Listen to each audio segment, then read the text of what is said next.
All right, so I'm gonna have to adjust the size of people's games like basically every time I start a new one. So that will be a bit of the scuffness of the stream. But I also made us a logo. I also made us a really cool logo.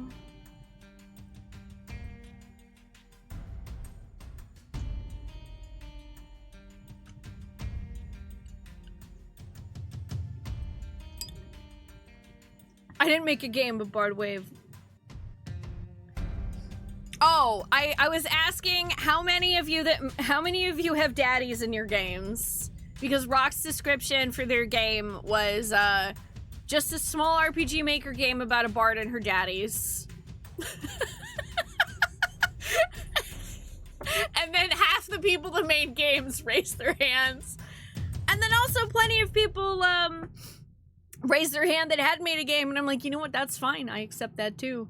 I am realizing though that, why didn't I'm missing something actually.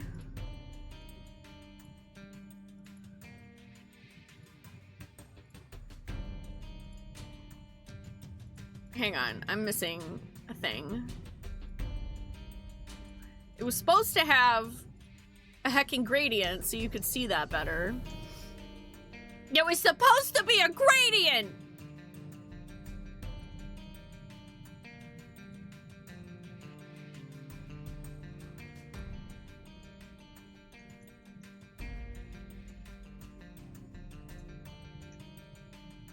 There, I'm like, I just wanted like a little bit of gradient, you know? Just a little bit of gradient.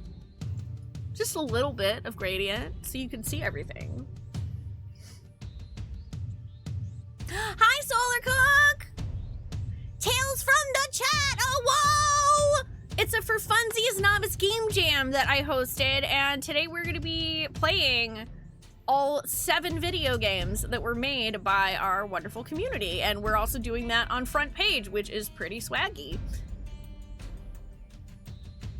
So I had these on window capture.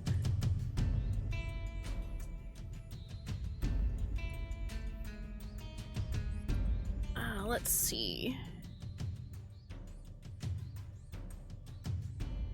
I think that should probably be good. Let me know overall, chat, how the volume is. For some reason, why don't I have an overall headphone volume? Thanks a lot, Goofy. Video, it's not even the video game's fault, it's my computer.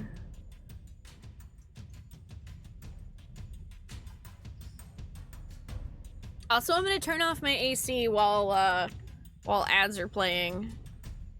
Cause ads are playing, and also it's really cold back here. Yeah.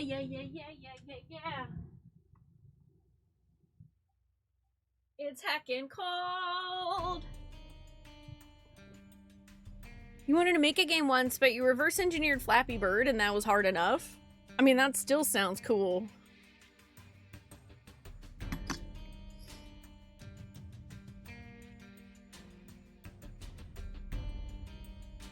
Yeah, I can like bump it up another couple notches here. I just wanted to make sure that it wasn't gonna be too loud. All right, chat.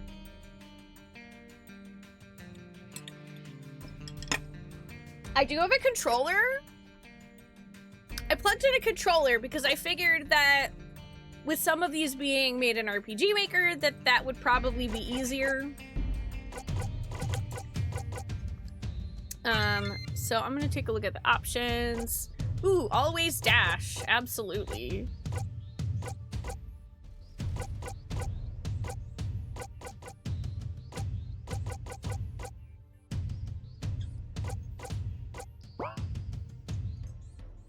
Oh, it thinks that my controls are reverse again because it thinks it's an Xbox controller. Oh well, that's fine. Let's do this, chat. Let's play our first game, Bardic Tomfoolery by Rock Demon. Spoonee has been searching for a shiny Quagsire for a very long time, and rumor has it Lady Miralith has one and is holding it hostage in her castle. Spoonee has enlisted the services of a few friends to help rescue the imprisoned Quagsire. Okay, how am I this cute though?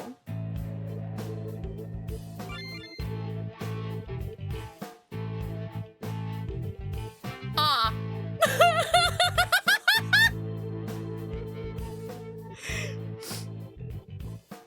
Quagshire, legally distinct. So our party is myself, a daddy, who's definitely legally distinct Alucard, Lady Marion, legally distinct Lady Maria of the Astral Clock Tower, and Mad Dog, who definitely is not just a legally distinct version of Majima. These look so good. They're so varied. Okay, what skills do we have? I get to raise people's offense, party defense. I can heal. See, not Alucard has also healing. Like, yay! Biting! Resurrection, ice, darkness. Okay, so kind of a mage. Murder stroke!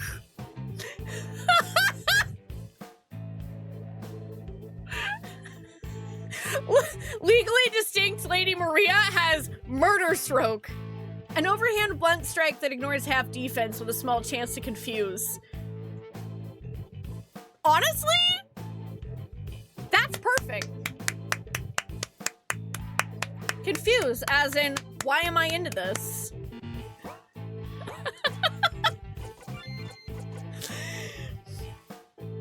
And then Mad Dog, the rogue, has Blade Dance in the descriptions Friday night. I love that.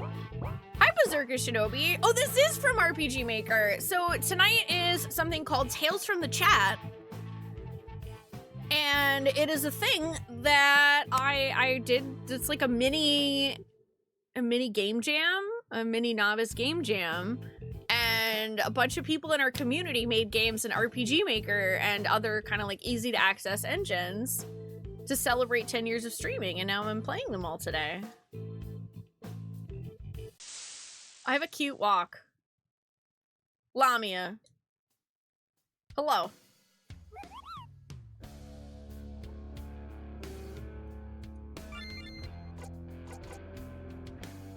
Okay, so I have Battle Anthem. I'm gonna bite the Lamia. Why not? Oh, wow. Okay. I found magic water.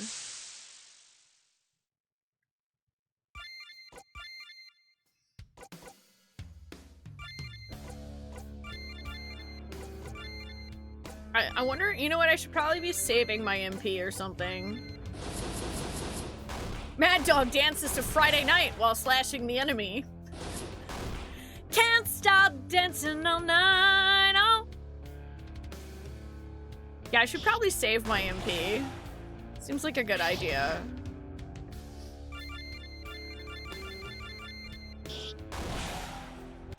If we do this again next year, you hope to have something ready then. Well, Barry was saying something about like, well, you know, we could always do this for the partnerversary in like 6 months. That's a pretty vampire.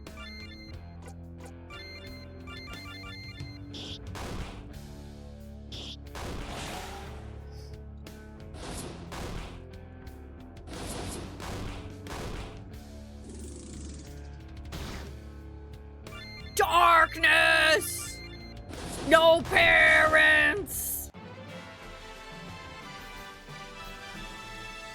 Ooh, Alucard learned light too.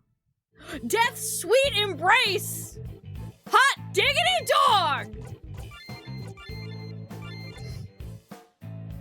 Embrace the target tenderly and sweetly tell them goodnight before ramming your sword through them.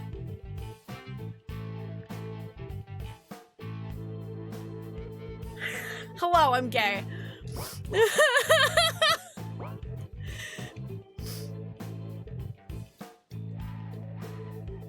First, Miralith steals my castle while I was out. Then she forces me to be her blacksmith? If you want to kill her, I can help. Otherwise, if you aren't going to buy anything, then stay out of my way. I have a large order of swords to fill, and Lady Miralith wants a new whip. Ollie's talon! Sharper than it looks, and quite beautiful, until it digs into your shoulder. Son of a bitch.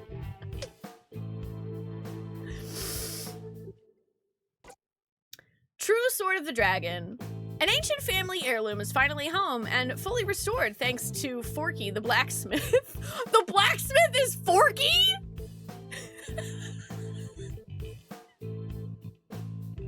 Honestly, that tracks though. Ryoko, a legendary blade forged in blood to hunt the dark things of this world. I do love Ryoko, the character. Dragonfire dagger, the dagger of captain of the construction company. Leather pants. Just a pair of leather pants. Curiously, they cause an enchanted back tattoo of an ogre mask to appear. Dragon eye patch. It's like literally, oh my god, it's like the entire outfit for everyone. This is great. Carpenter helmet. Aw, it's a whole set for Alucard! A once lost memento of A.D. Addy's father from when his mom was still around. Buckler of the Bard repels trolls.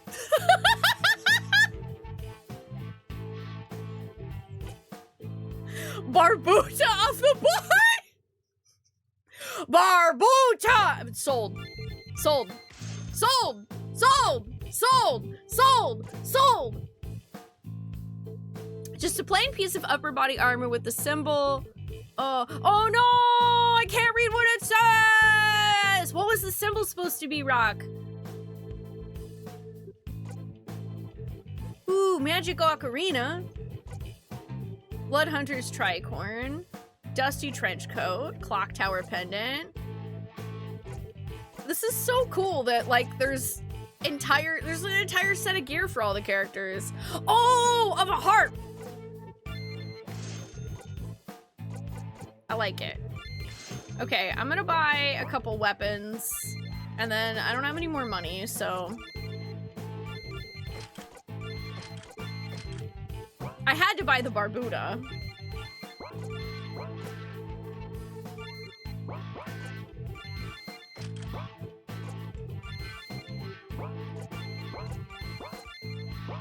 Wait, yeah, okay. I think that was all I could afford, was 2 weapons.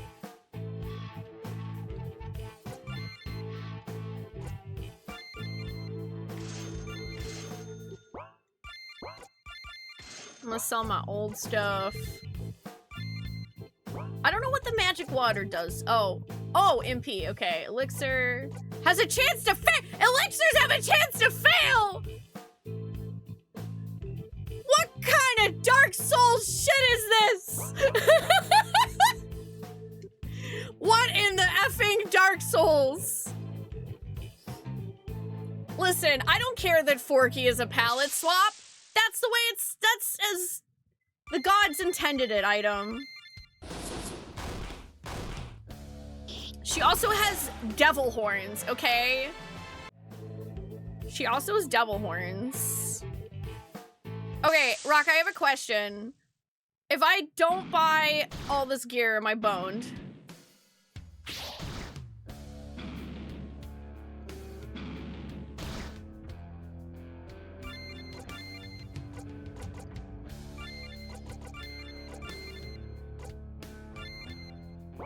Wait, what does that do? Oh, I don't know. I don't know what this does. Let's find out.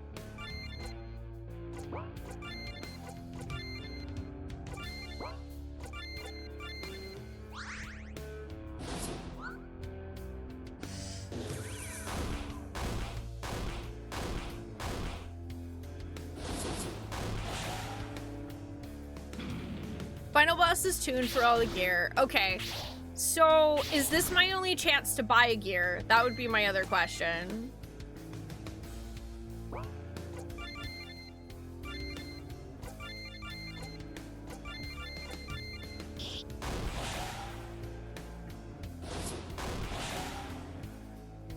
I can't wait to use that elixir and have it fail. That's gonna be honestly amazing.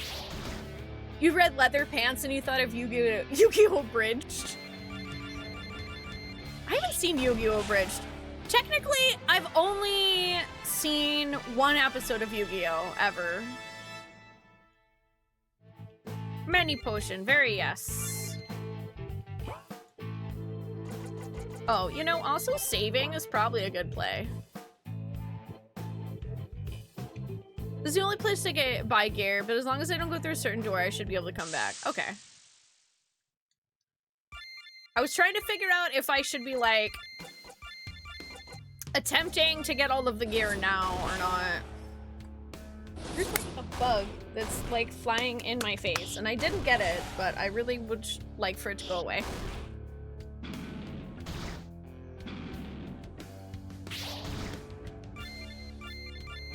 Noted, though. Thank you. I appreciate that.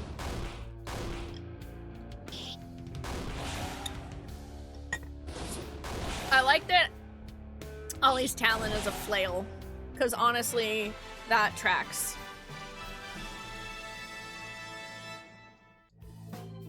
Level 8!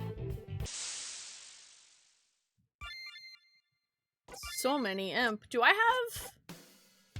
Whoa! Fully heals party. That's really nice.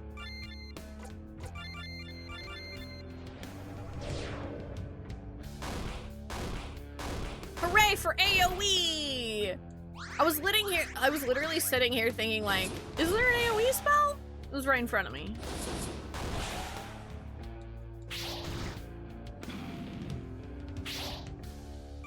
I like how Alucard is immune to fire. He's a vampire! But, you know, his dad's Dracula, so...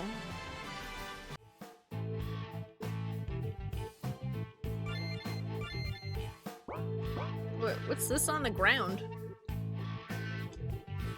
I am sorry. I can't let you through here without a fight. Lady Miralith is not accepting visitors. Oh, it's a heal point. Garen emerged. Hello, I am here to kick your ass.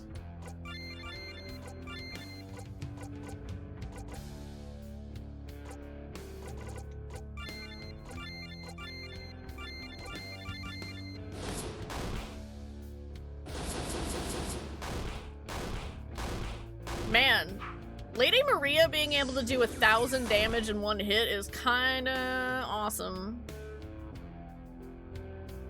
Hi, land-based angler. How are you doing?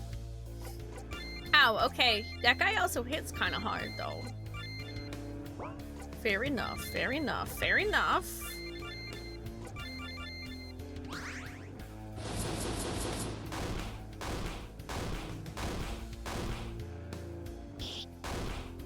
I also did buy her the better weapon, so... Na-na-na-na-na-na! He missed!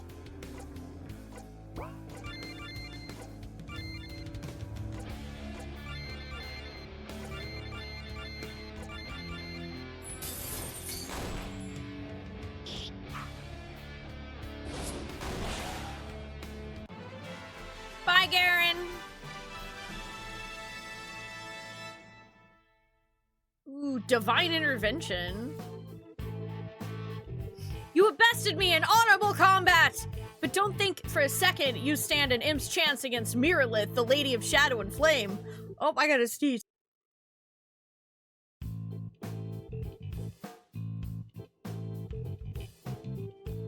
Excuse me. Also, that was really funny that I had to sneeze right as the music ended before it looped. Hey, Doddle. This is a fan-made game from Rock Demon in chat. Today is called Tales from the Chat. It's a For Funsiest Novice Game Jam that I hosted to celebrate 10 years of streaming on Twitch. So we actually have 7 community members that all made games that I'm going to be playing today.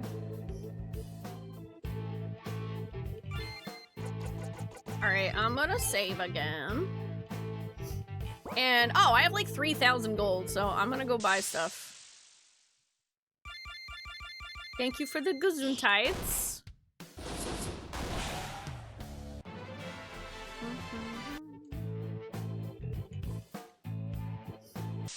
And no, I wouldn't have expected any less from Lady Maria of the Astro Clock Tower. 100% not.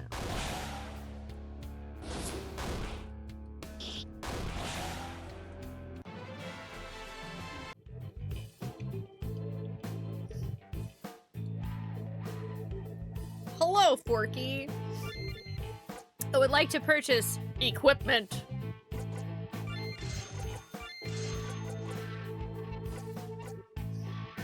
I'm just gonna go down the row.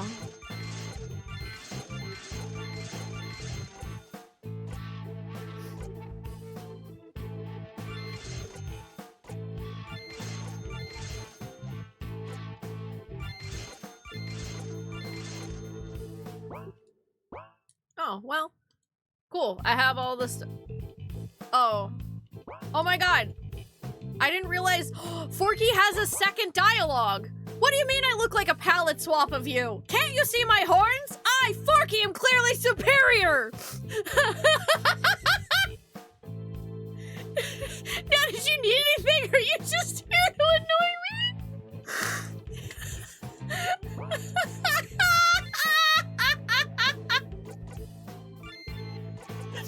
That's a beautiful rock. I love it.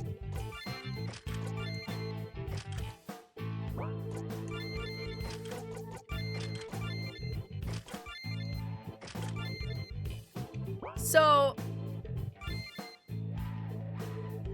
I don't understand why the pendant of the vampire is less good than the pendant of the dragon that Alucard's wearing, though. Why is it? That makes me feel like that's special for a reason that I don't understand. And I'm scared now. Oh, okay, mistake. I was like, is this that thing? Like how Soma Cruz has to wear that one necklace even though it kind of sucks, but you need it to not get the bad ending? Like... Enoops will be in the sequel. Alright, saving.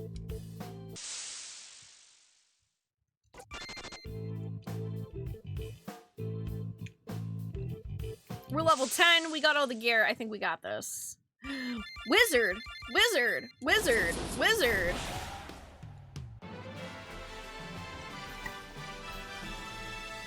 Oh, well now we're level 11. Now we definitely got this. Okay.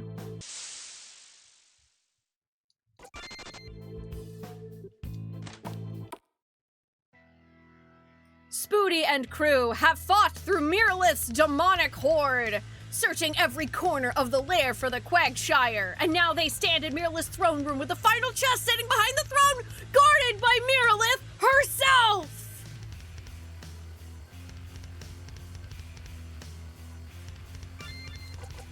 I should probably save again. Can I just...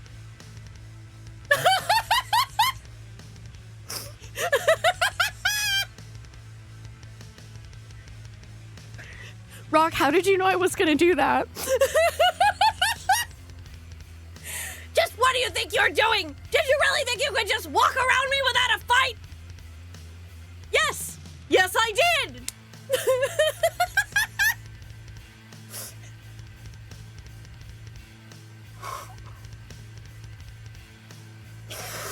I feel so called out right now! How dare you! Attacks party with whip.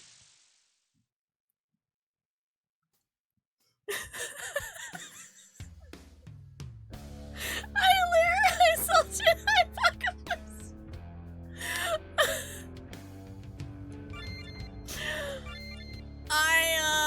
Well, there you go. I'm good at stuff.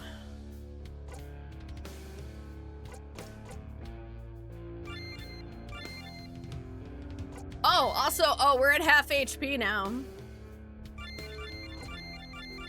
I'm guessing because I tried to open the treasure chest.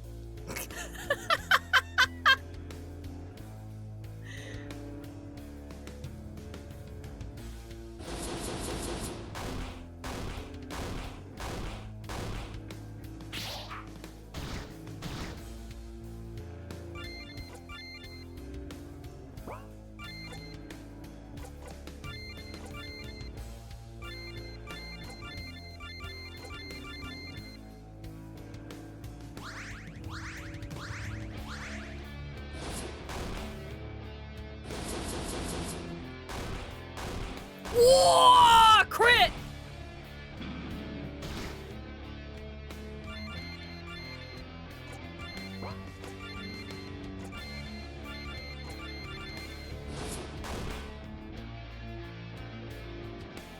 Oh! Is that all you got? You'll have to try harder to beat me. Of course she laughs like that. I like her horns.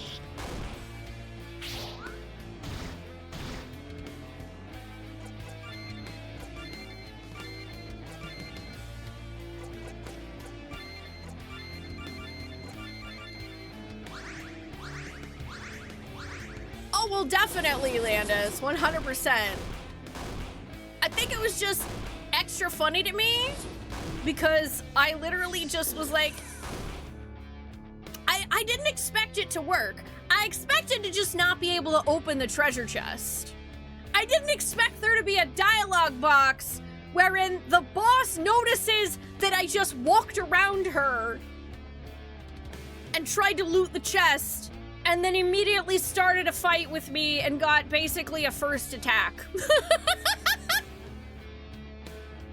And I guess that was in the spoiler tags. It's in the Game Jam section. Oh yeah, we just started. This is the first game, Zaljan. So you're right on time. Curse you, Spoonee! This isn't over yet! It basically is, though.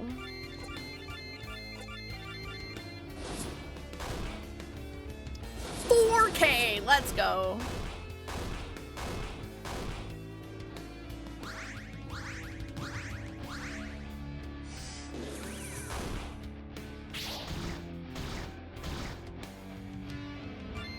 Okay, I have to try the elixir. I have to try it. I have to. I have to, right, chat? I have to.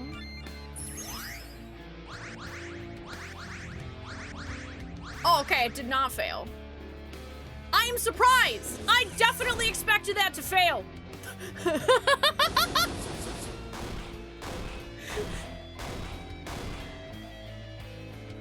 I won't be beaten!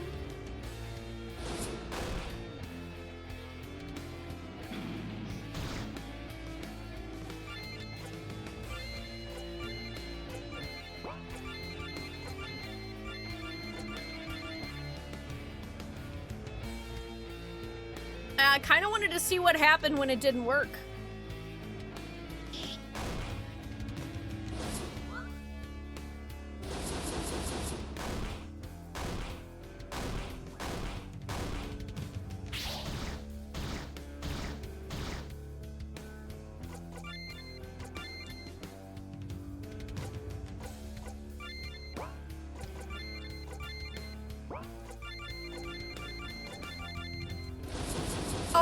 Adjusted it down to a percentage chance that it doesn't work. I just wanted to see, well, will you let me know what happens if it doesn't work? Does it like deal damage? Yay! We killed her! She's dead, Jim. And so, Spoonee saved the day! Opening the final chest.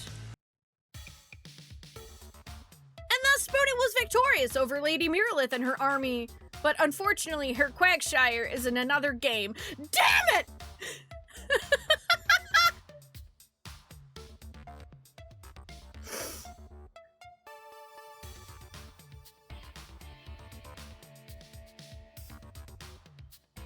I'm never gonna get that Quagsire. Oh, I missed a whole treasure room? Should I go back for it? Is it easy to get to? That was fun. I liked that. The end!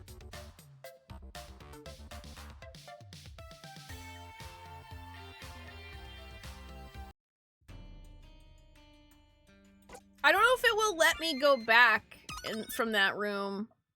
That has, oh, no, okay. I mean, I guess I could just, like, Where was it? Now I want to see what you put in the treasure chest.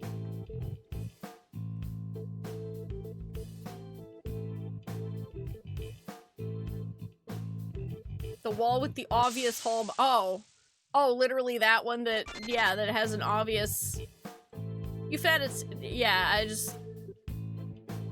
Oh, holy shit! There's like so much treasure.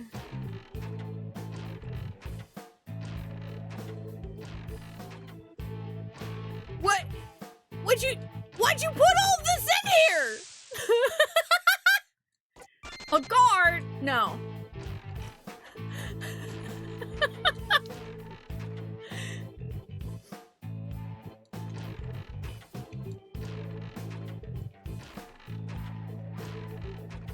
Right, that treasury!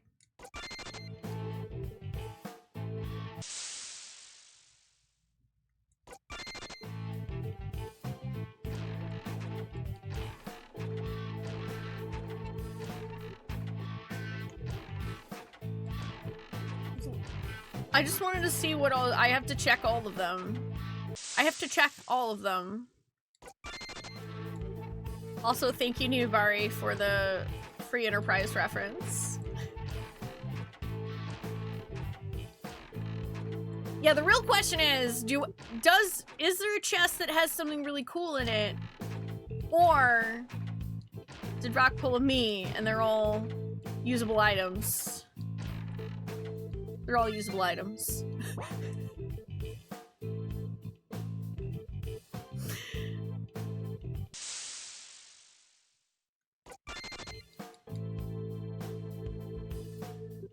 I kind of enjoyed just opening a giant hallway of treasure, though.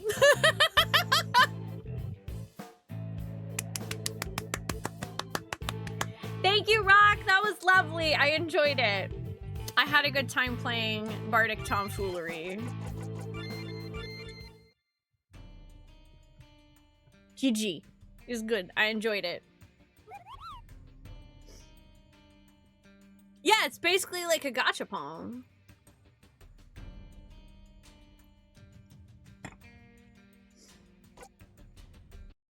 All right. So, who wants to be next? Who wants to be next?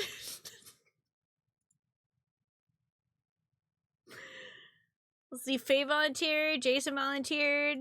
Do we want to do Faye-Faye's first? Because I know Faye said hers is probably on the shorter end, so we could check out Faye-Faye's first. Or you and Jason could, you know, like fight to the death, because it would be funny. I thought it would be funny. Okay, let me bring up Faye-Faye's.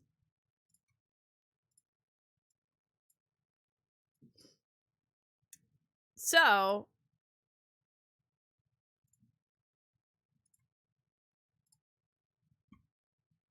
let's see.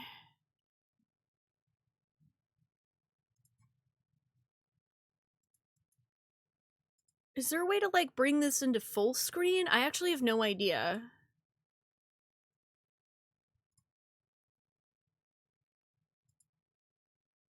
Oh, wait. Okay, I guess if I go to that and then click Start Slideshow, maybe that'll work. Hi, Neosoul Gamer. Yeah, this is actually the first time that I've done this.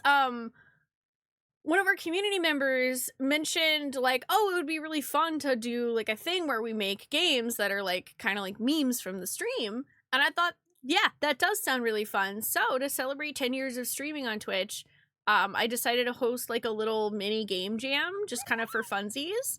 And we are calling it Tales from the Chat. So, today is the first time that I'm playing these games. A lot of them were made by folks who have never made games before, and basically they're meant to be just like 5 to 30 minute games, nothing too crazy, and just a way to like have fun and have stream memes and hang out. And so definitely make sure to give some love to everybody who's made a game and submitted it, because so far I've only played one of them. So far, I've only played one, and it's really fun. And we're definitely considering doing this again in the future because we had several folks that mentioned wanting to participate in that. They just didn't have a time. They didn't have the opportunity to do that with the time constraints. So I might do something where, like, maybe in 6 months when I have my partnerversary, we do something like that, but I let people know in advance. Neat idea. Thank you. Yeah. It seemed really cool and like a good opportunity. I'm doing an entire thing this whole month is Awesome August where I'm celebrating another year of streaming, 10 years this time. So we have a bunch of fun sub goals and stuff. And one of them is at 700, which we're currently at 564. But at 700, I'm going to make my own game in RPGMaker live on stream. And I've never made a game. So I will literally make my first game ever on stream if we hit that goal.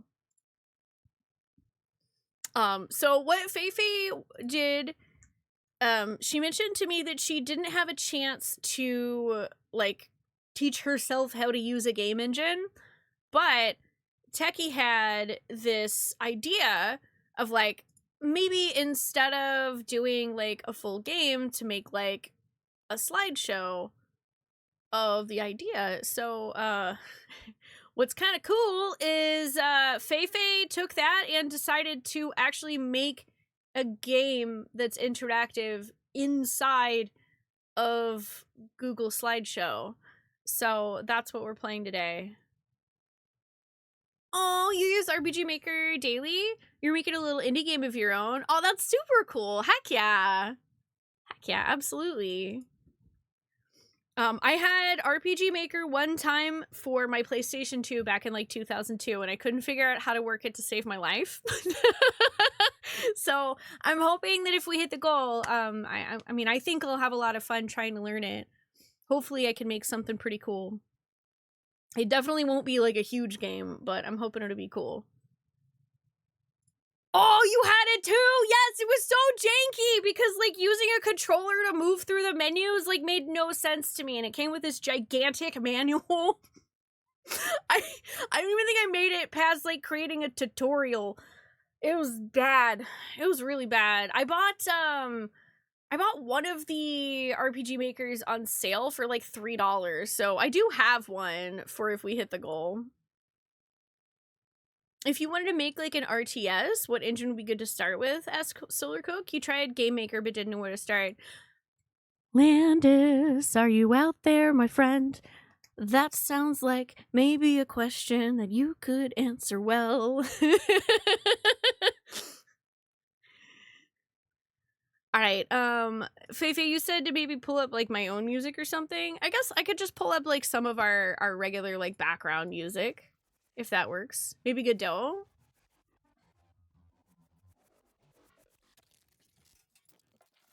Alright, I'm gonna just play some of our regular, like, stream background music. And let me see here.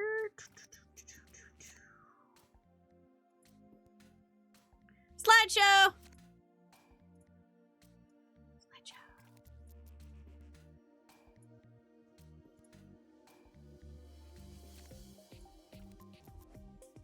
Alright. Start slideshow.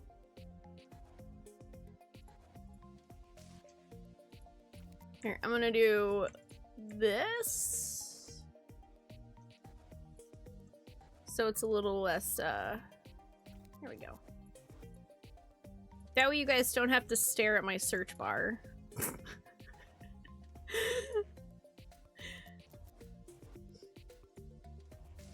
Alright, so this is a game by Fayas. Thank you, Faye, for making a game for Tales from the Chat. I really appreciate it. I know that you said you didn't have time to learn an engine, but I'm really, really excited that you made a game for me to play in Google Docs, like, or, you know, in basically PowerPoint. The Broken Vase. Game design and writing by Faye. Character design, Jim Henson, Spoonee, Dag, and Faye. Art, Spoonee, Jim Henson, and various stock images. So let's give it up for Fayas! Let's play The Broken Vase. Controls, how to navigate the game. Do not use the slide navigation to the next slide. Do use the clickable elements on each page. See the lizard in the distance? Yes, I do. Let's bring him closer. Click the lizard to bring him close. Very good. There will be some clickable elements like this in the game. You know, honestly, considering this has lizard in it,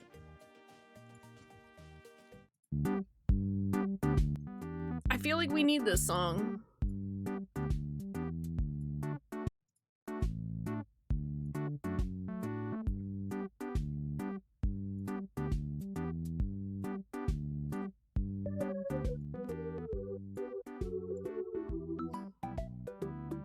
Much better.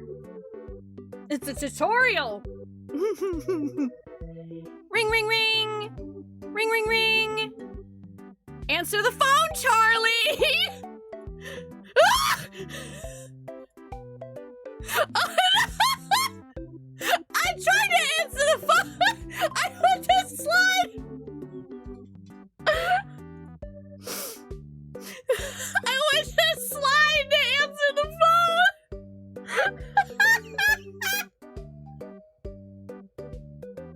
It's Lizard with a gun! Okay, I'll answer it, alright? I'll answer the phone, okay? Just put the gun down.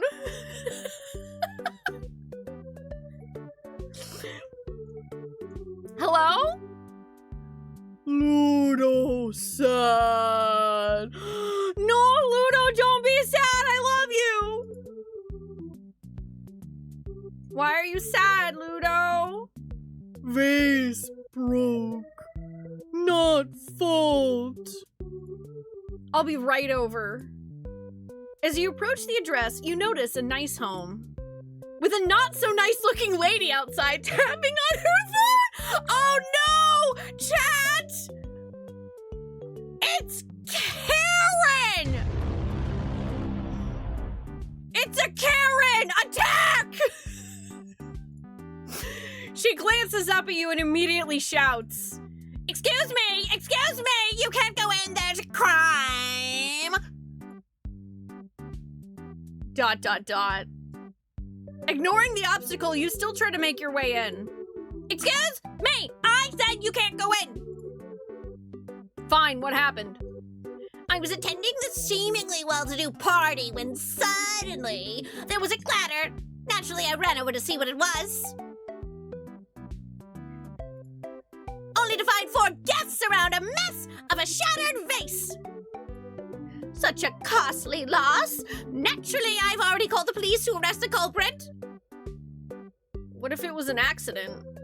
"Of course there's a culprit! Someone had clearly, intentionally touched it! How else did it get so sticky? I tried to see if it could be put back together, and was so repulsed from the shards sticking to me, this was intentional! So, until this is resolved, only the police can enter." I am the police.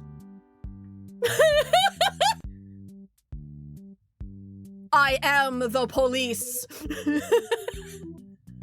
Oh, well, my apologies. Please go ahead inside. I broke it. Things are getting too chummy around here. Aww! It's Lizard, Duck 3, Durik is here, and Ludo! I like how Durik is, like, way bigger than everyone else.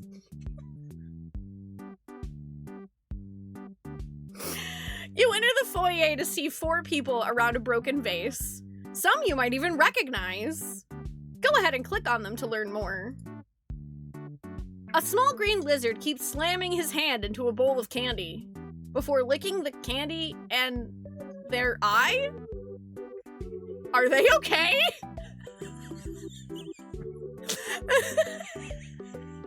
No, I think the answer is no.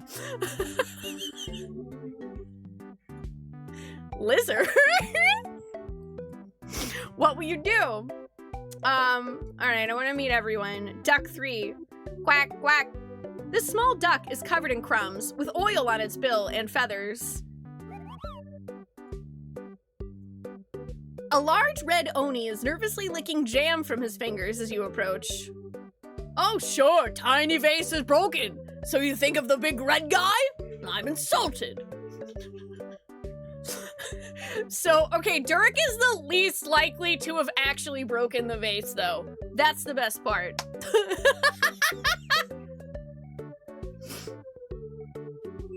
He pats and brushes off crumbs from his body, looking around at the others.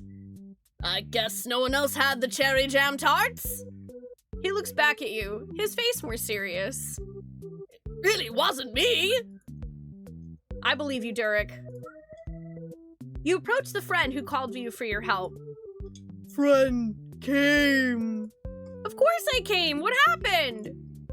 Vase fell. Lady yelled. Said bad. Ludo sad. Ludo bad? Ludo, I swear, if you want me to take a shotgun and go kill that Karen, I will. You notice Ludo is holding a carrot too tightly, his paws stained orange. Don't worry, Ludo, I'll figure this out. Alright, let's check out the vase. As the Karen described, it looks clearly pushed and sticky. Sticky, okay, well, technically, carrots aren't really sticky. Am I a joke to you? No? No. You're not a joke to me. I'm sorry, I was just...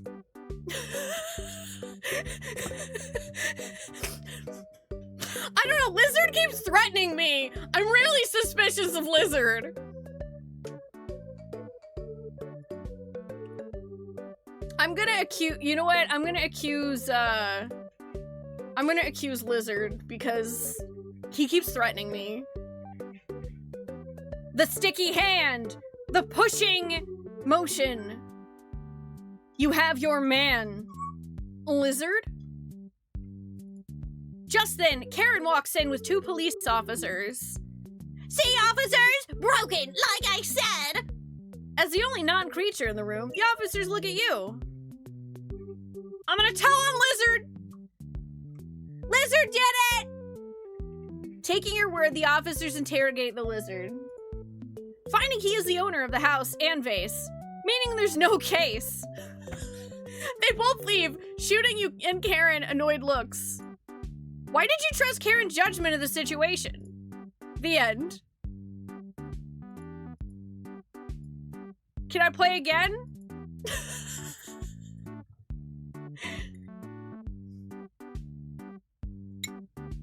Shooting you and Karen! Annoyed looks.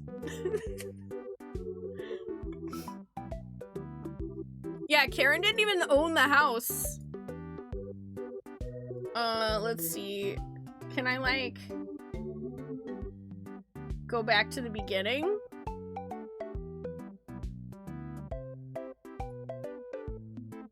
Ah, yeah, okay.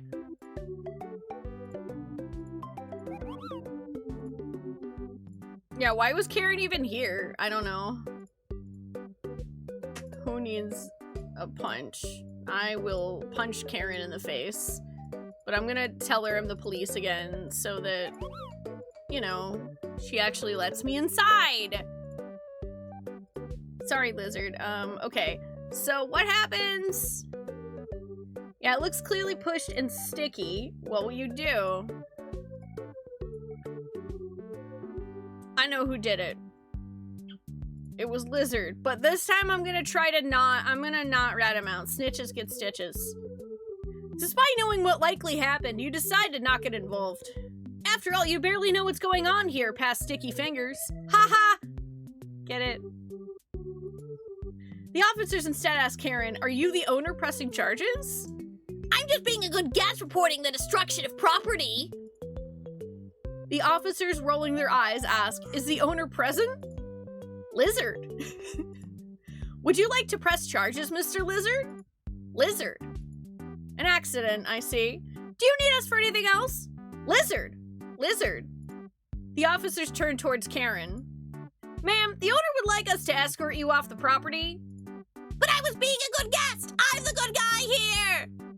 As the officers take Karen away, Ludo approaches you. Karen, bad? You give Ludo a good friendly pat on the shoulder. The willingness to admit you might be bad can often save you from being bad. Lizard friend. Lizard is friend. The end! I like that ending much better.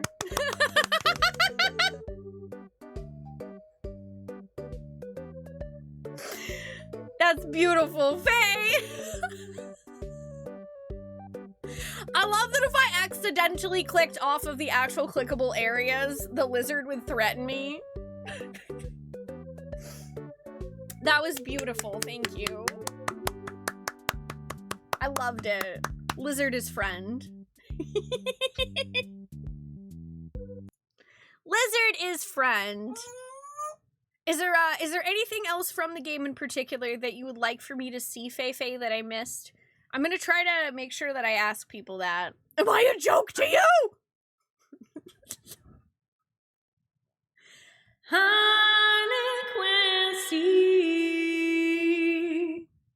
how are you doing? Yeah, when you ignore the phone, the lizard mafia actually comes for you. That's what I've learned today. That's what I learned from Faye. Don't upset the lizard mafia. Do not upset the lizard mafia. Oh wait, oh no! Oh wait, oh, is ignoring the phone different from the other thing where he pulled out a gun and killed me? Because the first time, I think I accidentally ignored the phone by clicking on the phone, and the lizard shot me to death.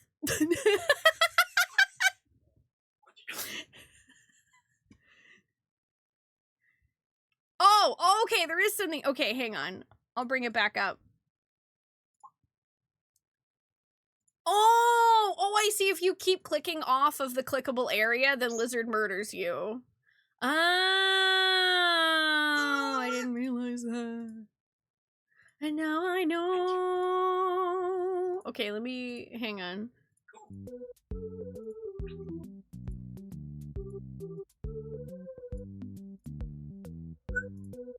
Okay, I'm gonna hang up instead. Somehow, you feel that call might have been important, and it makes you sad. Now you're just sad all the time! Congrats!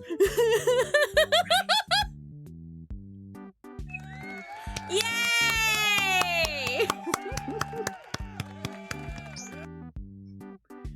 How's it feel to get shot in the face by a lizard? Pretty good, I think. It's very exfoliating. That was great, Faye. I loved it. I'm also really impressed that you literally made an entire, like, point and click, you know, like, choose your own adventure kind of thing in PowerPoint. That's really cool.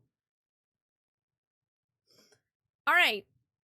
Next up, I believe Jason was volunteering to go as well. So next up we have Jason's game. We've played 2 games already by Rock Demon and Fayus. So we have, I believe, a total of 5 more games? 5? I think 5. 5.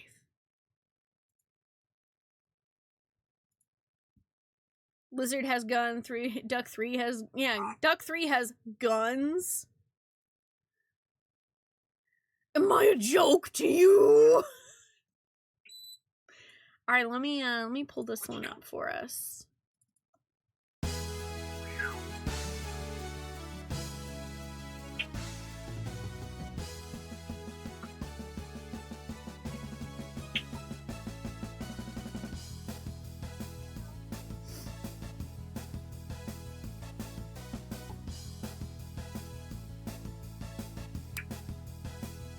I'm just looking at it. It's already great.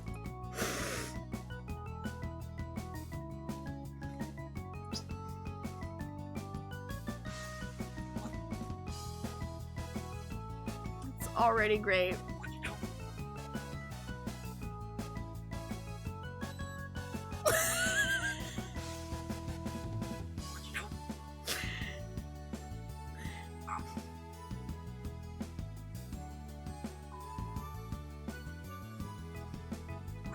So, okay, back in June when we talked about this idea, you were brainstorming, and at the very end of June, I put up a schedule that had a funny typo/error, and just seeing that gave you the idea for most of this game on the name alone. That makes me happy. Okay, let's make that all the way big.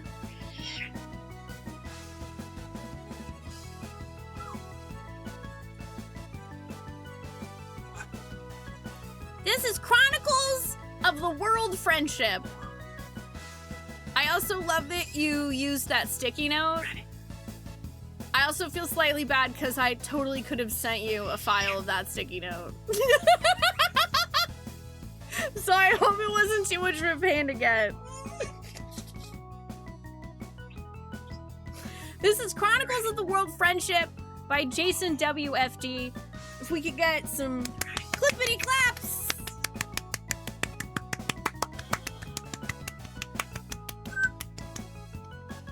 Oh, this is, oh, that's a screen. That's, wait, that was the typo? I just, like, had the sticky note over the...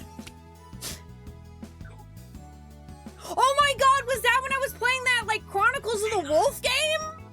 That indie game that was supposed to be inspired by Castlevania and had the guy who voiced Alucard originally as the narrator? And the game name was so long, and it was second. I was playing it second after another game, so it just ran off into the sticky note.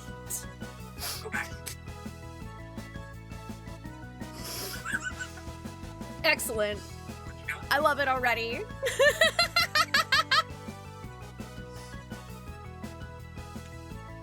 Uh-oh. Oh, wait, okay. Okay, cool. So D-pad doesn't work, but I can still use the joysticks. Cool.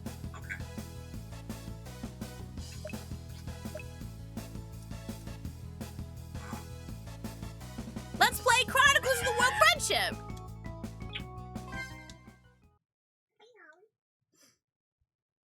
The year is 20XX. World-renowned streamer, singer, and sometimes game player Spoonee, the Bard, has unrivaled success and popularity for many years. That's debatable. Her stardom has inspired millions across the globe. Also, highly debatable. But you know what? This is a video game version of me, so maybe video game version of me is that way. Hey, Firefang, how are you doing? Oh, this is an older version. Yeah, no worries. I mean, hey, worst case, the controller wouldn't work and I would just use a keyboard. With her newfound influence and worldwide appeal, she helped usher in an era of peace and cooperation among every nation on the planet. Humanity began transitioning to a society of community and care. Man, wouldn't that be sweet? Also, she somehow broke reality and merged magic and alternate timelines into her own.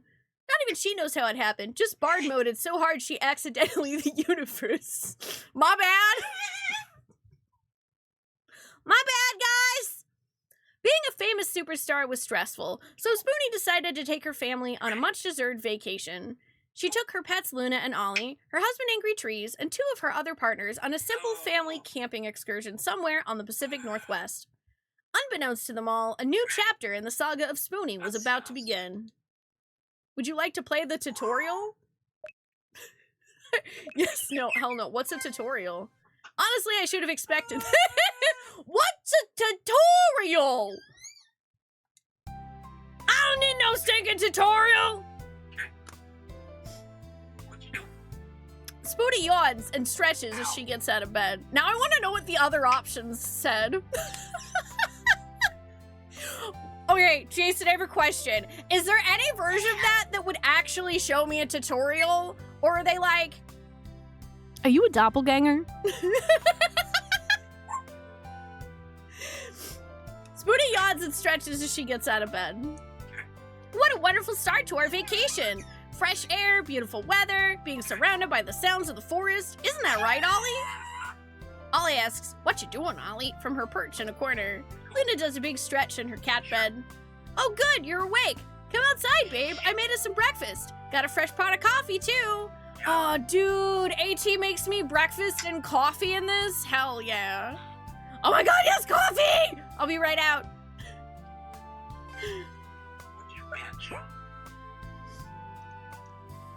Your Kirby plushie looks oddly bear-shaped today. A pop-up wardrobe. Useful. It's the latest book in this great romantasy series you're reading. It's been left open to a page with a spicy scene involving a minotaur, a goblin, and boots and spider climbing.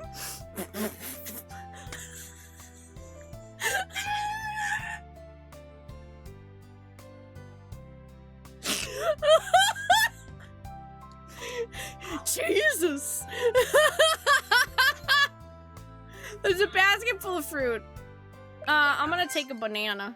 Congratulations! You now have a banana. What are the listen, that's Angry Trees' fan fiction, not mine. Half a chat's like, where is this fanfic? Luna's cat bed rests at the foot of the human bed. Luna looks up at you. She's still a little sleepy, but nevertheless seems to want your attention. Take her with you? Yeah. You gently pick up Luna and put her in a messenger bag. She seems content.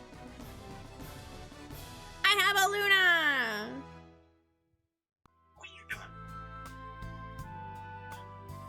There's some cheese on the nightstand. Yeah, I'm gonna take it. Of course I'm gonna take it. Don't worry, I'll also look at my equipment and stuff after this. I wanted to examine everything in the room.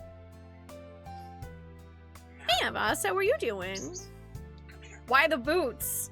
I can't talk about that on Twitch. More cheese! Oh my god, double cheese? Cheese everywhere. This is Ollie's new perch for the camping trip. It has plenty of space for the bird and a storage bin for toys underneath. Ollie flaps her wings as you approach the perch. She makes a few affectionate clicking sounds. Take her with you? Of course. Ollie flies under her shoulder and says, yep. Perfect. I have my menagerie with me now. Oh. Sadly, this is not a never-ending nightstand of cheese. The nightstand remains cheeseless.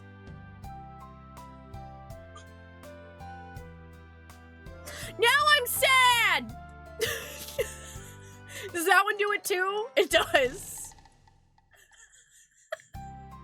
Rude. How dare me not have never-ending cheese nightstand? Yes, I will have a cup of tea. Refreshing.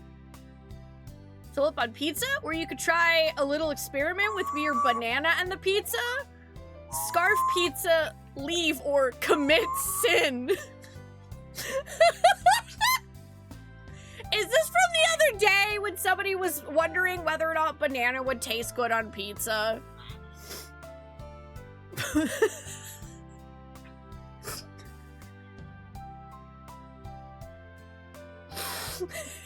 Okay, obviously I have to commit sin.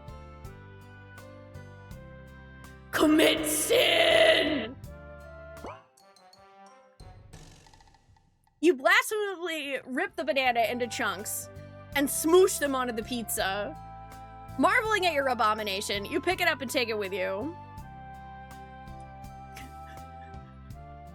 Does that mean I just... Can I... Oh, I can also scarf down pizza? The Ninja Turtles will be proud. Yes! How much pizza can I eat?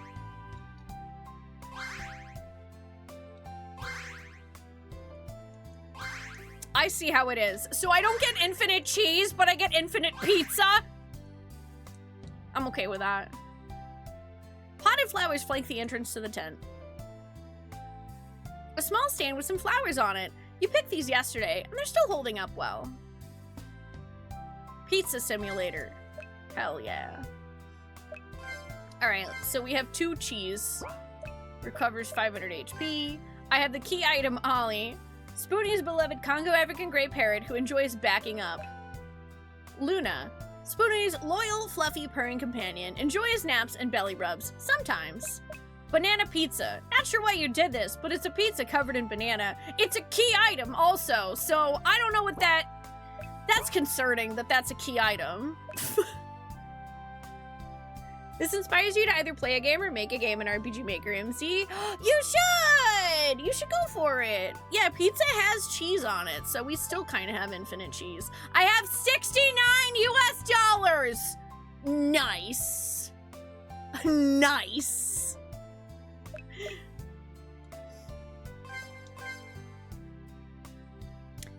I am Spoonee Bard, the hero of our story, enjoyer of RPGs, retro games, and shenanigans. I have a romantasy grimoire, cute hairbow, casual clothes, and a sentimental necklace. Aww. Let me look at... Yeah, I want to look at this. A sturdy hardcover tome full of drama, deception, and occasionally some other Ds.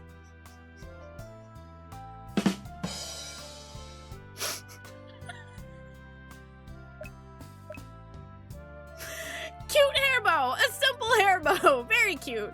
Yeah, like disco! Hi, Chop. How are you doing? A crop top and shorts, classic Spoonee uniform. A gift from Angry Trees. Makes you feel safe. It does make me feel safe! It does. Hi, Lopar. How are you? Yeah, or Dang It Grandpa. Or Delirium. Or Donuts. Or Dungle.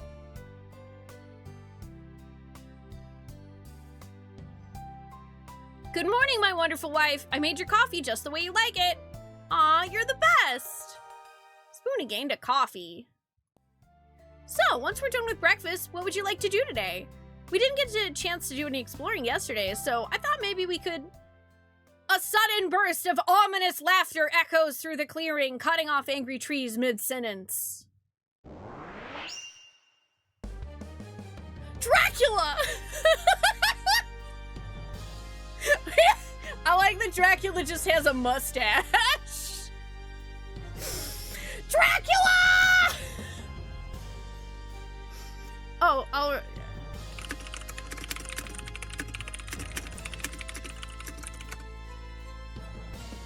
Okay, yeah, because I'm saving Scala's for when she gets back.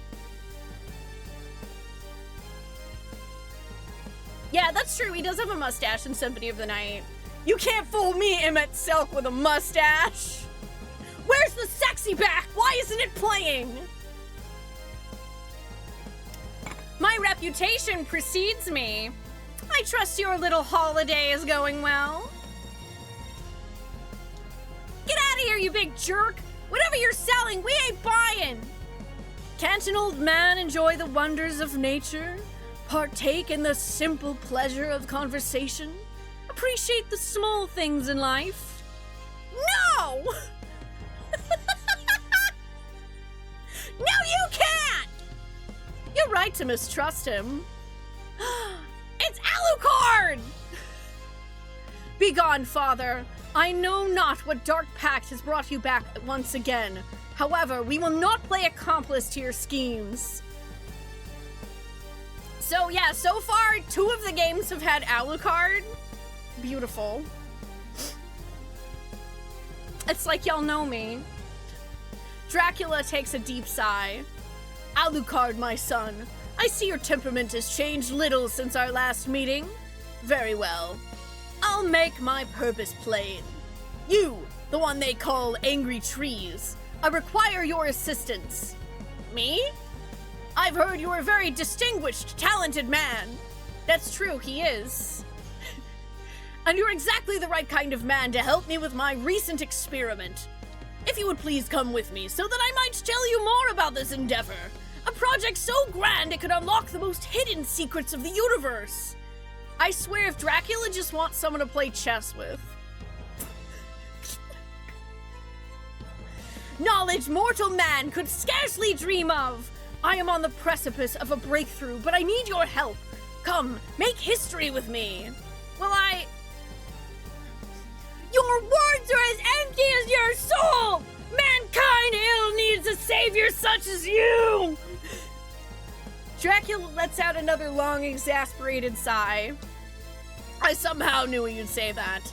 But enough talk! How about you? Wait a second! Hey! Stop! Get back here! That's my husband! Go get your own!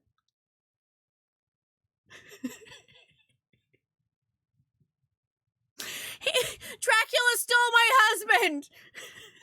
Why does that sound like an anime title? Dracula stole my husband, and now I have to level up defense to get him back. I am sorry, Spoonee. I should have stopped him as soon as I heard his voice. What are we gonna do now? Let us join forces. We can rescue your husband and put an end to whatever sinister plot my father has planned.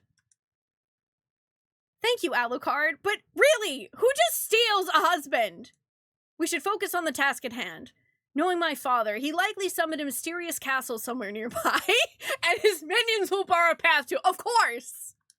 Does this mean we're going on an adventure? Are you gonna join my party?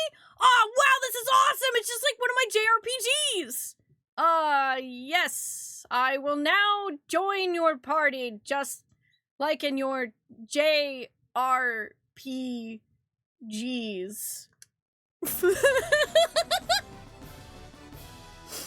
Alucard's like, I don't know what a JRPG is. I only understand Metroidvania.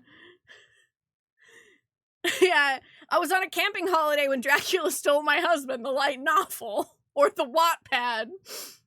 Imagine the audacity of just summoning mysterious castles nearby to steal husbands. Hi, Jack. How are you doing? Is it wrong to rescue my husband with my half-vampire friend whose father kidnapped my husband in a haunted castle for a research project? Sexy Dracula with a mustache stole my husband to have a chess partner, and now I need to study with a chess grandmaster to win him back. Alucard joined the party! Yeah, we're gonna kick Dracula's butt! Wait, where's your other partner? I don't sense her presence here. She must be out in the woods practicing her swordplay. I swear to God. I swear to Kirby, the Eldritch Horror, the cutie himself.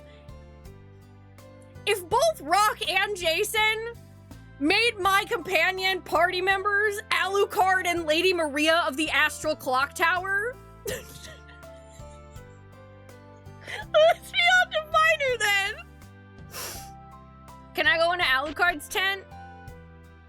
Yes! He has a tent! Hang on, I gotta look at his, like, skills and equipments. This appears to be a cleverly disguised mini fridge. Alucard, why is this full of turkey legs? Reminds me of home.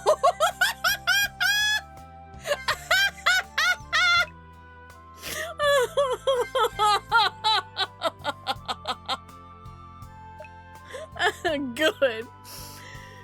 Skills. I have Summon Ollie and Summon Luna. Aw, Name Singer restores HP to an ally. Alucard has Cover for 1 turn, projects allies with low HP, and Vampirism, which he doesn't have any skills for yet. Dark Metamorphosis! Alright, I gotta look at Alucard's equipment. Tried and True Staple. Same protection as a normal shield, but with that classic Alucard style. They say clothes make the man, and these clothes really make the Alucard. Yeah, vampire attire, that's true. And then Alucard. Name, Alucard. Class, Alucard. Personality, Alucard. Style, Alucard. Spoonie's taste and daddy's, Alucard. You forgot one, Jason. Gender, Alucard.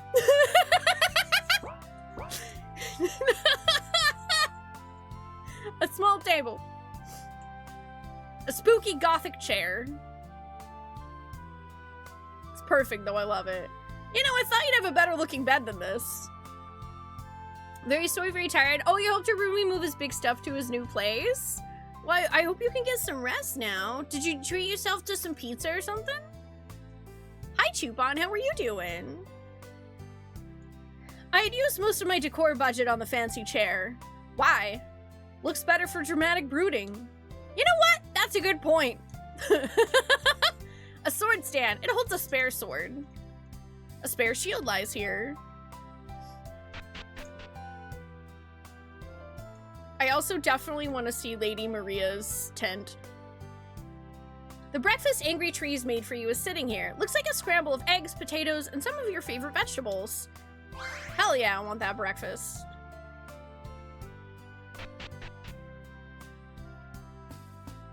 Oh, good. Okay, I appreciate the small detail that it just says third tent right now.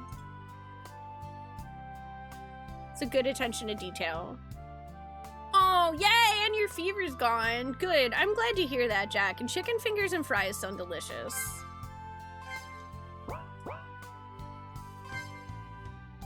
Oops. Pair of swords forming an X shape.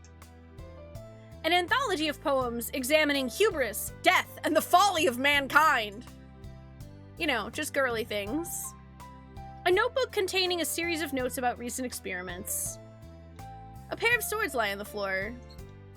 The Art and Science of Fencing, a study of historical sword fighting styles and techniques. A stylish, ornate-looking chair. Seems like a nice place to read a book. This bookshelf is lined with books on occultism, alchemy, philosophy, science, religion, and blood magic. Perfect. Everybody loves good old-fashioned blood magic. A fancy bed, quite distinguished.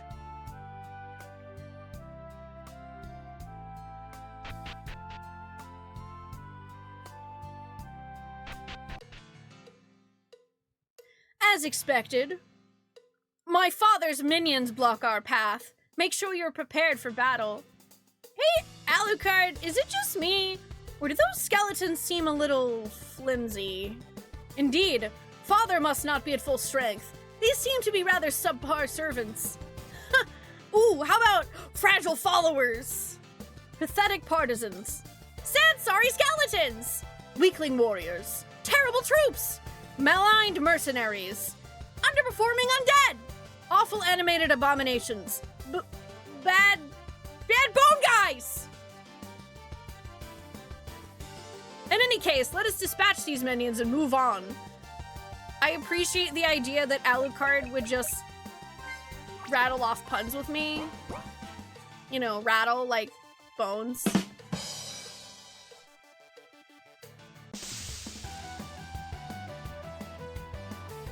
Bad bone guy!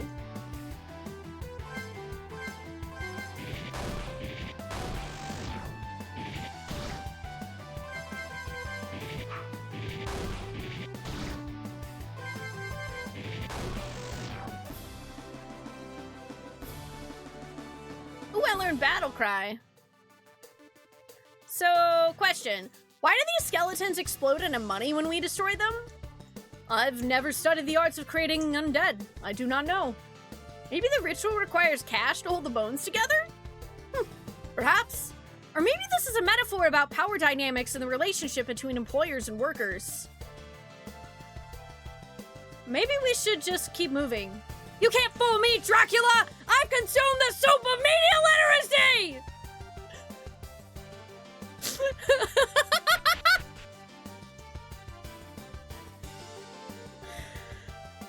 Cue me and Jack talking about capitalism for like an hour. The attack texts go by fast. Okay, there are jokes in that. Good to know. I will keep an eye out. As you enter the area, you hear the sounds of combat echoing through the trees to the south.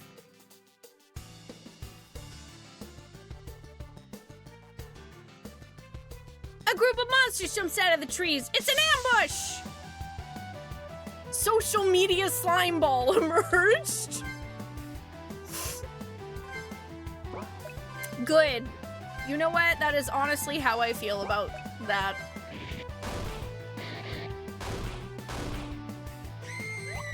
Slides into the target's DMs with an incredibly inappropriate picture. The other one confused all the theirs. Aww! Battle cry is egg! Spoonee recites an esoteric sacred phrase, raising the party's attack and defense for 5 turns. Egg!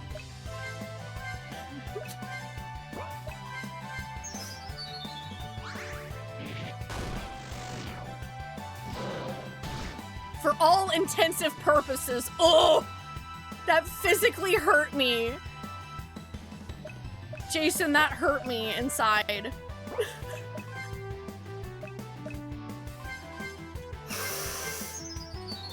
That hurt my soul.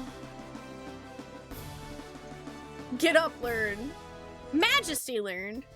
Hi, Window Shoe. How are you doing? A strange statue blocks your path. As you enter the clearing, you notice that there are piles of cash strewn amongst the grass and flowers. Lady Maria! Yep, it is in fact Lady Maria of the Astral Clock Tower.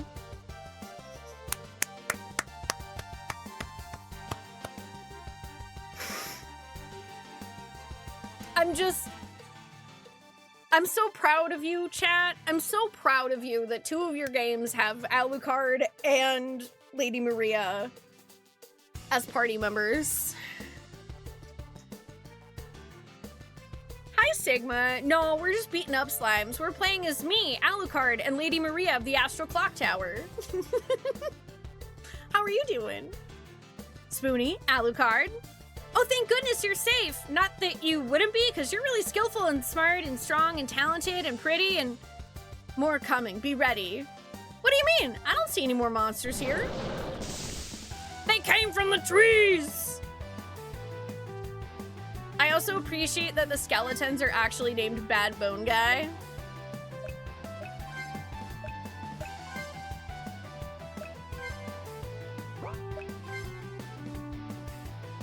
Alucard strikes a dashing pose. Somehow this cures status ailments?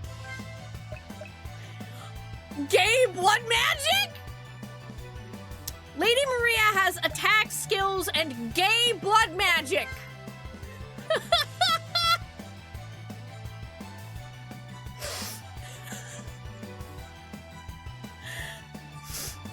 Okay, I gotta read all these. Hi, Odd Duck, how are you doing? Lady Maria stabs Spoonee. Just a little, but it's super hot and emboldens the party. Gentle and I like that has Bard Blush. Delayed thrust. Lady Maria combines her sword and executes a slow but powerful single strike. Spend to win. Bard wee! Okay, we don't have any gay blood magic yet. God forbid a woman has hobbies.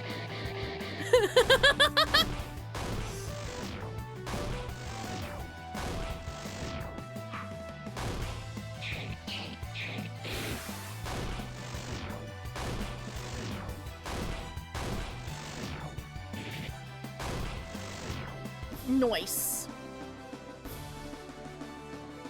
I learned Board Bonk! And Alucard learned Provoke. Ooh, Blood Strike. You've never played Bloodborne, so you had to do research on what to give Lady Maria. The fact that you went out of your way to research what her abilities would be in an RPG game is impressive. That's all of them. Well done, both of you. Lady Maria, glad to see you unharmed. She's so hot, and he's so hot! Your infatuation is as charming as ever! I assume there are more important things going on at the moment, however. Where do these monsters come from? My father appeared while you were out. He abducted angry trees while claiming he was working on some ritual or experiment. These things were his minions, I assume. I feel like we're gonna need some of the daddy gift sub-alerts during this. Interesting. Then I believe we have a task to complete. Rescue Spoonee's husband and interrupt Dracula's machinations. I know more than most the dangers of meddling in the dark arts. He must be relieved of his curiosity. That's what she says in the game. Yeah! Everybody's hot! Lady Maria of the Astral Clock Tower has joined the party. You quickly grab the cash that had previously exploded from all the enemies before you arrived. You gained $483 US. Imagine if we had monsters in real life that we could just gather money from. Wouldn't that be nice?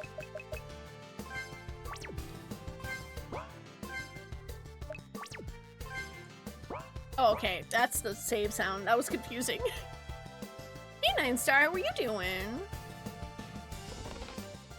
Cheese! Why is there a treasure chest here? Who put it here? Why is it an old-timey treasure chest? Why are there things still in it? Those are valid questions. I do not have answers for them. Why does my father hide fully cooked birds inside of the walls of his castle? I also have no answer for that question. My point is that some things are unknowable. Some things you'll just never know. Yeah, I gotta go look at her, like, status and everything, too.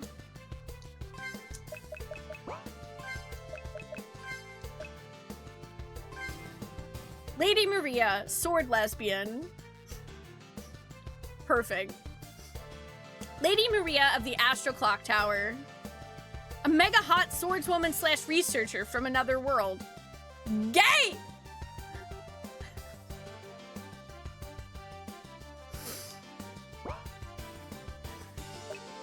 Gay. Lady Maria's sword. 2 swords, but sometimes just 1 sword. Whatever, she makes it work. A stylish hat, all part of her charm. A mix of pirate, scholar, and noble. All around super hot. I love how her entire description is just how hot she is.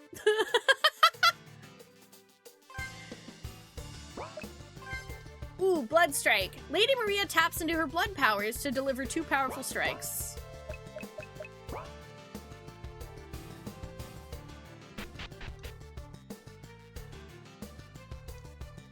Well, we found Lady Maria, but there's nowhere else to go because the statue's in the way.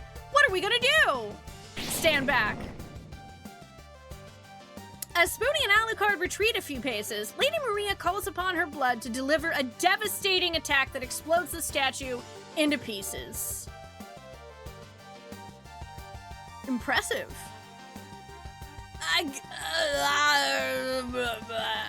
Shall I say it for you? Help, chat. I'm gay.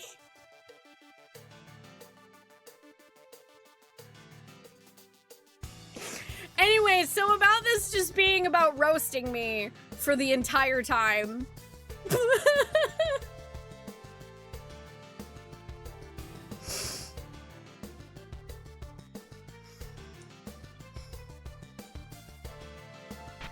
I feel very called out. Ah, treasure chest. That's definitely not a trap. Chicken feather was found. Wait a second. Do mimics exist now? Should we be worried about one of these chests trying to eat us? With everything that's happened today, being cautious seems like a good idea. Indeed, I'm not going to be cautious, and you know that. Chicken feather recovers ally from death for some reason.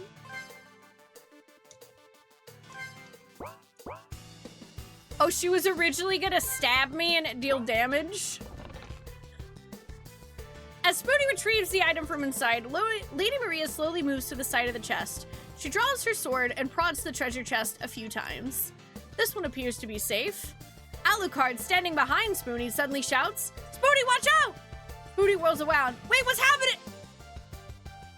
Lady Maria playfully pokes Spoonee in the back with the tip of her sword. Ah! Mimic! Alucard and Lady Maria high-five each other. Now they're making fun of me! That's not fair! You're not supposed to work together to bully me! That's one of the most entertaining things to do. Lady Maria nods in approval. I have to go. Spoonee reaches out to open the chest. Before she touches it, though, she turns around to her party and points menacingly at them. No more picking on me, okay? Alucard and Lady Maria begin to laugh, but then their faces turn serious as they ready their weapons. Oh no, I'm not falling for it this time! Spoonee hears the treasure chest creak as it moves behind her. She jumps out of the way just before it bites her. Aw, come on! It's a mimic!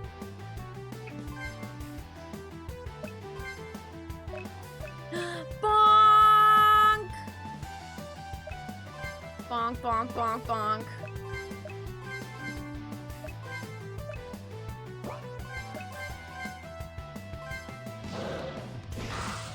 1v1 me, bro!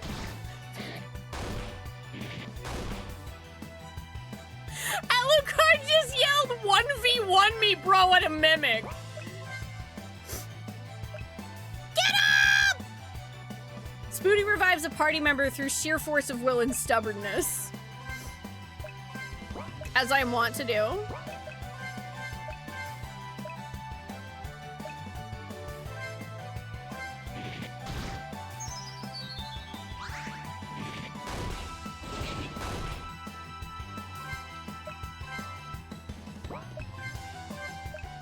Gotta keep us healed.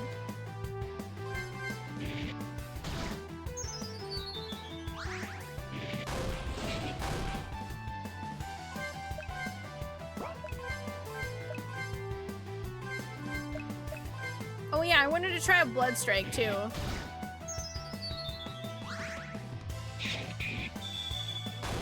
V for vampire.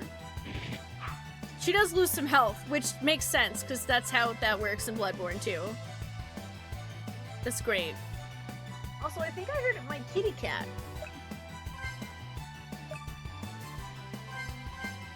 I'm gonna stun you!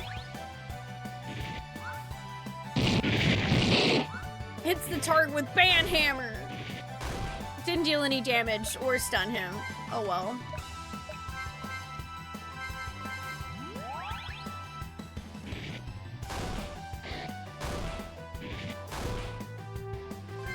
Yeah, that's weird that it, like, broke halfway through you making the game.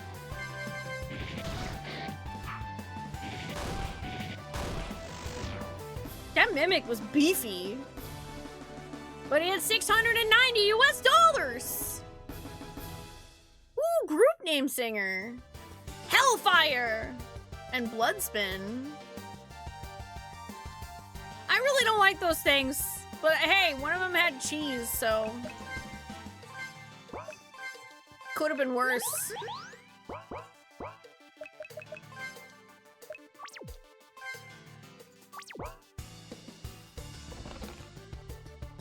Yay, coffee!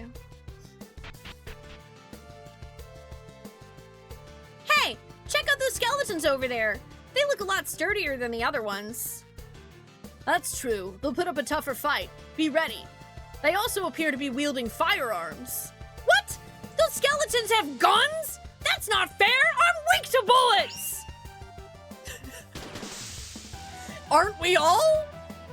Oh my god, did you just MS Paint draw a gun into their hand? Because that's amazing.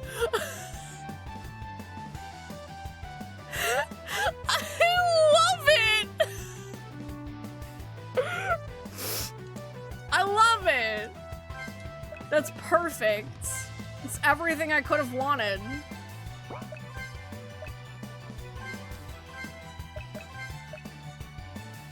Spin to win, but powered by gay blood magic, strong and super hot. Spray and pray! The power of gun! Oh boy, oh gosh. Okay, the power of gun is ouch.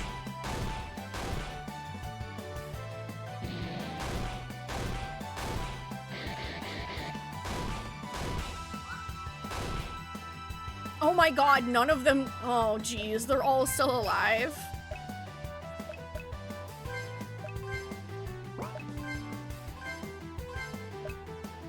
I'm just gonna, you know, I'm just gonna go for it and try to hopefully not die. Please don't kill my Alucard. Oh my god.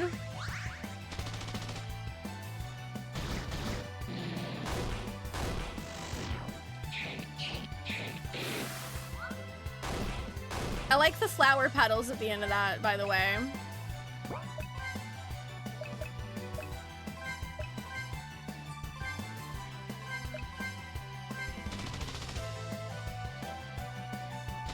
Yeah, he also had 69 health left. Oh my god.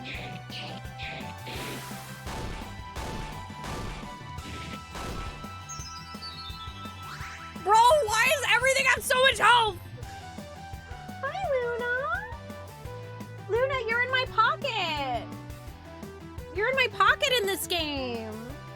Yeah, and you get to beat up people with your claws.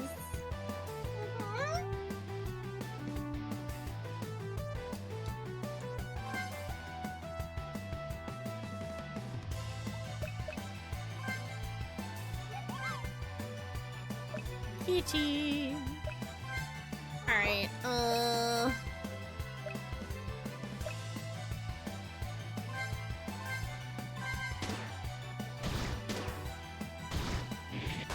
Gun is ow. Gun is big ow.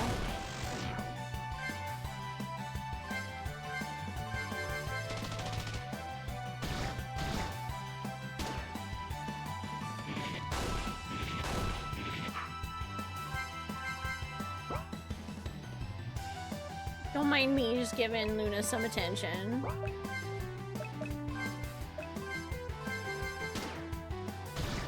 Hi, Zeto, how are you? Oh, the random pop-up Moogles are our follow alert, Landis. And it pops up with a cute little Bard hype Moogle and makes a cuckoo sound. It just doesn't say people's names when they follow, so that if they're lurking, they can still feel comfy either, you know, doing that or saying hi at their own pace. Because we like for people to be comfy.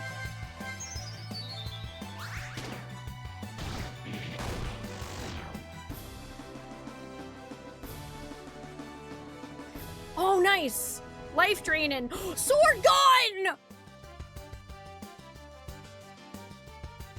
Spoonee picks up one of the dropped guns. A chaotic grin creeps across her face as she cackles like a gremlin.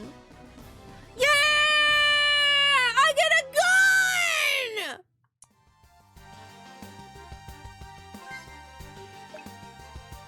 I get a gun! I get a gun, I get a gun, I get a gun, gun, gun, gun, gun, gun, gun.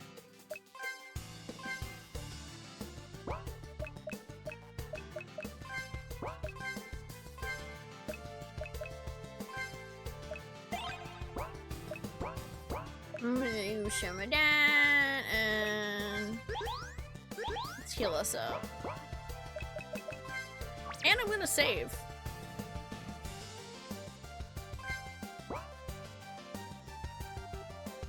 You're doing good. I'm glad to hear that, Zeto. I'm doing well, thank you for asking. Today we're actually playing games that were made by folks from the community for funsies novice game jam that I hosted called Tales from the Chat. We've played 2 games so far. We've got 7 total. Also, hi, Scala! I saw that you said you're back. I hope you're doing well. Power Thirst! Yeah! Power Thirst! Energy Legs! Yeah! Power Thirst! More HP and MP than your body has room for! Are these elixirs?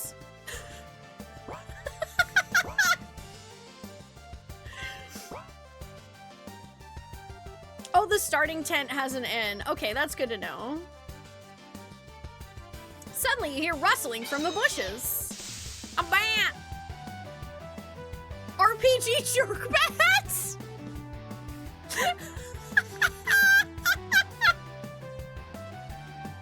Oh, hey!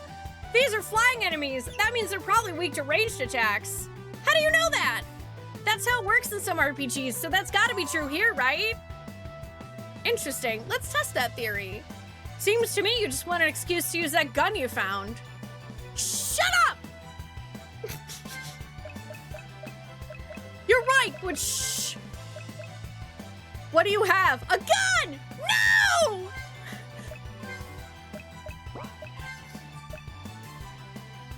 Sigh. No, he doesn't actually bite anyone. No, he can't do it to you, Spoonee. God damn it!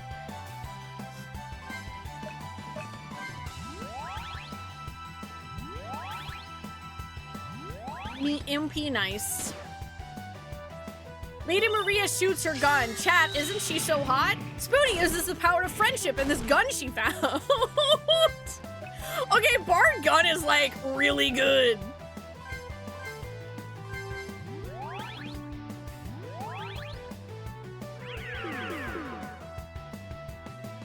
Please do not put us to sleep. Oh yeah, they just straight up evade non-ranged attacks.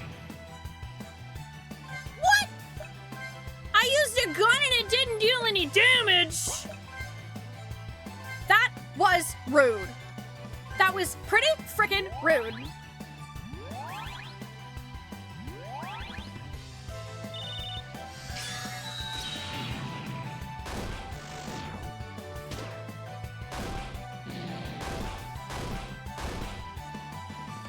The bats are hard to hit.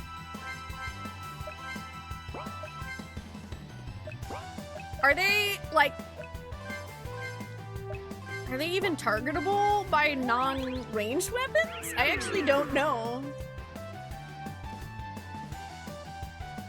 Hi, Worma. Yeah, it is a pretty common trope in RPGs for bats to be jerks.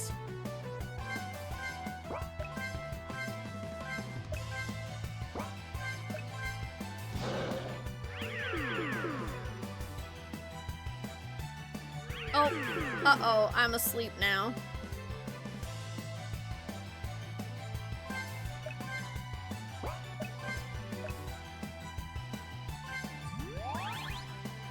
Does this get rid of Sleepy Sleepy? Let's find out. Alucard projects his majesty. You can hear Spoonee. Oh no, Spoonee got distracted by the hotness and has become bi-panicked. What? What is that? Bro, I literally stunned for a turn? That's so rude! That's so rude!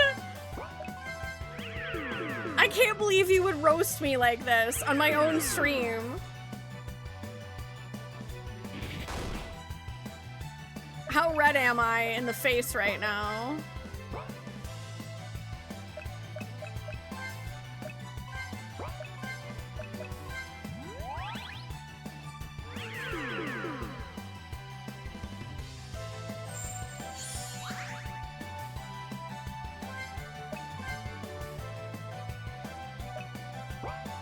Okay, I probably need to try to heal myself.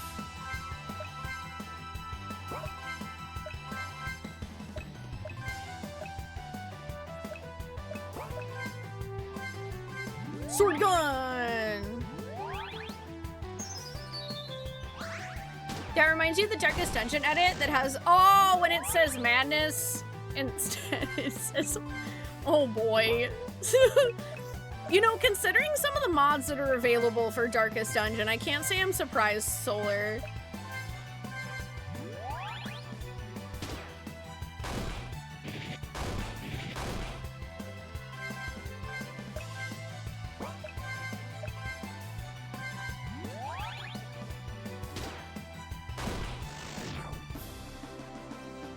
Yay! The party was big. Hi, cheese!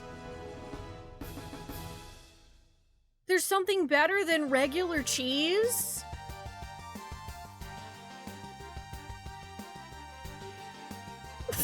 Lady Maria learned invoke by panic. Goody. That's, I'm sure, not going to come back to haunt me. Well, at least they dropped good loot. Yeah!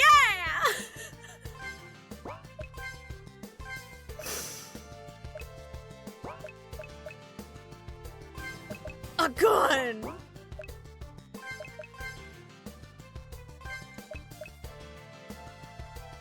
Lady Maria tries to panic an enemy with a monologue about how she's about to end them!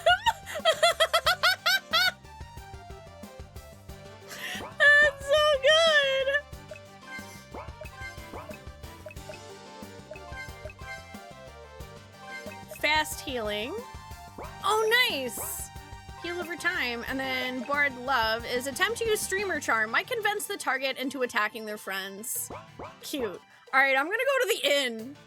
I'm gonna go back to my tent because everything hurts and I'm dying. And then I'll touch the lake. Wait. What? Can I not go heal? I don't know what, listen. I'm terrified of everything in your game, Jason. I'm terrified of everything in your game, so I'm gonna go heal. Partake in some refreshing tea? Or up the ante on food crimes today and dip your banana pizza into the tea before eating it. Defy the gods.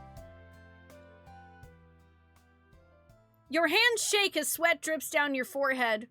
Unbound neither by mere human morals, nor any sense of self-preservation, you mentally and emotionally steel yourself for the task at hand. I'm gonna regret this, aren't I? Carefully, curiously, cautiously, you slowly dip your foul creation into the teapot, creating an unholy mushy stew of hubris. Before you realize it, your vision blurs and your equilibrium falters. All of your senses turn to fire and pain. The world seems to slowly twist into itself with you at the center. In your final moments, you understand. The universe is punishing you for your sacrilege. Oh.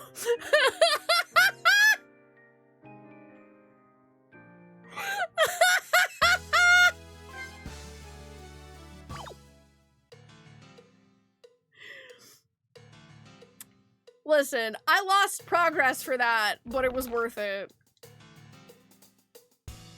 Okay, I'll just go back to the tent and save first.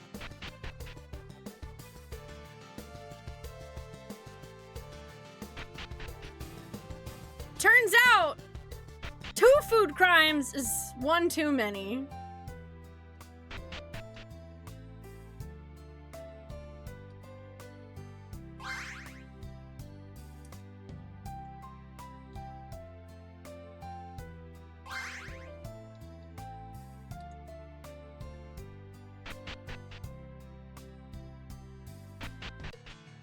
I'm not even, you know, I'm not even surprised that I found that, because of course, like, you knew the second I read that I was going to say yes to defying the gods. Absolutely.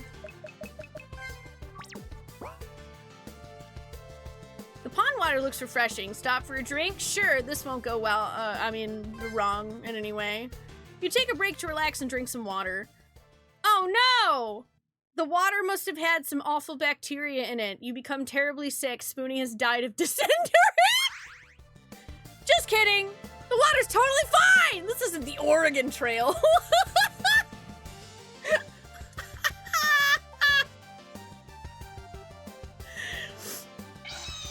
Okay, let's refight the bats.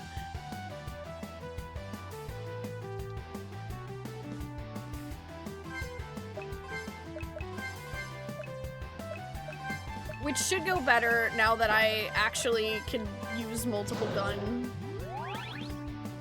Part of the fun of this seems to be finding ways to troll me specifically. So far, yes.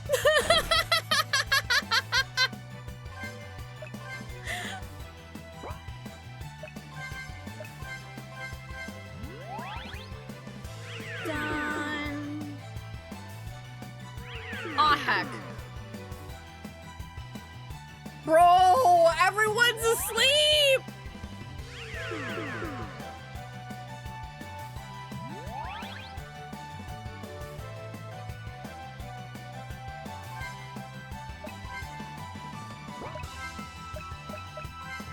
I'm gonna have to check out all my majesty. Oh my god! I hate this so much. I can't believe you would hurt me like this, Jason. Goddamn jerk bats.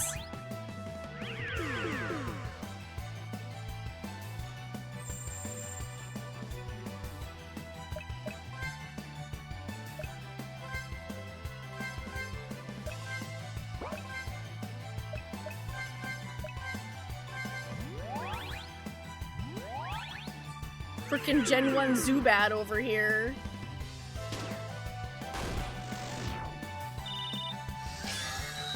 Pew pew pew gun! Oh, all right. Or it had no effect. Pew, pew, pew, not gun.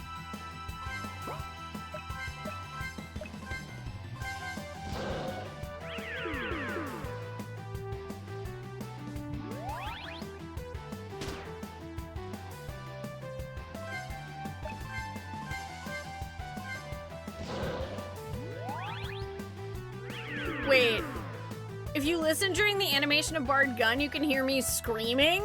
Are you serious?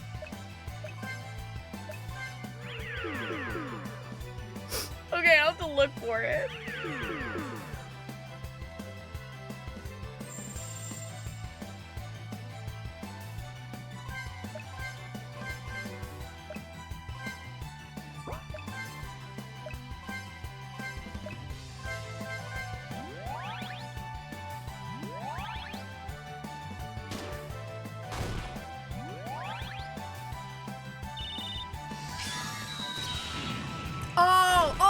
It's stock audio. I see it. Rather, I hear it. I don't see it. That would be kind of weird and confusing.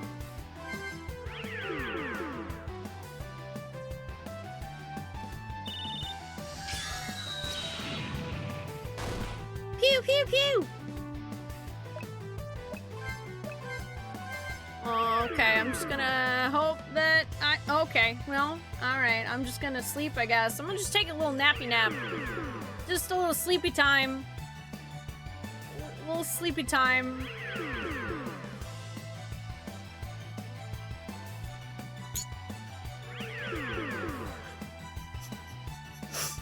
Just a little nappy nap. Little sleepy time.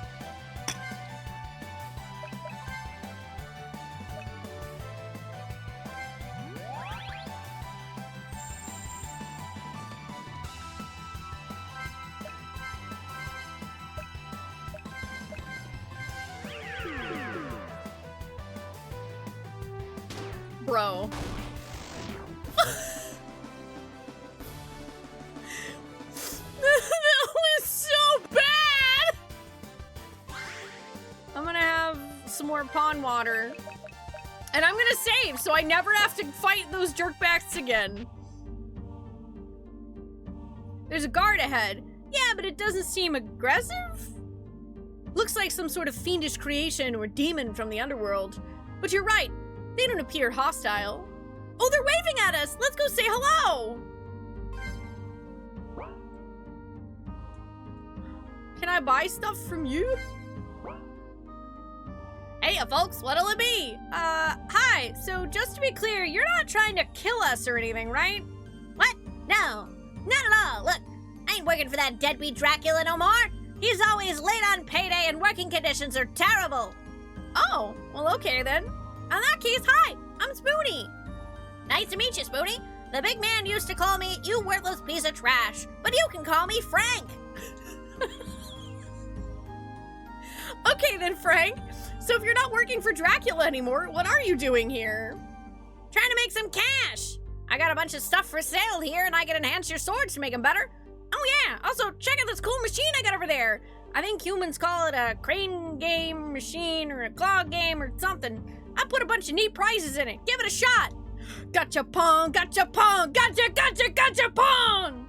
Oh no, we're gonna be here for hours. Crane game, crane game, crane game, crane game!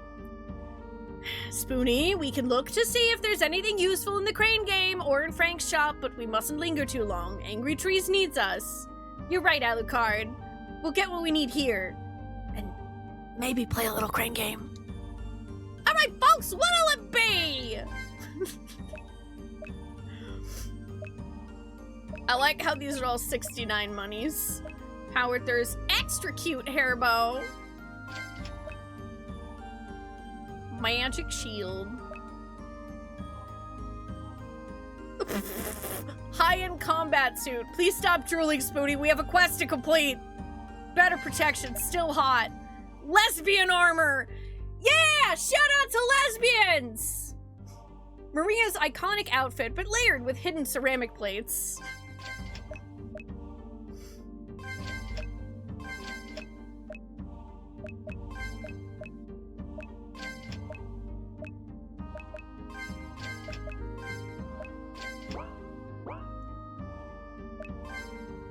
uppy grades?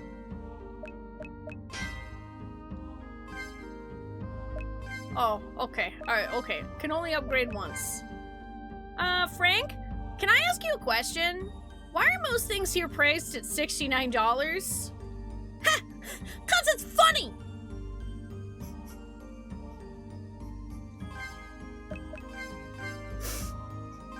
You're right.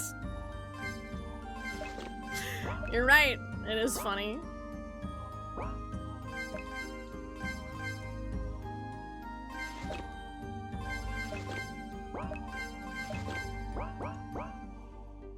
Oh, there's technically an optimize button. I guess I could just do that.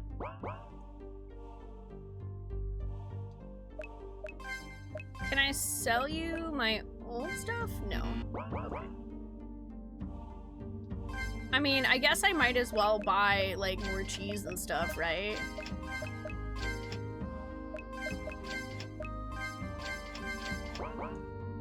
Like, I might as well spend the money I've made.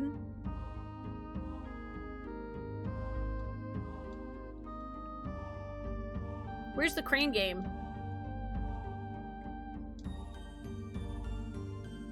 Oh, wait, is this the crane game? Ooh.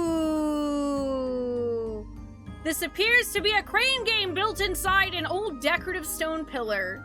You can see a handful of prizes inside. Some food and drinks, pet toys, and a strange-looking copy of The Great Gatsby!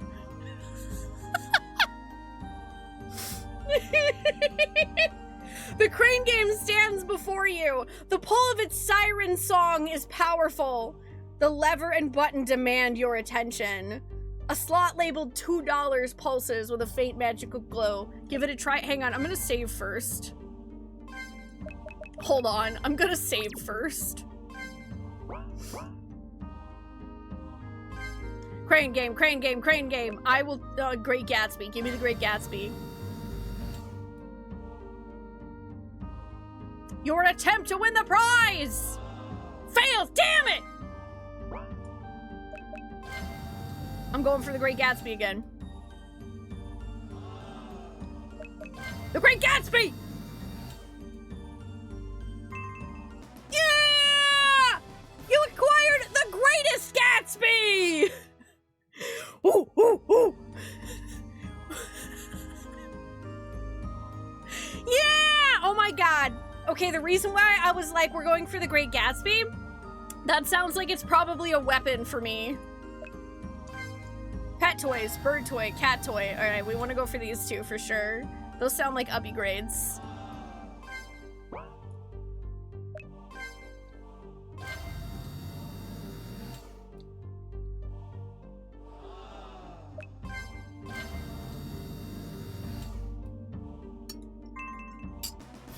Hell yeah!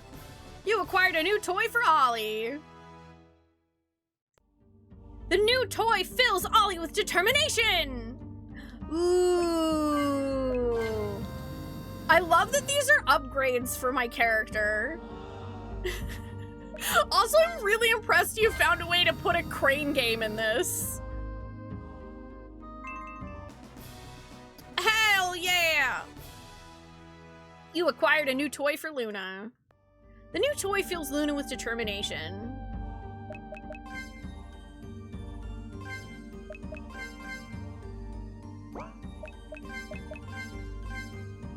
I was right!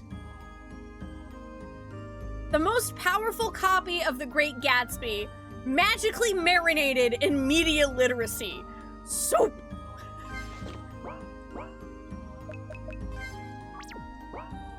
Glorious soup!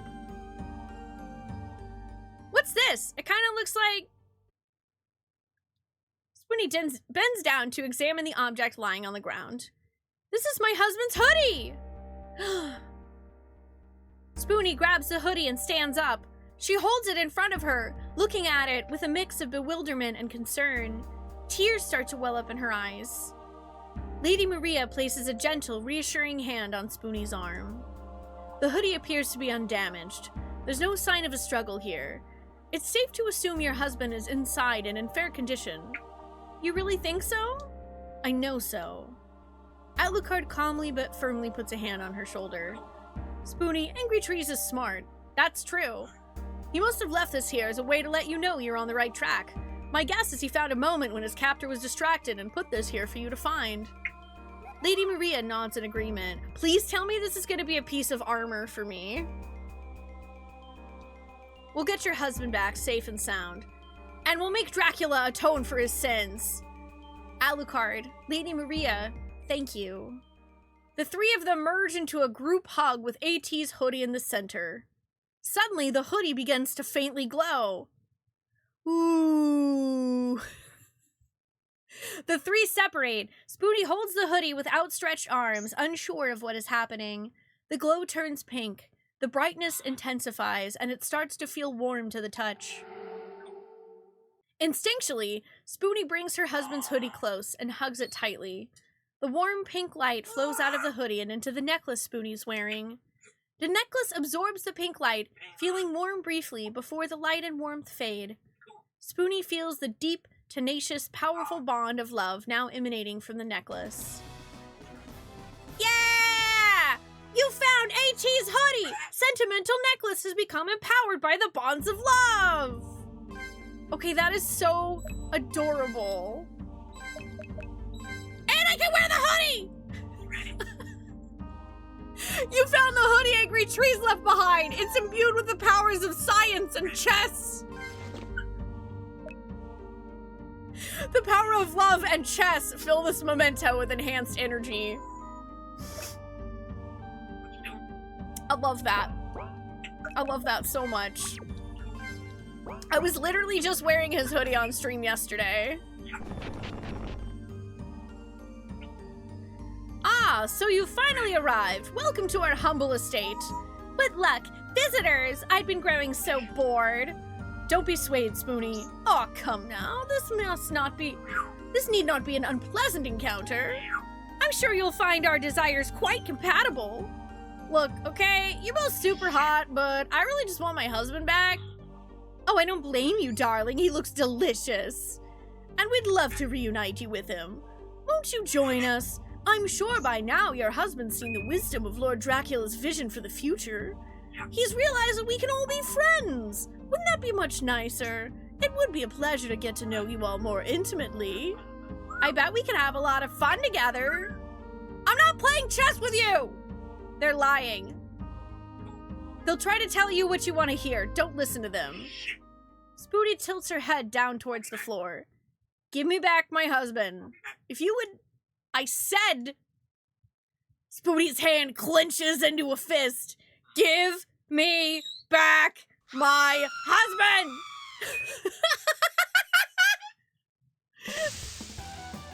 I will strangle you!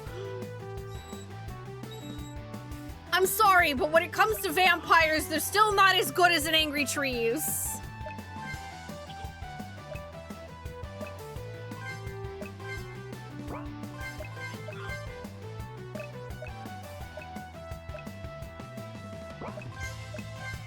Spin!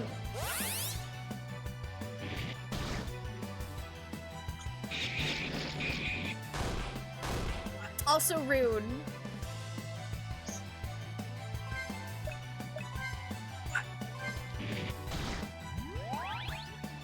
Mask Vampire uses big sub.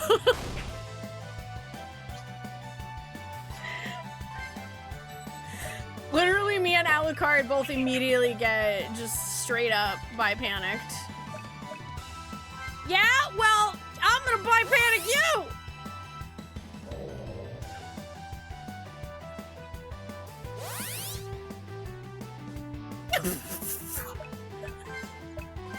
Is this just literally a bi-panic off?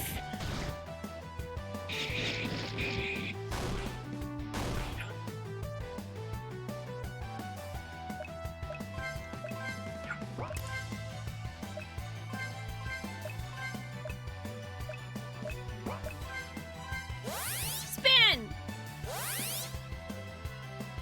No, Lady Maria! Not you too!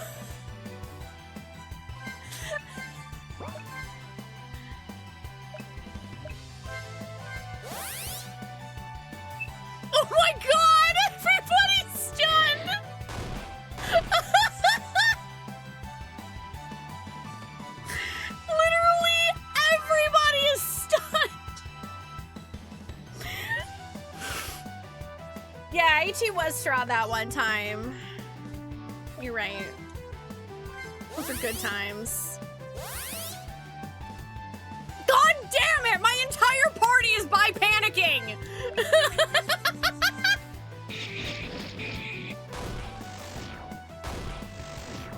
Good. Okay, Lady Maria murdered them all. We're fine. Hi, Bestie! Chat made me video games to play, and they're using them basically to roast me, and it's kind of beautiful. I learned Bard LOL. Shield bash. Ooh, Bloodfire.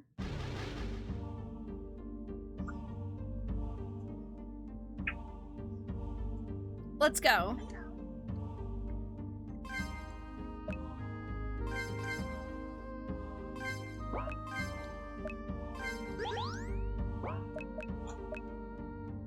Spoonee insults the enemy, demoralizing them so they do less physical damage. Yes! Excellent. Ooh, potentially stun. Blood fire! A blood strike, but with magic blood fire. Thermodynamically and aesthetically hot. Excellent. Wait, did I save? I did now, okay. You walked in when I pulled the Greatest Gatsby out of the crane game machine? Excellent. Alucard looks around at the wall. There are small but noticeable deformities in it.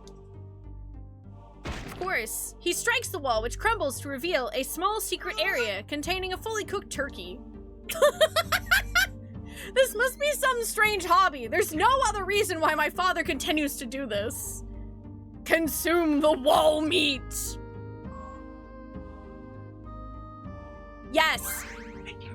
Despite how ridiculous this entire situation is, your party is fully restored. Yay, wall meat! Wall meat, brouhaha!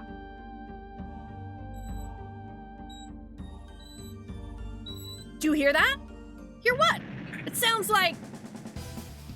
Everyone unharmed? Yeah, I think so. I'm fine. Is that a pickle construct? No! Yes, it appears to be. I've only ever read of them, though. Never seen one in the flesh, or rather, in the pickle. A pickle construct? You gotta be kidding me!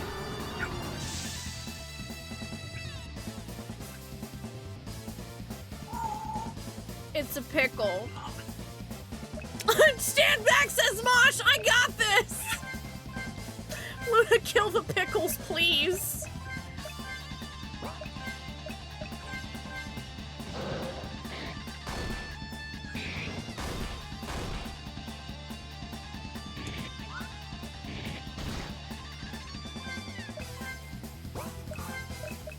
I'm gonna insult you with Bard LOL. Lizard. Thank you, Anonymous, for gifting a sub to Spoonee Loves Pickles. Rude. Hey, Spoonee, come up with an insult for this! Pickles suck and you're a sack of lard toast! There, vicious mockery. A pickle breath weapon, gross! No, I'm dead!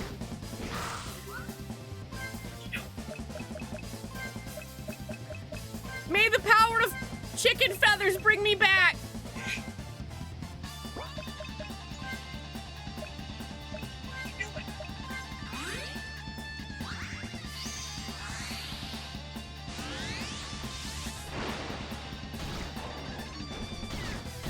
That's rude. Why do you get to use pickle spray twice? What the fuck? That's so mean. Can I just... Okay, well at least I used it on Alucard instead.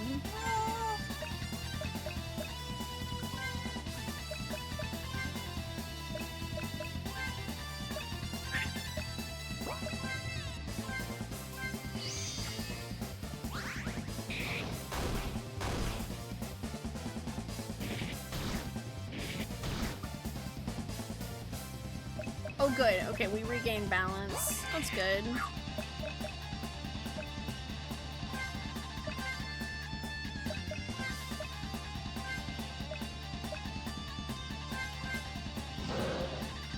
Wummy, bro! Barbuta! The sacred phrase, Barbuta! It fills you with strength. So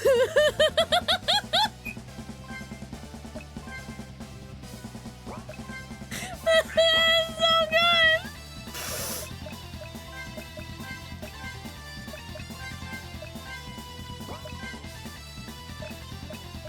I hope I have enough health for that.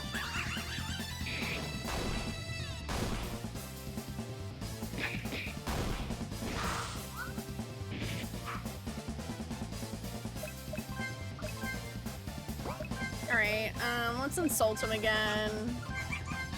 Shield bash.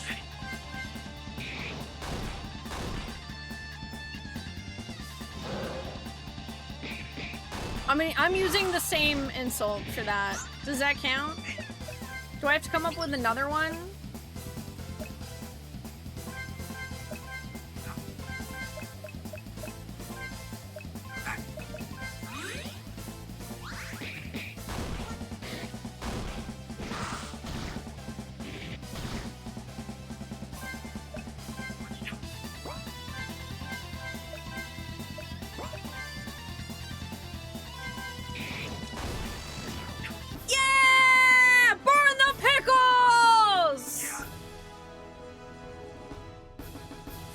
I have multiple weaknesses. Pickle damage is one of them.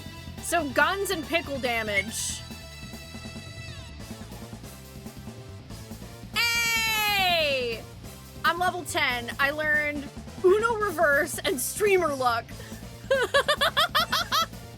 Alucard learned Dark Inferno and Soul Steal. Lady Maria learned Bloodfire Spin and Buy Panic Aura. Those are all great. It seems my father's pulling out all the stops to hinder you. Well, I wish there were less stops. A lot less!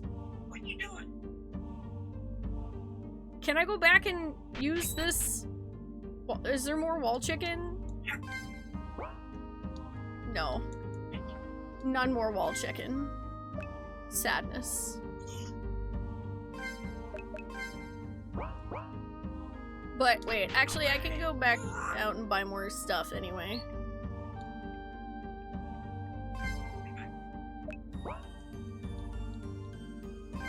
Let's go shopping!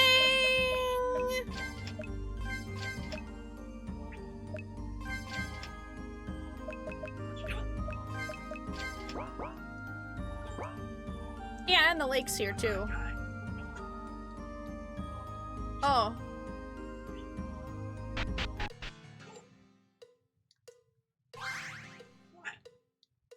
Oh no. Well, you know what, Jason? It's not a baby screaming and bonking its head on the wall repeatedly, so could be a lot worse. And it doesn't appear to have happened a second time. Like, it was just that once. I don't know if it was— oh! Okay, there's like— oh, I see what's happening. So, okay, I figured it out. It's that you must have made this row of tiles, the trigger tiles for this dialogue, and it just didn't disable the other ones.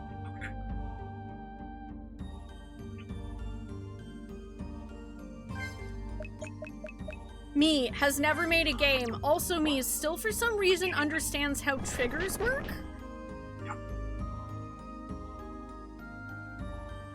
Also, I don't know if it'll be the Wii Shop channel music, but that would be cool. And also, have a good night, Ichigo. Thanks for joining us.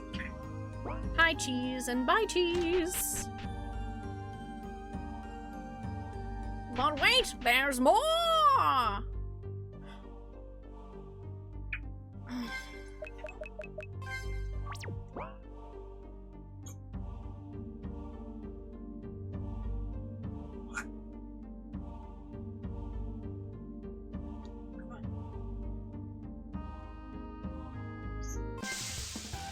Of course I'm gonna push it.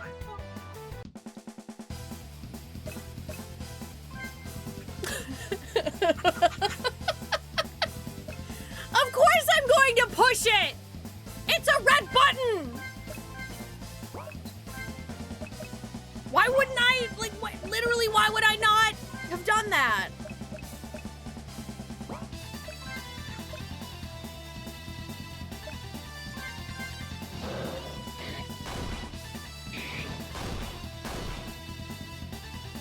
I knew that was a trap. I still pushed it.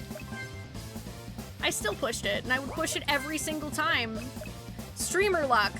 Spoonee invokes streamer luck, granting the party bonus luck, dodge, and crit for 5 turns. Uno reverse. Spoonee yells no so forcefully that it reflects enemy magic attacks for 1 turn?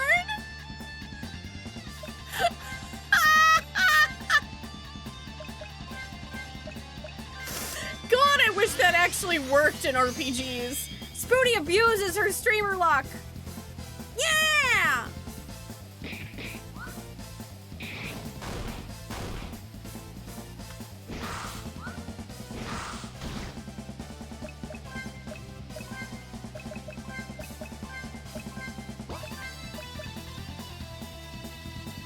Soul Steal gives all enemies the big suck. Metaphorically, of course.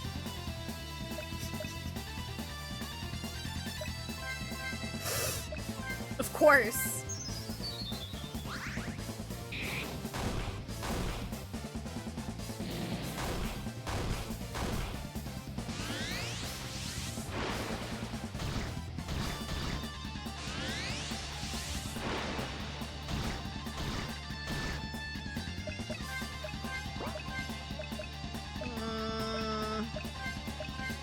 I need to heal.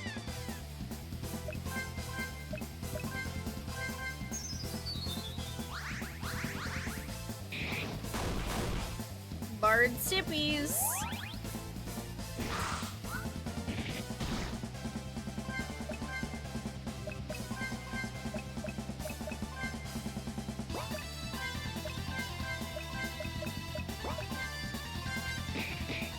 Butterfire is too good to not use. Ooh, that was a good crit.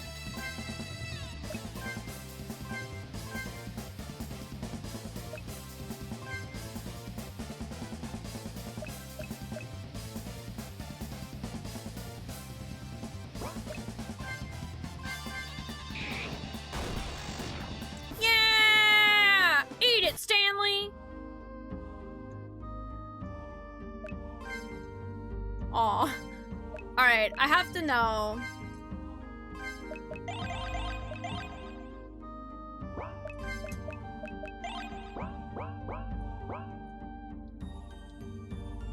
Hang on, no. I want to save first.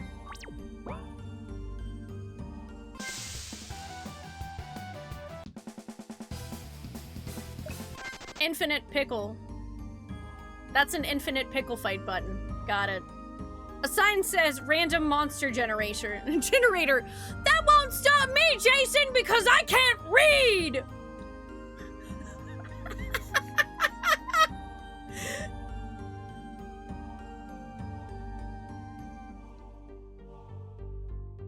So wait, okay, so yeah, that does say random, so like... How many times will it be pickles? Oh, okay, there's slimes.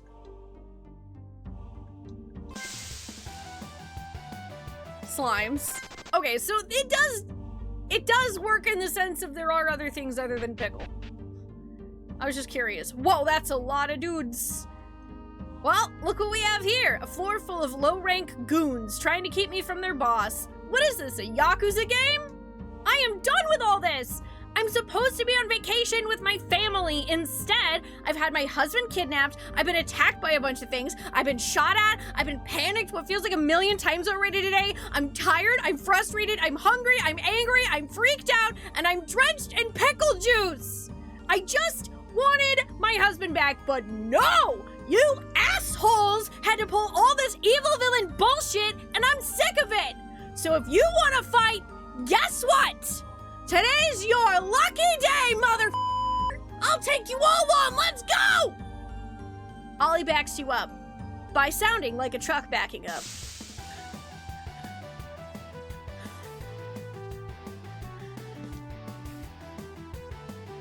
An absurd number of enemies. Good.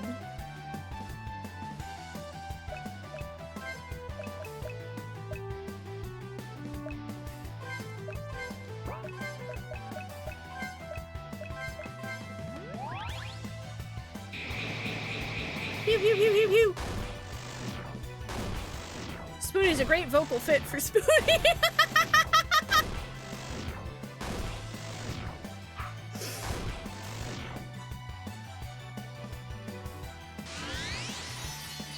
Techie over here just like straight up trying to find a way to get me to make that voice real, like trick me into doing it, which I mean that in a not the way it sounds. It's like my brain hasn't done it yet this whole time because it's my brain.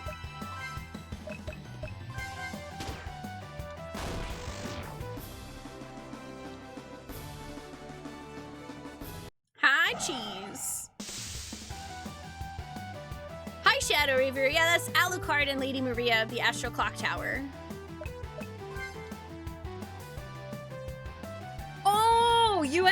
Oh, you were gonna do like quick time events for these fights, but you had to cut them due to time.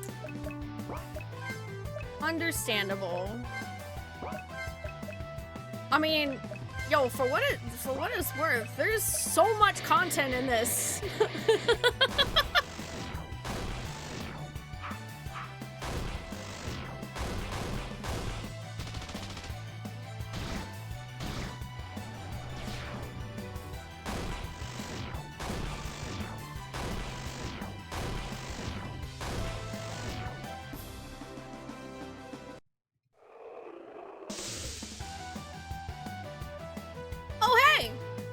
Vampires are back.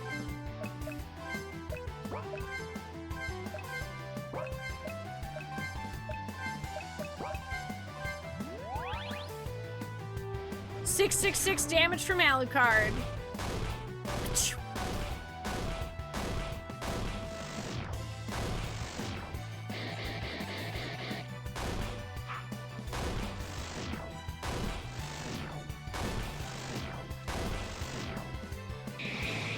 Also, apparently AoE stuff does actually work on the RPG jerk bats.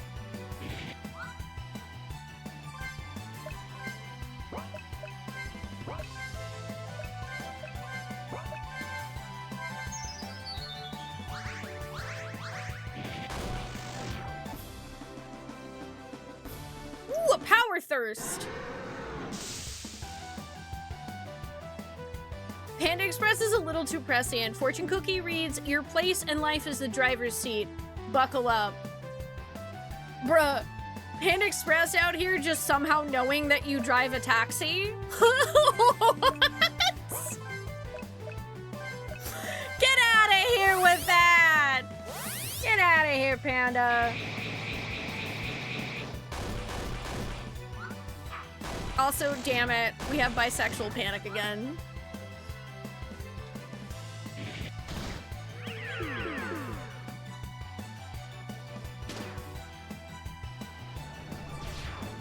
Surprise, surprise!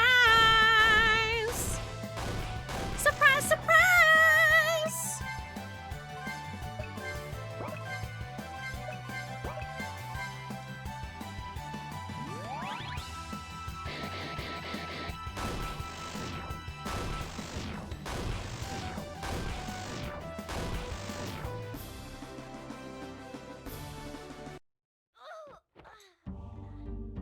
That lady died.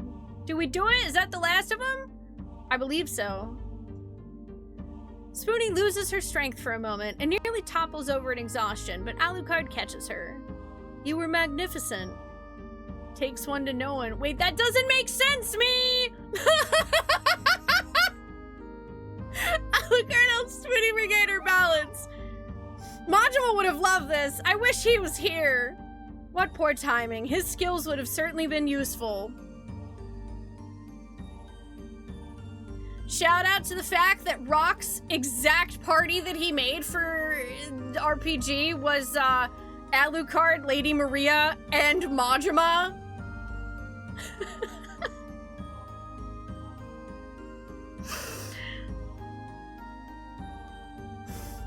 Indeed. At least now you have quite a story to tell him when he returns from doing maintenance on the Choco Bus. That's for sure. All right, let's go rescue angry trees. That's beautiful. Hidden wall meat! No! Yeah, okay. I thought he was shaking his head because there wasn't any wall meat. So when I'm super exhausted, I accept compliments. I guess so. This is your less than subtle hint that these stairs lead you to a point of no return. Once you go up, you can't heal or save. You should do that before you go up. Or don't. I'm not your dad. Oopsie doodles!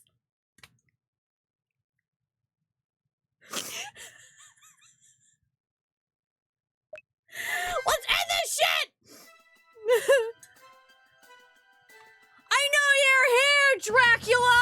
You big nerd! Where's my goddamn husband?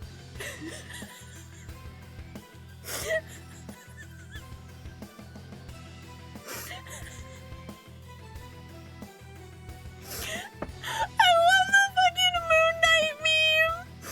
That's so good, because Steve Chops actually photoshopped my head onto that one time. Please set aside sufficient time to view these cutscenes in their entirety. Stop whatever you're doing and let angry trees go, Dracula! Or else we're gonna kick your butt so hard they're gonna call you No-Assula! You are nearly as insufferable as a Belmont. I'm unsure if I should be impressed or annoyed. Perhaps both. Father, stop this madness. To quote a phrase I've heard people say, how many times are we going to have to teach you this lesson, old man? It's nice to see you too, my son. Sadly, this reunion will be short-lived, unless, of course, you've come to repent and join your father's cause. Never! Alucard has a sense of honor and dignity. He must get that from his mother. Burn! Ah, Lady Maria.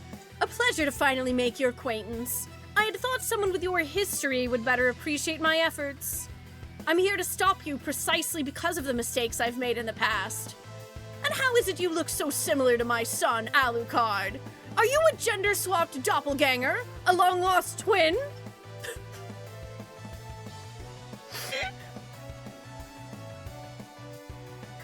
You attempt to insult me, yet I hear only compliments! Spoonee, you really have a type, don't you? Shut up, Dracula! You shut your fucking mouth, Dracula!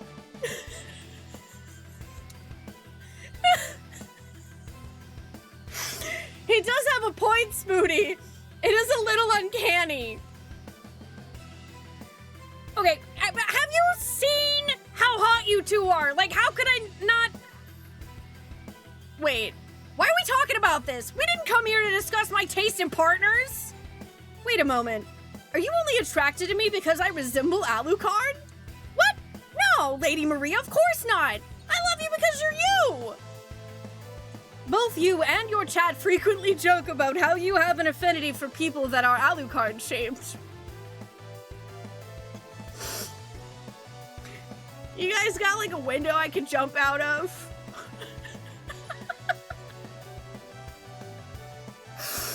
That's not helping! Hey guys? Can we focus on getting me out of this ritual circle? Please? Alright, sorry babe! Alright, Dracula! Hand over the husband and no one gets hurt! But Spoonee, wouldn't you like to know what magnificent event is about to happen? No!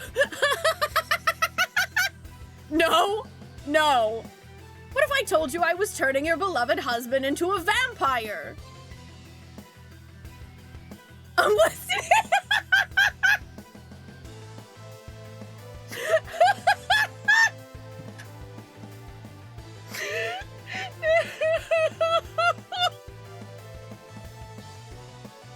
I feel so thrown under the bus, dude! I am so personally attacked! Not just any kind of vampire, a magically enhanced vampire, capable of feats of strength and skill unknown to the world. Angry trees? A vampire? Spoonee, snap out of it! Spoonee's eyes widen and an unnerving smile spreads across her face as she becomes lost in thought. I don't recognize the corpse anymore. She's been run over so many times. Why? What purpose would this serve? What is your end goal with this, Dracula? I'm interested in this. He's solid over you. I found a secret ritual that will allow me to both exponentially empower and completely control any human I turn. As long as I perform his transformation during the end of the rite, the world's most powerful vampire will be born, and they will be unable to disobey my orders. But why him? Why angry trees? Surely you could have picked any other human for this ritual. You need him specifically for a reason. How astute. You're right. I could have chosen anyone for this. However, I need this man for one very important reason. I need him for his chess skills! I called that shit! I knew it! I knew it!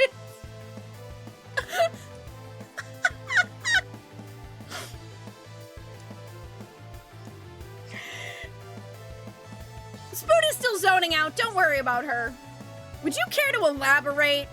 Chess is a classic game of strategy. Anyone well-versed in it has the skills necessary for politics, warfare, and world domination. Angry Trees is a competitive chess player, which means he's part of the greater chess community. He has friends and connections in this worldwide network of the world's foremost tactical geniuses. But the key detail is he's married to one of the most popular and well-loved people in history. With the influence Spoonee provides... Oh yeah, this is a future where I'm, like, actually popular. He can easily get access to the most powerful minds in the universe and bring them to me! Imagine! Not just one immensely intelligent strategic mind with unmatched superhuman physical power and vampiric skill, but thousands of them, all entirely under my control! Okay, Khazadar. Nothing would be able to stop me! Mwahaha! A strange, questionable plan, but a plan nonetheless.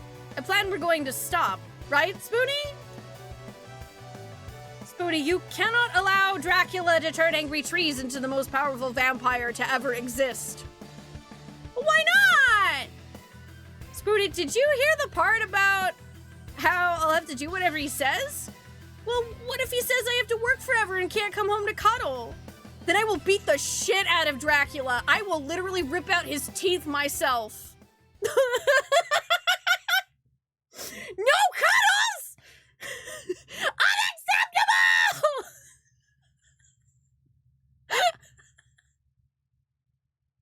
Spoonee's eyes narrow, her brows furrow, and she turns to Dracula with a scowl. You've gone too far, Dracula! This is unforgivable! We're gonna put you back in the grave! You're welcome to try! I appreciate the actual Dracula laugh. It's Dracula!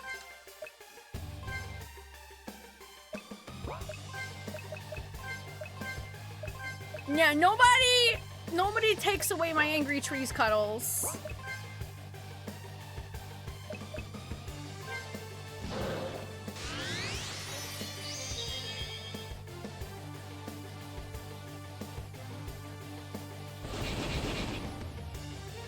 Woo! Stats go up.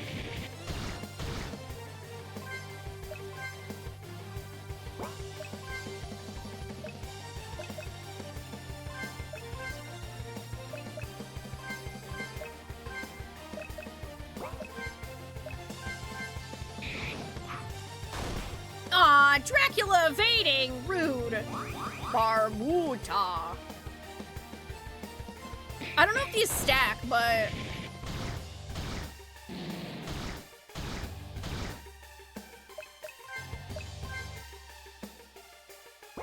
Goodness gracious.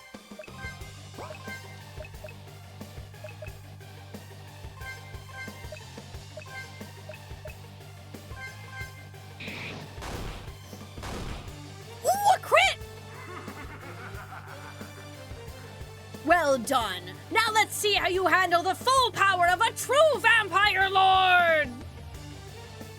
Yeah, this does kind of remind me of Persona. Hi, Chadra. How are you doing? Oh boy. Big Dracula. Big Drac.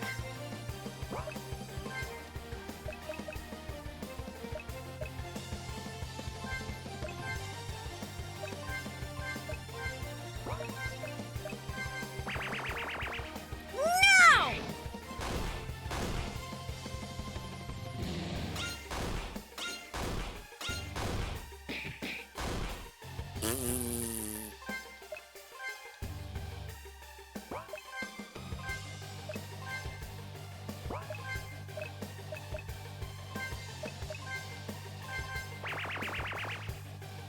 No again!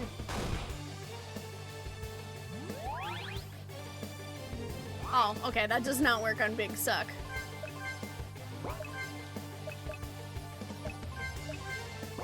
Let's go ahead and heal.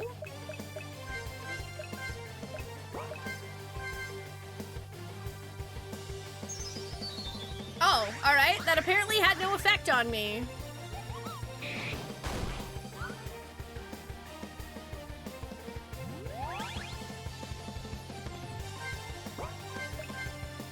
Alright, let's redo streamer luck. Oh, and I think my provoke ran out.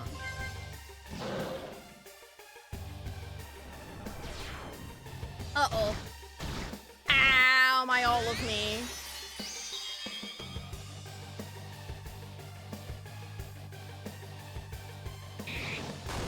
One!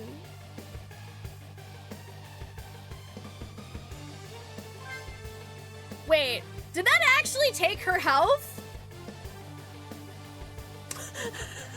Hi, Inkblade. This is a game called Chronicles of the World Friendship, which Jason WFD here in chat made as part of a little mini game jam that I did called Tales from the Chat. It's all games basically made for me to play here on stream.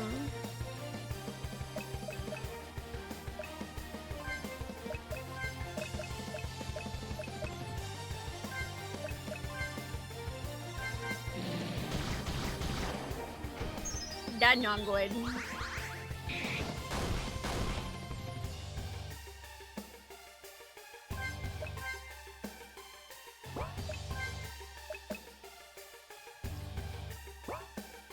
Let's see.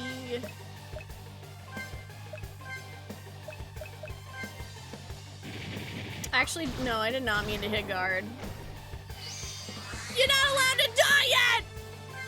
I did not mean to hit guard. I meant to heal myself, actually.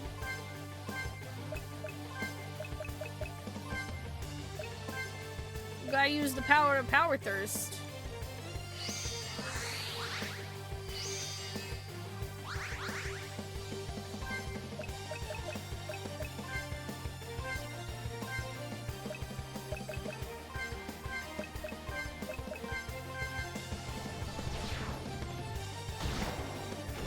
That's rude.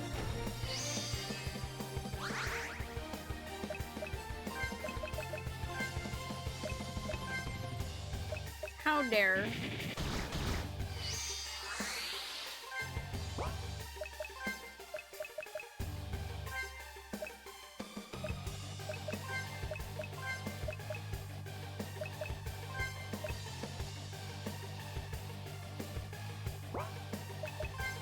I'm gonna go for another attack if I can. Oh, well. Oh! Eat it, Dracula! Eat it, Dracula! I'm the best. Literally 1 HP in a dream! 69 XP. Yeah, nice XP. Nice ones.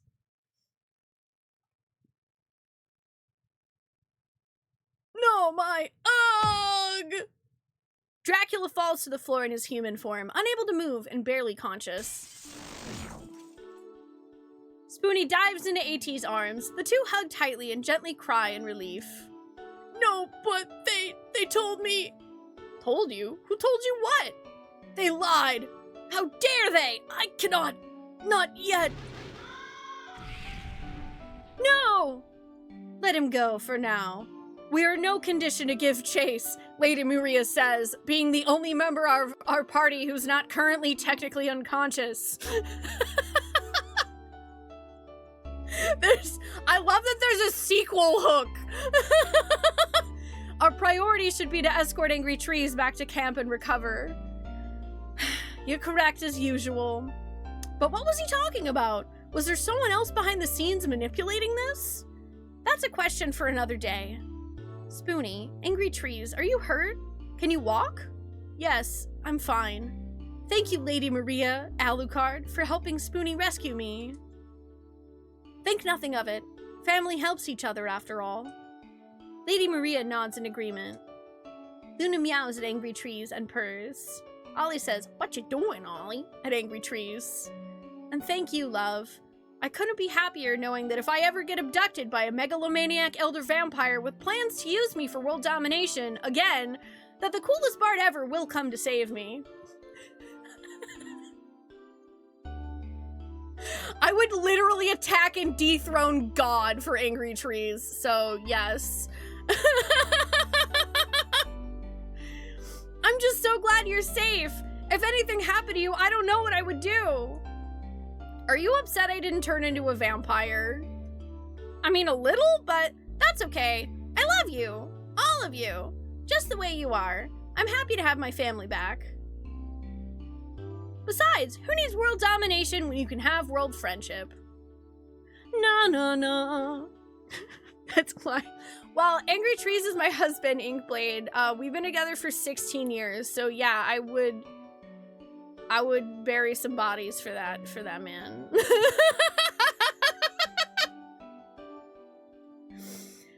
Let's not loiter here. It's likely that this castle's about to dramatically crumble into nothingness soon. Also, yeah, title call out.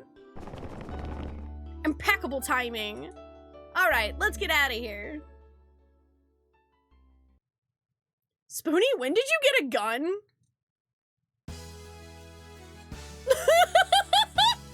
Lady Maria draws out her own blood.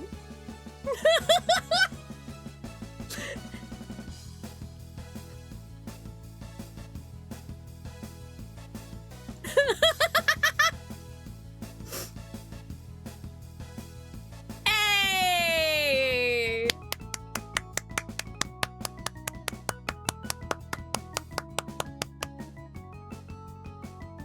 I'm so proud of you for MS painting a gun into the skeleton with a gun.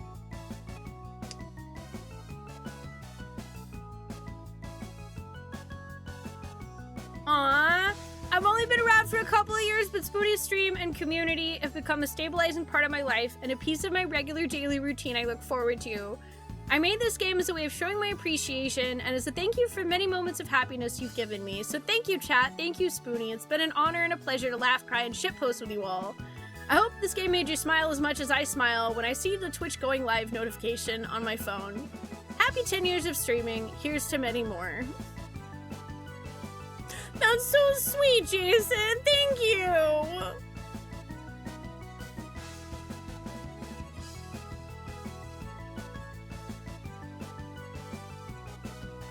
That's so sweet. Thank you so much. That was wonderful. 10 out of 10. I've loved every game that y'all have made so far. Jason, I can tell you put a ton of work into this. I loved it. Thank you. Thank you so much. I've never felt so called out by a game in my life because it was literally written about me.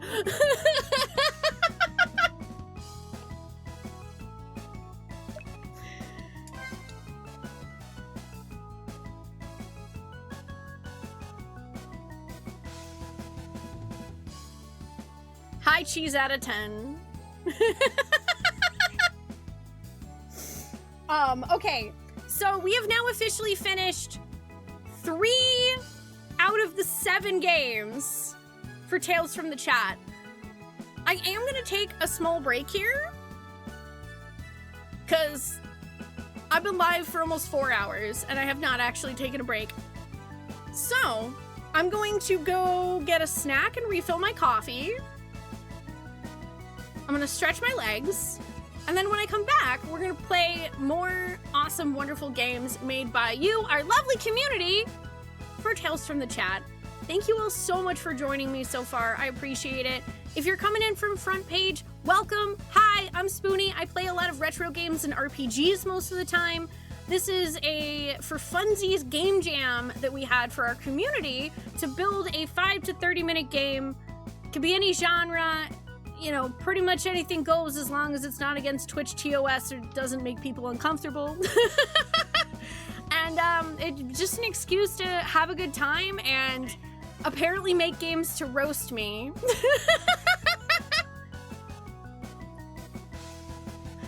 Yeah, I need to go lay down after getting called out so much.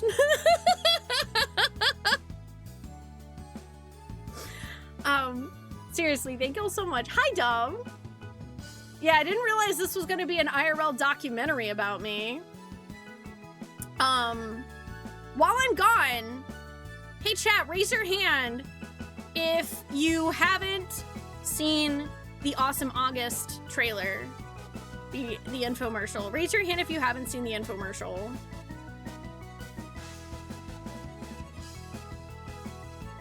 I'll ask him, Landis. I can't make any promises because I know he has been really busy lately. Like maybe when his work calms down, I could ask him.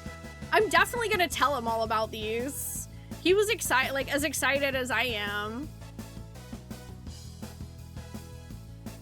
Raise his hand, totally not lying. So games that we have left, we have Make the Best of It by Scala Kitty, X**? By Item Finder Muriel, Spoonee's Tower Trouble by Barry T. Engineer, and Bard's Side Scroller by Harley Quincy. So we'll be checking those lovely video games out after this. Thank you all so much again for hanging out. I really, really appreciate it. Don't go too far, or if you do, just come back, because there's going to be a heck of a lot more video games and a heck of a lot more shenanigans.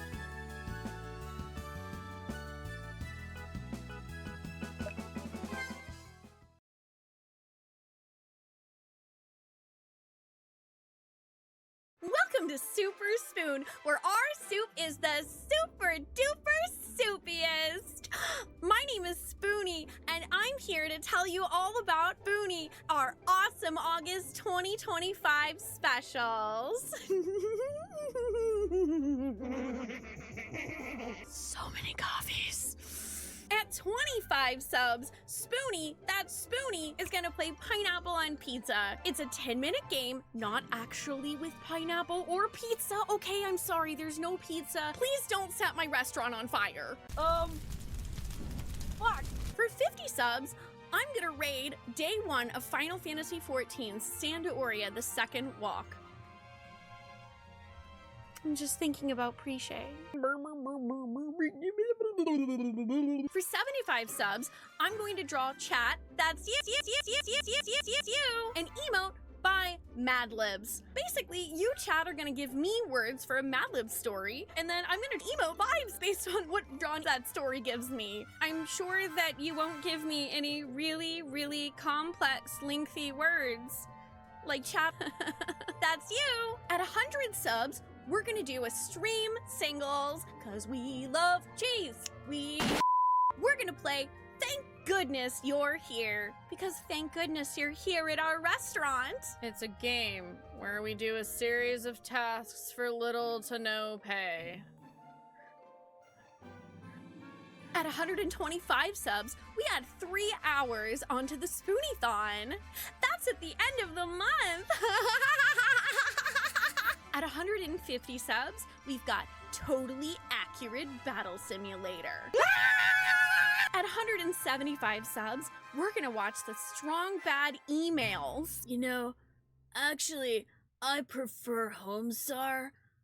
I feel like he's really underrated. Why is there a hole in my chest? That'll be emails 100 through 125. Let me just adjust that. At 200 subs, we're doing another stream singles.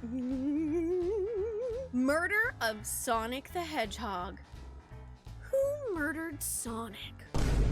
My money's on Speed Racer. At 225 subs, we're gonna surf the web, TV Tropes Edition! AKA, I'm gonna get so lost into TV tropes that I won't know what year it is anymore. We're also going to get a Barred Lizard emote. Lizard, lizard, lizard, lizard, lizard, lizard, lizard, lizard. At 250 subs, we have The Room 3.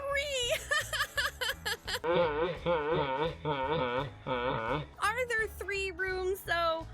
Or are there 46 rooms? Blueprints? Blueprints? Blueprints? Blueprints? At 275 subs, I'm gonna show you Girl Talk. I had this game back on CD-ROM in 1998, and it's based off of the board game. You know, the one that was from the 80s and 90s that basically no one's ever heard of anymore. It's so good.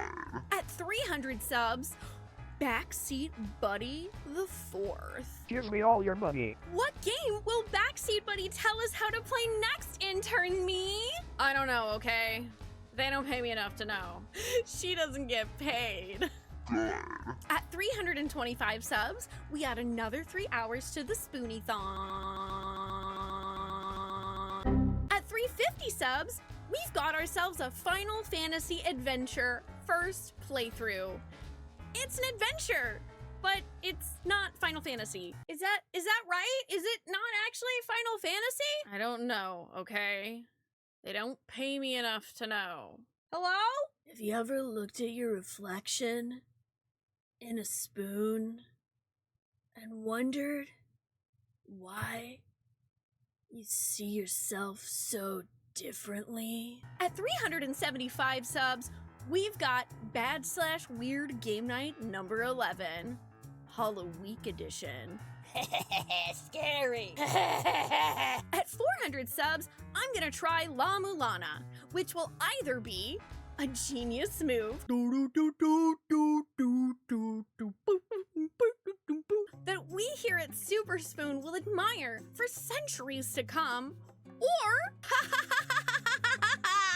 at 425 subs, I'm going to add new buildings and seasons to Bardville, aka our starting soon screen. At 450 subs, we've got another stream singles. This time, it's Strong Bad's Cool Game for Attractive People, Episode 4, Dangeresque 3. Dun-dun, dun-dun, dun-dun. Cool glasses. So dangerous. At 475 subs, Spoonee's Soda Sampler. Can we make a better soda by combining sodas and sodas? Yay! At 500 subs, I'm gonna make you chat a movie in 3D Movie Maker. It's a game from 1995. Which I'm sure that all of you have definitely heard of 1995, and I am not slowly disintegrating and dying like a star. I would never lie to you, chat. At 550 subs, we add not 1, not 2, not 3, not 4, not 5, but 6 hours to the Spoonee-thon. Dope. At 600 subs, Spoonee. That's you! Returns to Maple Story. Don't say this one too loud. You'll wake up Gremlin Spoonee.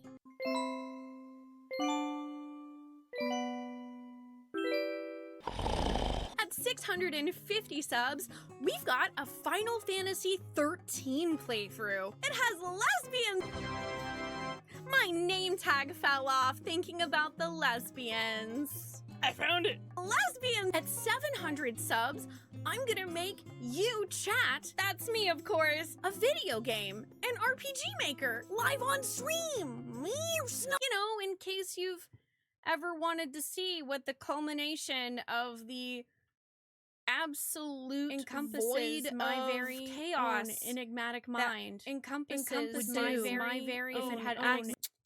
At 750 subs, I'm going to play for one single day Grand Theft Auto 5 multiplayer. Pew pew pew pew pew pew pew pew pew.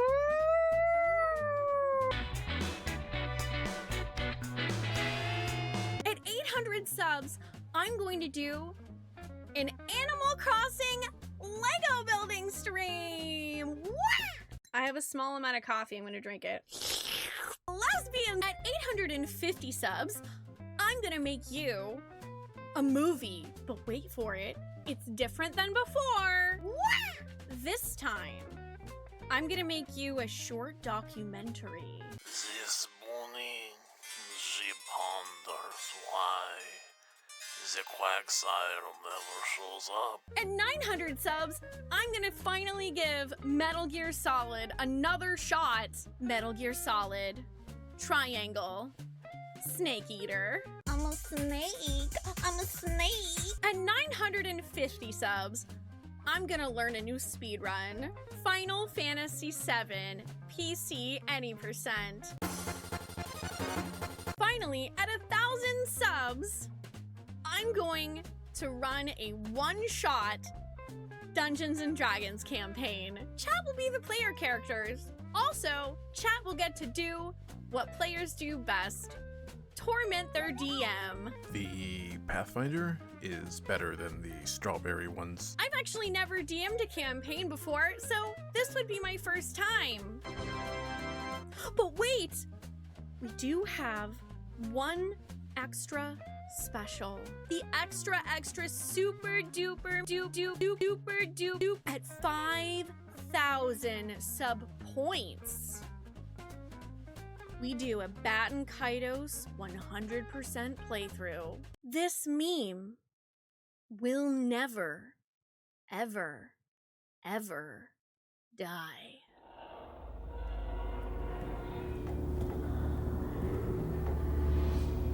Also, we'll get a ton of new emotes, you know, no big deal or anything. I definitely wouldn't love to have a bunch of super cool lizards. Since it's Awesome August, we'll also be featuring lots of August-only community incentives and shenanigans with special thank yous for sub-gifting. If you gift 5 subs, you get your name added to the chat wall, which is a big poster board behind me for the entirety of Awesome August. There's a green thing back there. If you gift 10 subs, you get to add a color or metallic / outline of your choice to your name on the chat wall. I don't know why I'm winking. If you gift 25 subs, you get a personalized doodle of your Twitch username by yours truly. That's you! And if you gift 50 subs, you get your name added to a permanent Awesome August 2025 poster in Animated Me's room, which is our Be Right Back and ending screens. And as an added bonus, you get to create a permanent chat command of your choice, which definitely won't be used to annoy me for the rest of my Twitch career. These thank yous are cumulative for your total gifted subs across the month of August. We also have a special event schedule.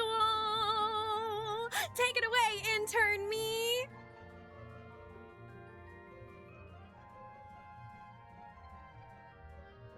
Well, that about wraps things up for me.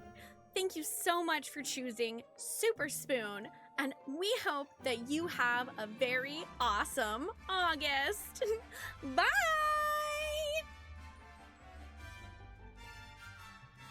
Bye-bye!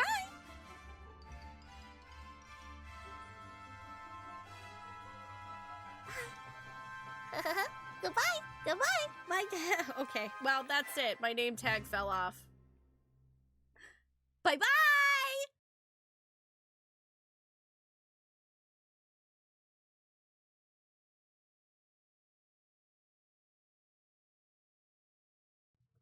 Well, you saw it. It happened. You can't unsee it. The Awesome August infomercial.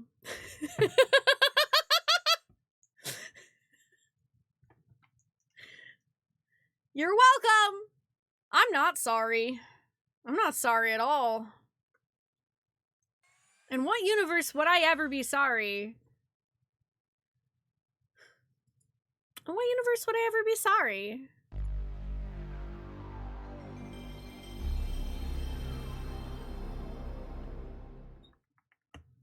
Hi. I would stick around, but I'm tired from helping Ack make a Scooty McFartman, so I'm going to bed. Night. I don't know what a Scooty McFartman is, but... You know, I'm sure I'll find out. Thank you for 103 months, Tonberry. I really appreciate it. You rest well. It's good to see ya. Hi, Perpetual Void. Welcome.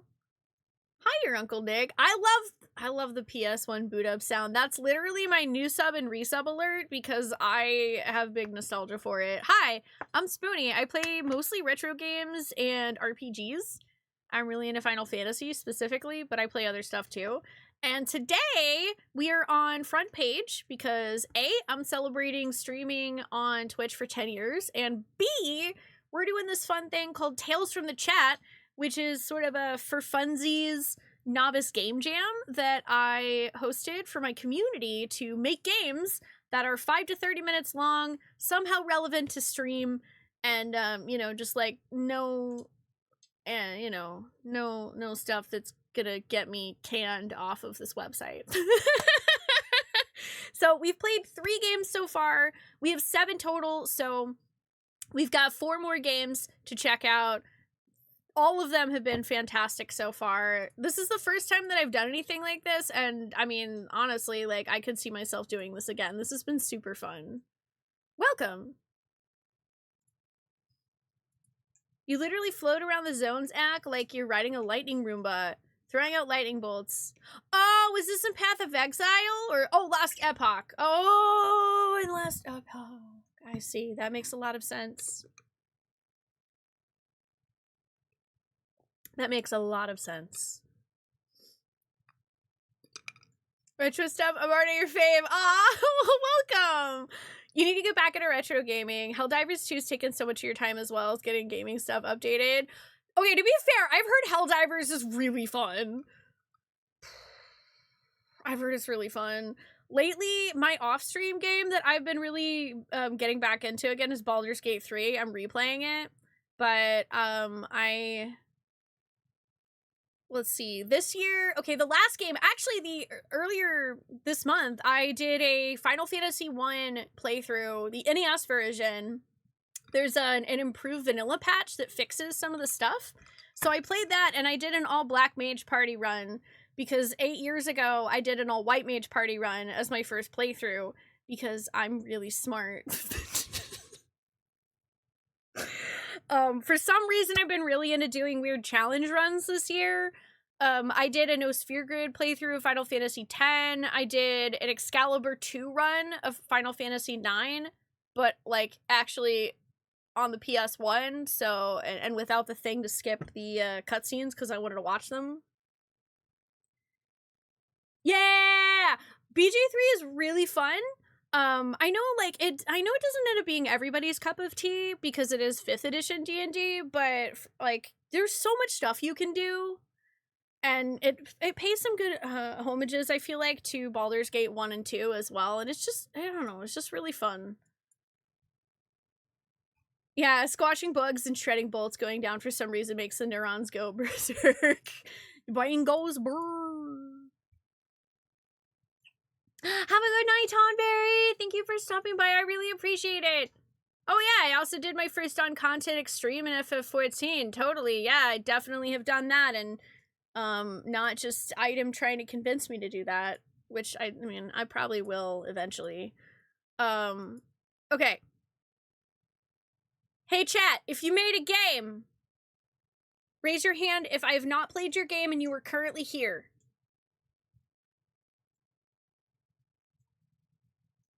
You need to get back into Helldivers too. You used it to learn Spanish and troll your in-laws. Okay, I love that, bestie. We did Byakko. I guess. Does Byakko count? Oh, you've only played 5th edition, so that's fine by you. I really like it. And I mean, there is the whole like romancing your companions aspect. So if you're not like a big fan of that in games, like if you enjoy BioWare games where you get to romance a person and have a really cool soul-crushing story, Baldur's Gate 3 is great. If you don't like romancing your companions, I think you can still avoid doing that entirely. But Withers will give you crap for it. But don't worry, we don't listen to Withers, alright? We don't listen to that guy.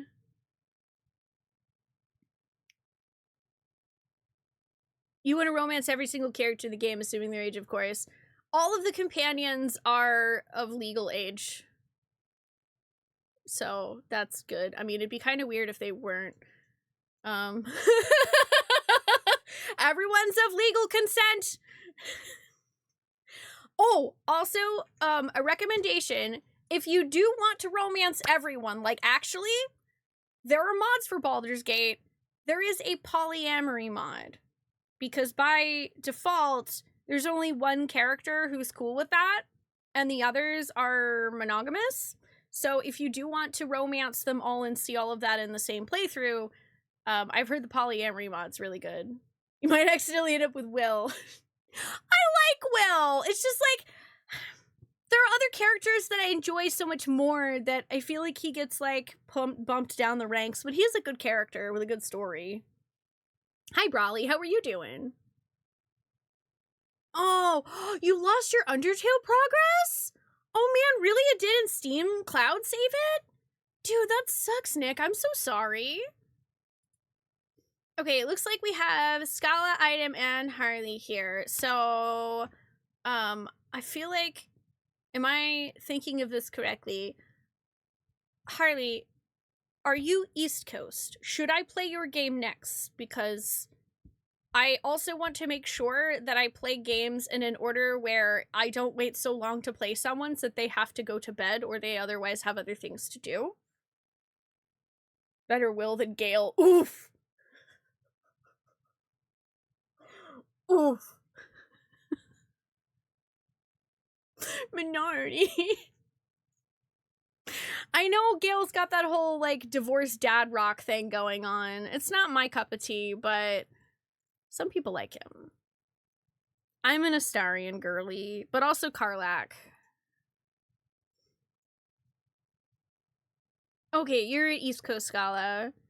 Oh, that's right, you're EU, Harley. Okay, so you'll be up for another 4, probably. Okay, so let's do... Scholar, are you cool if I do your game next, then? Just in case, since you're East Coast? And then we can probably do Harley's after that, and then maybe see... I know Barry said he'd be home, or I think he got off his flight at like 7, so I want to make sure I give plenty of time for Barry to get home before I play his. No, it didn't for some reason. That's so frustrating, Nick. I'm sorry. Well, yeah, I guess that's what I mean, Landis, is like, if you get into a relationship with the character that is totally open to poly, there are 2 characters that are, like, okay with it under certain conditions. Pick a number between 1 and 69. 1. What are you gonna do about it? I know this game.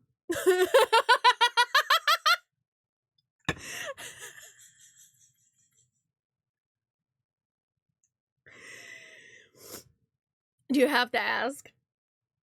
Yay, okay, let me, so Scala's game is a browser game, so Blizzard, I'm gonna boot this up. Blizzard.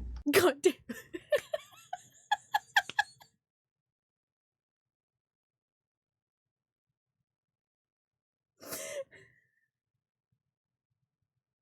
Bestie, thank you for gifting a sub to the community. Welcome on into Exodus Gunner. I appreciate it.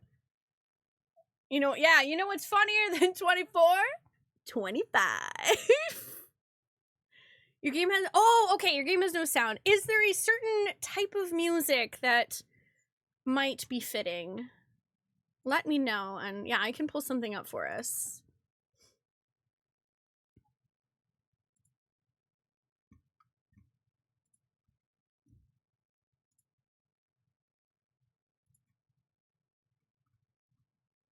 Brian really wants the Wii Shop music.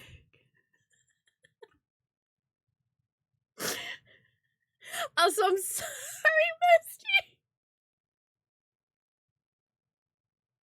Misty. See, but also because I know that game, listen, because I know the pick a number game, that I'm like, well, if I pick number this big, you've already been very generous. Feel weird, pick big number. You've already been generous.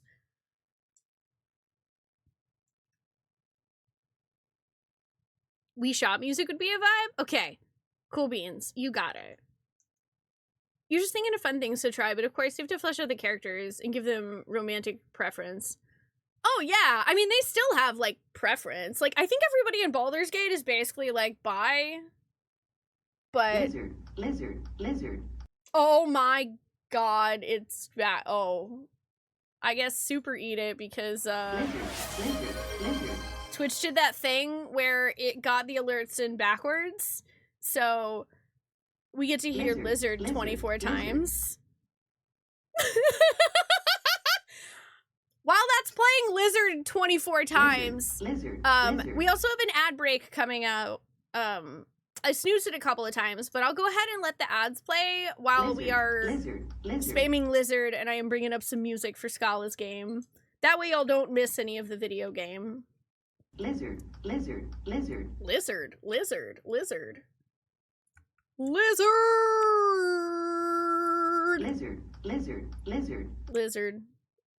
Heckin' Lizard. Also, thank you for starting a hype train. Lizard. Thank you for starting a hype train. Lizard. Why is my taskbar, like, barely showing up here? Get out of here, taskbar. That's a lot of lizards. Lizard.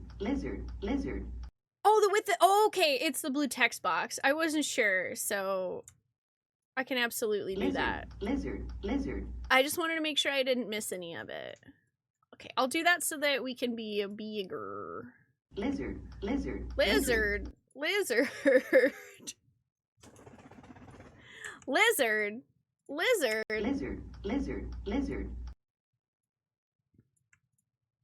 Mm-hmm. Lizard. Alright, cool. That should be relatively perfect. Lizard. Relatively perfect. Blizzard.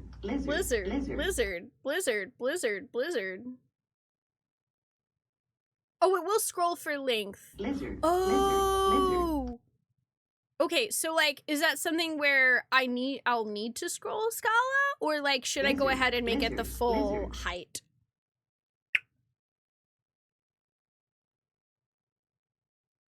Lizard.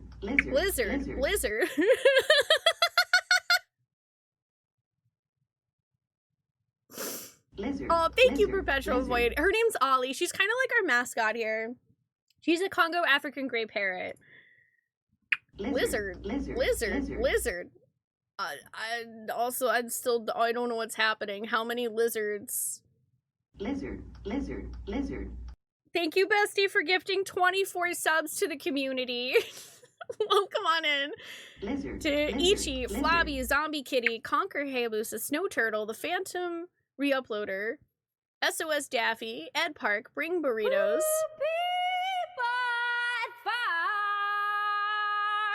Poopy butt farts. There it is. Yeah! Spoonee loves cheese! Greed Fabulosa Prophet, Rose, Link to the Pastkin, Yonkers, Moan Guy, Devonay, Quintuki, Bluff, The Prize Inside, Jib, Slim, Arch Neptune, and Jazzpoo, and Leonhard. I hope y'all enjoy those emotes. Thank you, Bestie, for gifting 24 subs. I gotta hit this button. 1, 2, 3, 4, 5, 6, 7, 8, 9, 10, 11, 12, 13, 14, 15, 16, 17, 18, 19, 20, 21, 22, 23, 24. 24. Doomswake, thank you so much for gifting 5 subs to the community. Welcome on in to MTF Moon, Sleepy Cows, German Cal, I'm Rage, Dank Boy. I really appreciate that. Thank you, Dooms. 1, 2, 3, 4, 5. And Shenron, thank you so much for gifting a sub to Lucky Zero. I really appreciate that. Thank y'all so much. That puts us 4 subs away from our next goal. So, that's crazy. I will need to scroll, but this is fine because then people could read it. Cool beans. Cool beanarinos. We'll do that then. We'll do it this way. Ugh. Okay, I'm officially out of ad snoozes. There's more than one kind of daddy, I guess.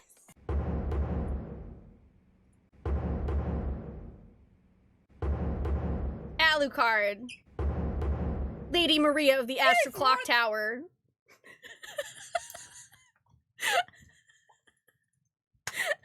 It's just completely out. Ack,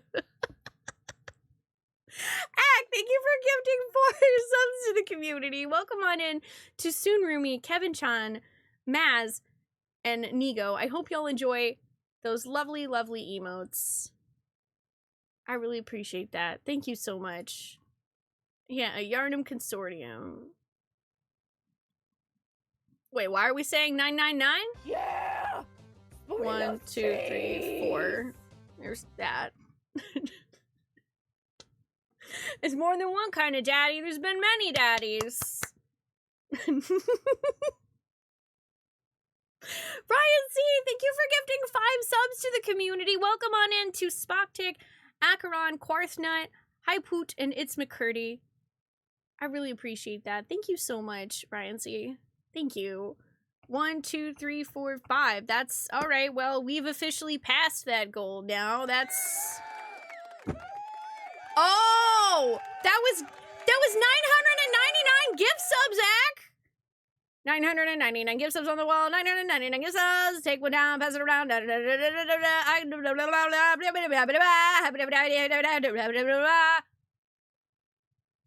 That's a lot of freaking subs. 9!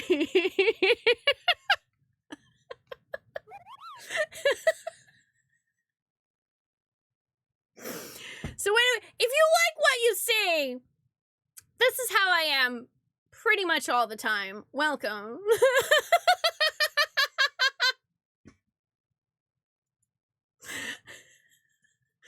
Thanks for finding me on your front page.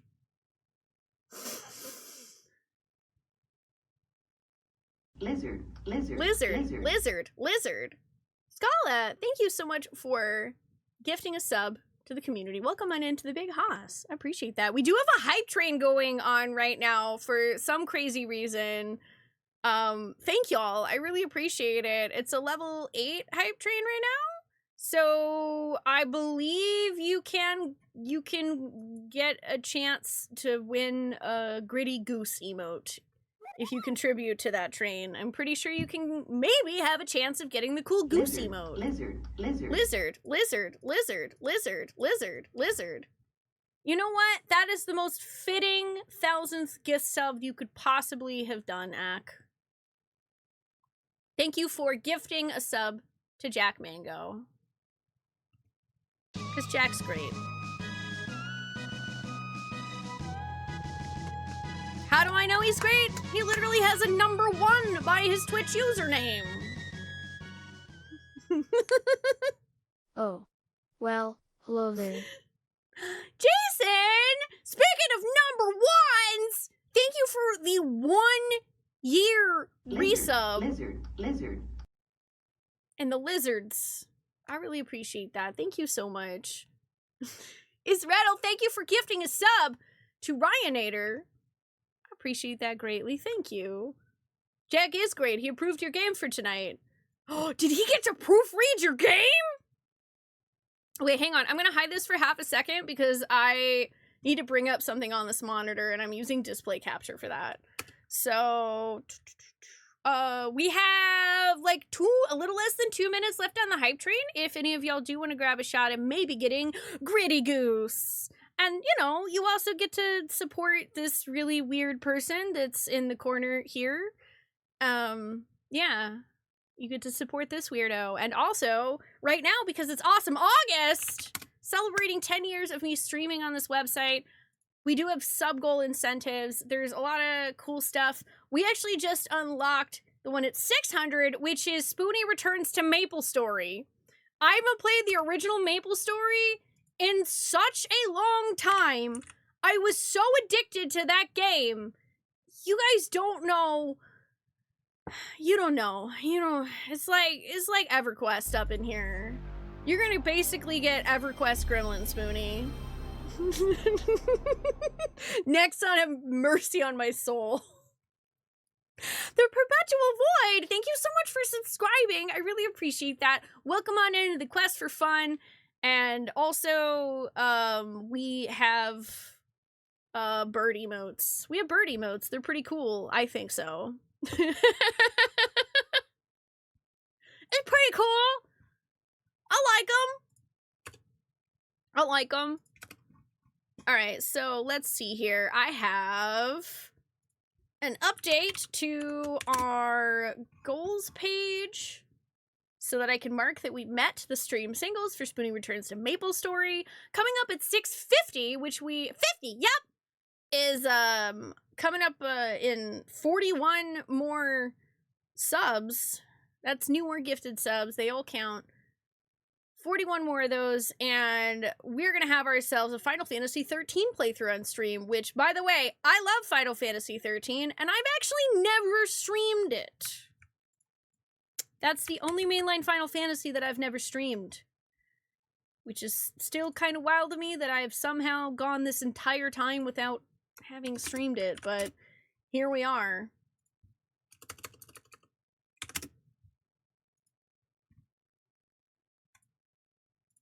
Let's see, I got a crown!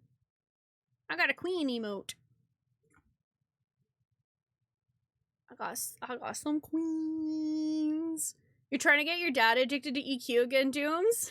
Oh man! Let me know how that goes. Oh, you went to Jack the other day like, hey, I'm putting that this game is Jack Mango approved, and Jack laughed. Excellent. Good. I'm glad. Oh, the problem is the 1,000th gift sub takes you to 48 for this month, so you have to ruin the 1,000 to hit the 50 for the month. It'll always be 1,000 in my mind. It'll always be 1,000 in my mind.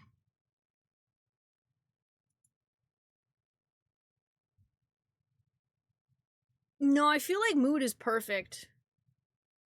Okay, I think I also... I'm just out here updating stuff. There we go. So, coming up next, at 650, Final Fantasy 13 playthrough, 700, I make an RPGMaker game live on stream, which is super relevant to, you know, what we're doing right now, actually, because I'm playing a bunch of games made by the community.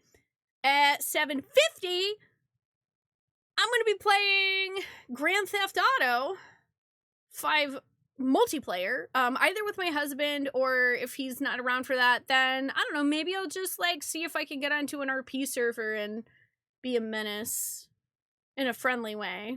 And at 800, we've got an Animal Crossing Lego building stream. I have a set of Legos that are Animal Crossing. There's a few more after that as well, but, you know, that's what's coming up next. Let's pull Scala's game back up here, since I have that stuff updated, and I'm gonna pull up the Wii shopping music, because I've been told that that is relevant, or at least works. Oh, your cousin introduced you to Warframe? Warframe, good. I don't understand any of it still, but it's good.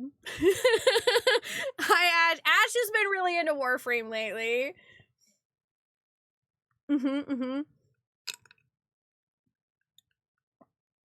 Also, my good friend Rue actually works on the game and played it a shit ton before that too. The game has Final Fantasy vibes, but Wii Shop would be funny for this. I mean, Wii Shop Final Fantasy totally works, right?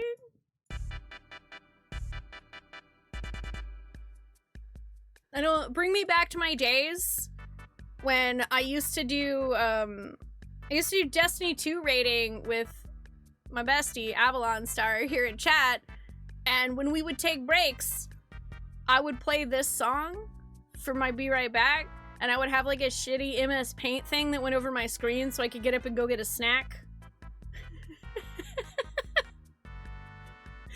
Or I would play that when like we were trying to figure out, all right, how does this fight actually work? We gotta figure this out. It was great. Okay, one last thing I needed to update to was the goal here on stream. This is 650. Bam. Bard Racer. Newbie, thank you for 42 months. Hi, how are you doing? Hi. Used a trap remix of this song in a Spanish project with your classmates. Oh man, there's so many good remixes of the Wii Shop channel. I wish we still had songs like this, honestly. Oh, you just rated a VODs of that? Do you still you still have them somewhere? I think I have clips from my stream perspective, but I don't have the VODs anymore. Okay, so I'm gonna put my controller down. I got till midnight to play the rest of these games, so I should probably get going. 51 timer, 100 equals 2 chat commands. I mean, I guess you could just keep getting chat commands for every 50. Sure. Bestie, what do you want for your other chat command?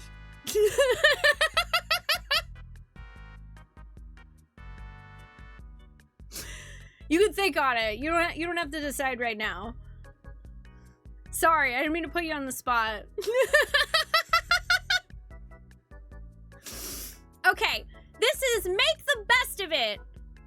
An attempt to salvage a half-finished game jam entry by Scala-Kitty. What happens when you really want to make a cool game and put a lot of effort into the opening, but then run out of steam before the deadline because you're an adult with actual responsibilities? This is what happens. So please enjoy this small Twine snippet to give a vague idea of what I was hoping to make. Oh yeah, we already have a Brian command. It yells holy. You forgot? I didn't forget. I made that like 6 years ago. I used to have that button on my stream deck. I should put it back on there.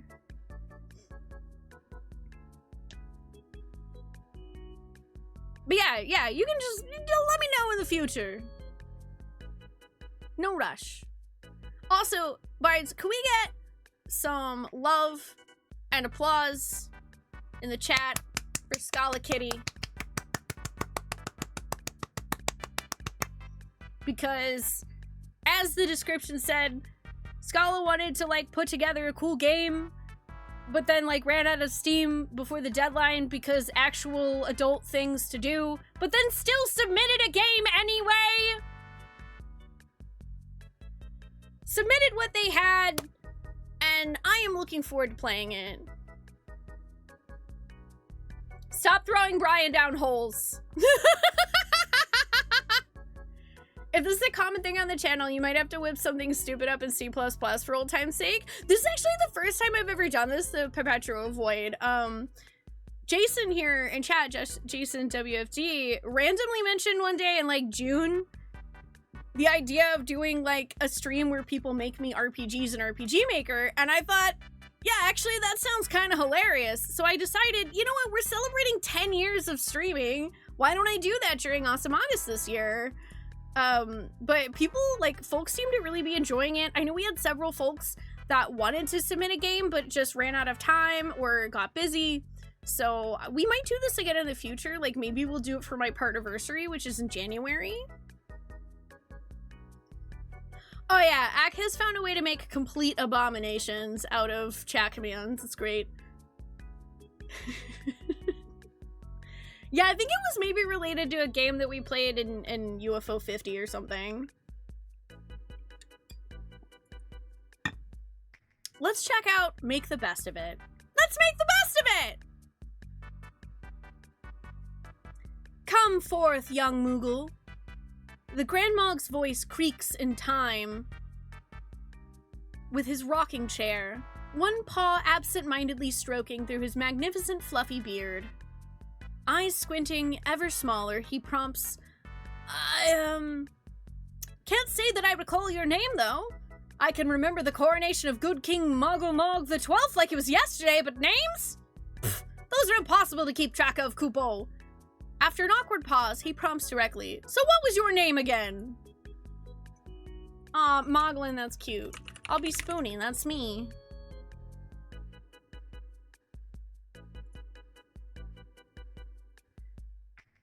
After claiming that you are Spoonee, the Grand Mog very aggressively clears his throat as he corrects, we all know that there is only one very singular Spoonee, and more importantly, it would make the text very confusing if you use that name, Kupo. Oh.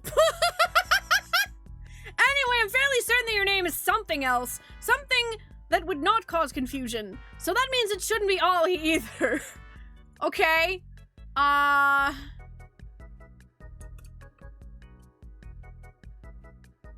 Barbuta. I am Barbuta now. The Elder Moogle breathes a sigh of relief as you select a much less confusing name. Ah, yes, Barbuta. I remember now, I think, and let's see, you go by, The Grand Mog glances over to the Guildmaster for some much-needed assistance. Clearing their throat, the ever-formal Kutan explains, the Grand Mog wishes to know your pronouns. That's right. I remember Scala mentioned that their game was gonna ask me my pronouns, and that makes me happy.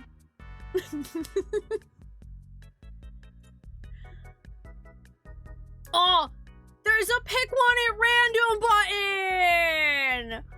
For, like, if you're just like, oh, I don't care, any of them. That's beautiful. I like it. I'm she, her. Also, I heard my phone go off. Sorry, 1 second.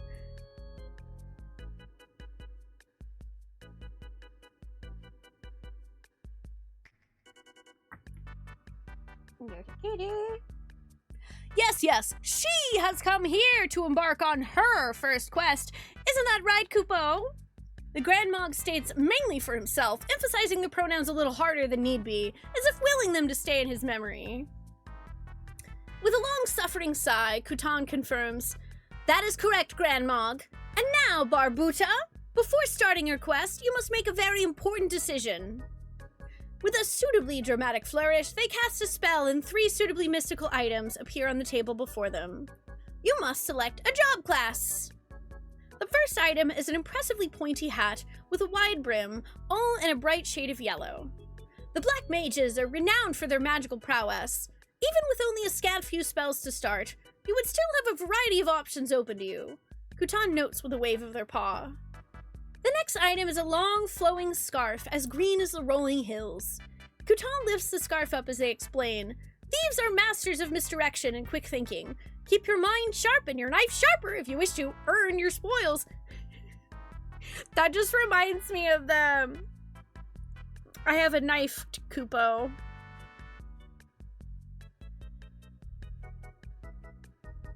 Blank moment? You didn't make a game because you don't have RPGMaker. You just looked it up on Steam. And it's already your game library. Oops. I feel that. Hi, Chaos. How are you doing?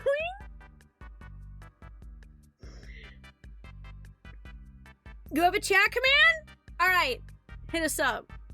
Yeah, so far I'm definitely leaning for pointy black mage hat. I mean, thieves are cool, but hat.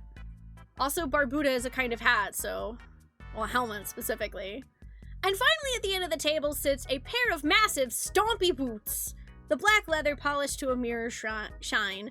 Gutan pats one boot as they continue. Warriors are fearless in the face of even the fiercest foes. Take up this mantle only if you wish to show your enemies no quarter. What if I wish to show them no dime? Gutan turns back to Barbuda and gives her one last evaluating glance before they instruct, "Choose wisely, adventurer." Barbuda carefully evaluates the choices, and only after very mindful contemplation... Yes, definitely not a, split-second decision or anything. Hat! Hat! Hat! Hat! Hat! Hat! Hat! Everybody! Hat! Hat! Hat! Hat! Hat! Hat! Hat. Barbuda walks up to the table and confidently places the mage hat upon her head. In a burst of magical sparkles, a navy coat flashes into existence, along with a sapphire-accented staff to complete the look. She offers a simple nod to Gutan to indicate her satisfaction with her choice. Leaning in as far as his rocking chair will allow, the Grand Monk then prompts, "Aren't there supposed to be other recruits? Didn't we have a whole thing planned, Kupo?" "Ah, yes, the other new recruits are invited to come forth and receive your first assignment as members of the Adventurers Guild." Gutan welcomes them as they glance around with gathered audience. With a hop, skip, and a jump, an energetic naming way pops out of the crowd and practically tackles Barbuda to the ground. Naming way! Barbuda, we finally get to go on an adventure together! She declares, raw excitement coloring her distinctive drawl. But our Moogle hero expected this reaction. She's been friends with Spicy Way for years, ever since she moved here from the mythical land of Texas. The mythical land of Texas.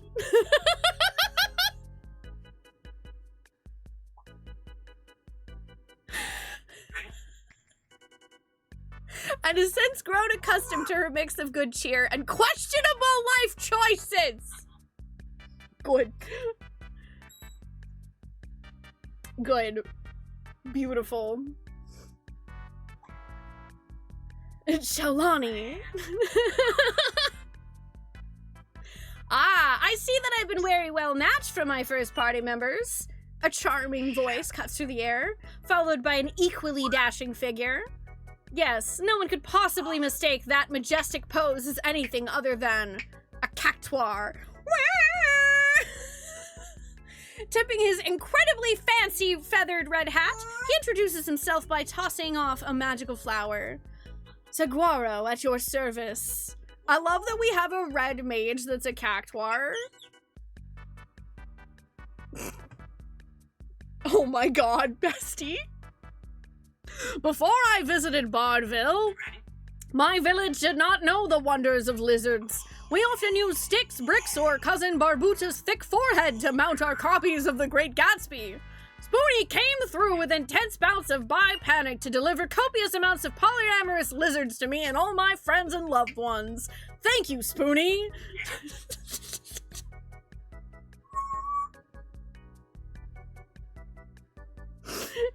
Good.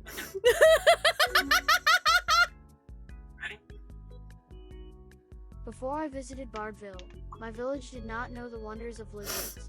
We often used sticks, bricks, or cousin Barbuta's thick forehead to mount our copies of The Great Gatsby.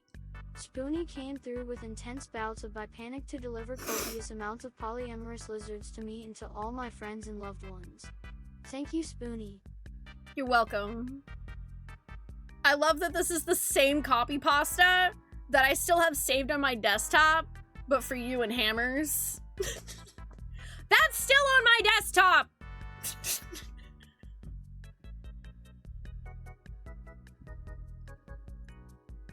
That's still on my desktop.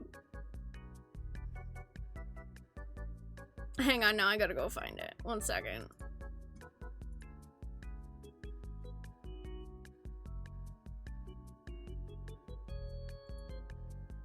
I think it was, oh, okay, I think it's in my desktop stuff folder. Yeah.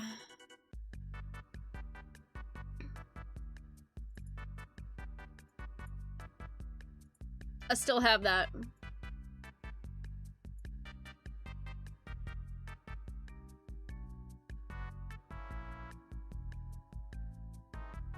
I still have that.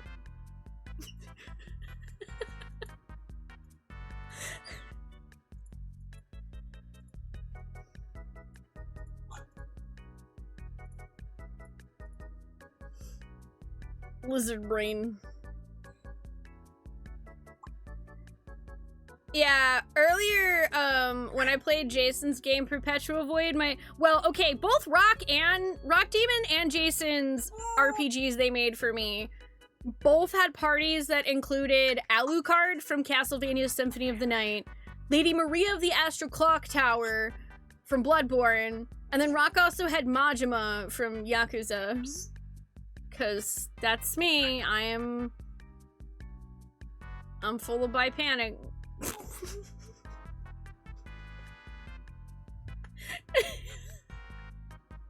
Majima was hinted at, that's true, in Jason's game. That still counts. It is perfect. I love it, bestie. Thank you. Alright, so we've met 2 of our party members. We met Spicy Way from Texas.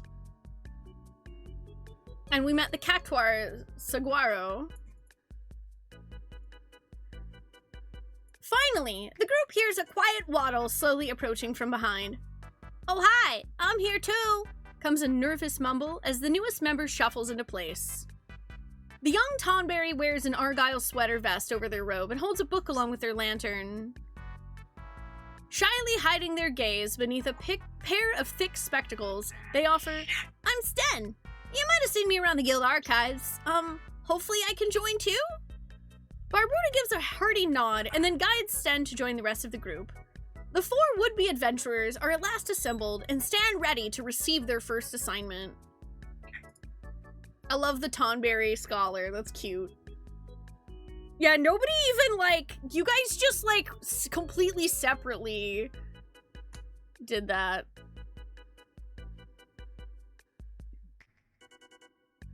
Oh, you were gonna use Tropjack and Techie, but you couldn't get the sprites right with the stock creation tool. I still love it. I love what you did with it, Rock. If you dive into the files, the horror that is Trop should still be there. That's my favorite sentence you've ever typed. If you get a fact wrong, do you get stabbed? I guess so. I guess so. Yeah, we all shared the brain cell. When suddenly, the Grand Mog's pom-pom starts to ring. Oh my god, his pom-pom's a phone. I love that. He pulls it down to approximately where his mouth should be, beneath his massive beard, and answers, "Hello?" Only half the conversation could be heard, but it generally proceeds as, "What do you mean you ran out of time?" He squawks, dropping his Kupo affection due to shock. So what if you have a full-time job and a commute and adult responsibilities, and also you were involved in a whole other game jam? We had plans, subplots, and cameos, and multiple locations, and the boss fight with Dibbles. There was going to be an entire secret Kevin mode, and not just a few Easter eggs you managed to slip in. A secret Kevin mode!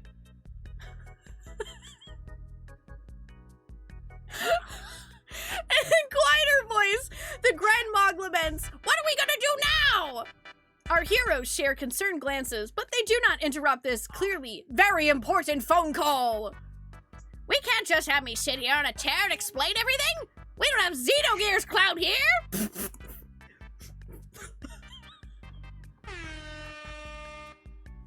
Burn. The Grand Mog crumbles, his rocking becoming steadily more agitated. "Alright, fine, I guess we'll just show off the parts that we did make then." With that, he lets go of his pom-pom and it springs back into place as he starts. "Alright, well, we're gonna make the best of it, which unfortunately means that we don't need all of you." What? The adventurers snap before exchanging a flurry of confused glances. Oh wait, sorry, I gotta make sure I scroll down enough. I guess it's a little cropped. "We only finished the quiz section, and that doesn't really need characterization." The Grandmog outlines as Kutan looks deeply apologetic beside him. Besides, we were supposed to make short games. The original plan would have never fit into just 30 minutes. There's a poignant pause, and then Barbuda slams down her staff right before she breaks Silent Hero convention to yell, "Well, fine then! We'll just have our own adventure!" Yes, with all the exciting homoerotic sword fights we want, Seguro cheers with a flourish of his hat. I mean, sword fights are inherently homoerotic. I don't make the rules.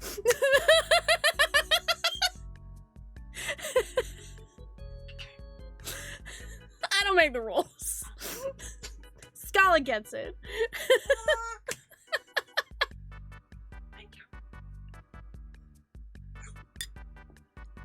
And with lore so deep, you'll need to buy 3 Ultimania guides to understand it, Stin quickly adds as they wave their book about. I actually don't know which Final Fantasy that's referencing. Is that multiple of them? I don't own a single Ultimania guide, though. Is that specifically for FF7? Sword fights get even more homoerotic if you don't use swords. That is true! Oh, no worries, Brawly. I'm glad you're doing good. Oh, also, I hope you're enjoying Night Rain. And where every problem is solved with polyamory! Spicy Way cements her point by throwing her arms about the other adventurers. Yay! All those stupid love triangles solved by open communication! Yeah! With their decision made, the 4 of them dash out of the hall and off to their own adventure. The entire guild hall falls silent afterward, only for it to be broken by incredibly cheesy game show music. Oh, wait. I got you. Hi, everyone! We're here for the Bard Mode Challenge!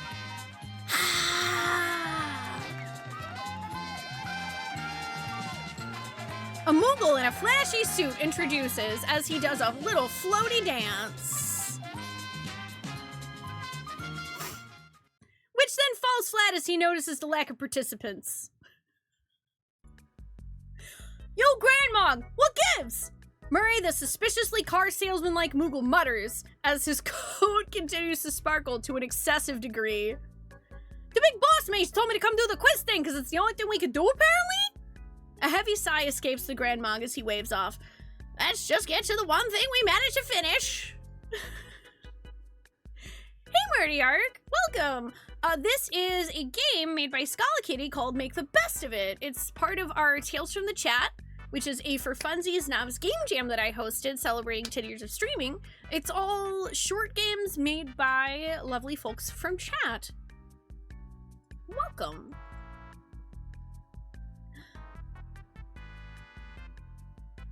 Okay, so hang on, there's gotta be more of this then. Alright, besties, worsties, and everyone in between, welcome to the Bard Mode. We have an entire Final Fantasy music trivia quiz for you to complete. You'll have 30 seconds to answer each multiple choice question, and you cannot go back if you get it wrong or time out on a question. Score 70 or higher and you pass, he explains with an excited flutter. But then he also adds, also if you're streaming this, make sure that you close chat. We don't want them to give away the answers. Murray stares into the camera for an uncomfortably long time, waiting until the chat window has been closed before continuing.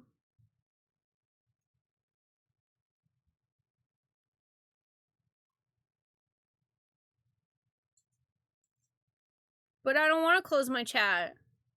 That's illegal. How do I talk to chat if I close chat?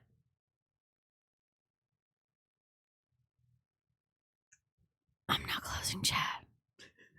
Don't tell Murray. Shh. Don't tell him. Hey Tyson, welcome. How are you doing? Also, I love besties and worsties. That's great.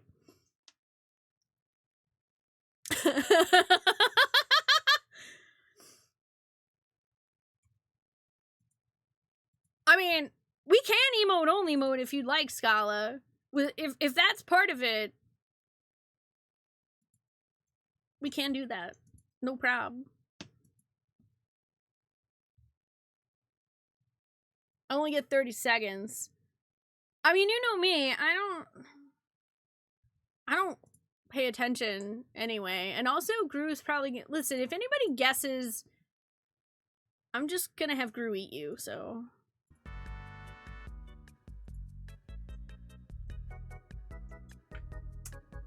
Alright, let's begin!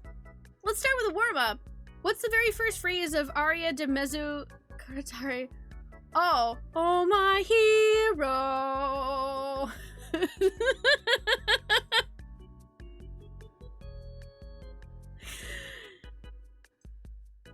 I have a 10! On to the next question. Complete the phrase.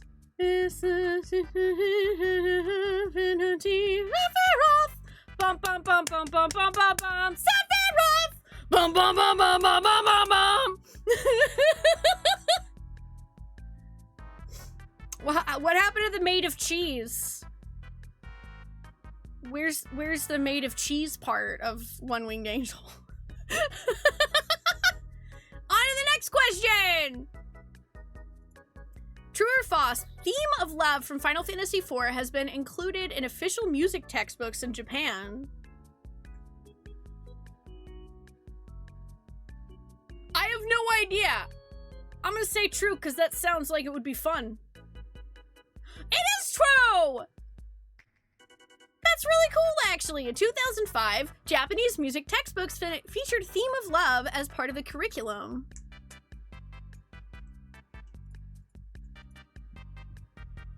Next question.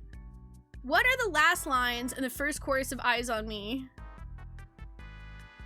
Oh, did you ever know that I had mine on you? I know that because it plays every time someone gifts 8 subs.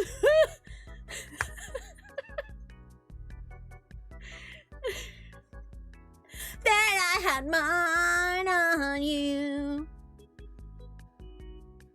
Next question. Thank you for the biddies, Vero. What are the final 5 words of the English version of Melodies of Life? Oh boy. See what tomorrow brings. No? Oh, it's as long as we remember. I actually, damn it, I didn't know that. I wasn't sure. There's actually a lot of lyrics for Melodies of Life that I don't know. Because for whatever reason, I have a really hard time understanding them. Does anyone else have a hard time understanding the lyrics to Melody and Memories of Life without looking at the lyrics?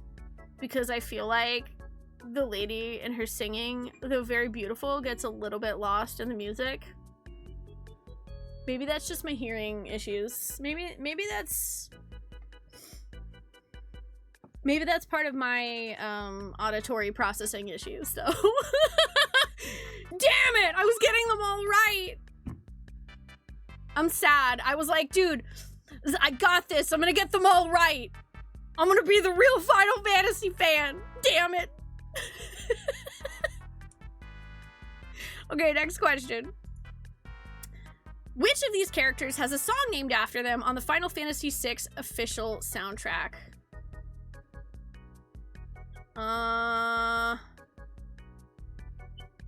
Bannon? Oh, it's forever Rachel. My brain was like, Shadow, Shadow, it's Shadow, it's Shadow, Shadow, Shadow. Oh, he's not here.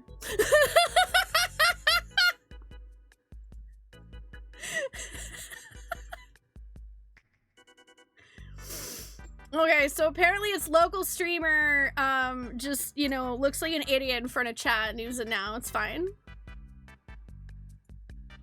How many times is the phrase, "What can I do for you?" repeated during Real Emotion? Oh god.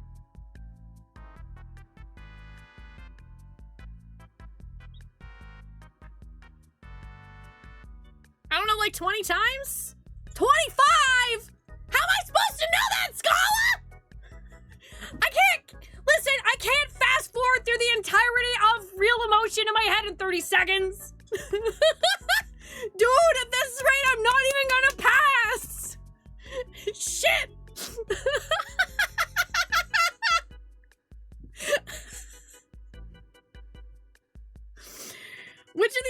considered to be the hardest track in Theatrhythm final bar line?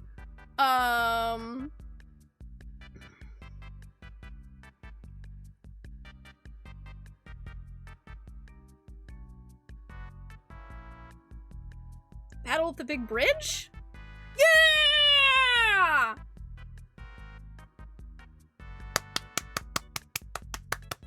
I played Theatrhythm sometimes. I definitely didn't do Battle at the Big Bridge on Supreme because I'm bad at the game. But I do remember it being crazy. The level 16 Supreme version of Battle on the Big Bridge contains 1,247 notes during its 2 minute and 12 second minute runtime, or just over 9 notes per second on average. Whew, that's a lot of notes. Okay, next question.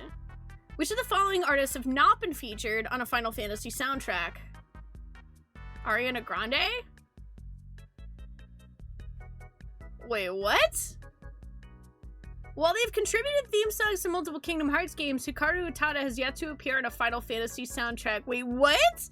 There was a remix of an Ariana Grande song for Brave Exvius? I never played Brave Exvius! I didn't play that! I know Florence and the Machine did Stand By Me for FF15, and Gact did a bunch of stuff for Dirge of Cerberus. He's literally a character in the game. No, I've never... She has a sprite? Why is Ariana Grande in my Final Fantasy? Dude, I'm not even gonna pass! I'm not even gonna fucking pass!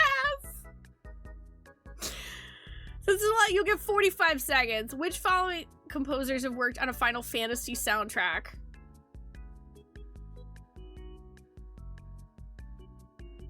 I'm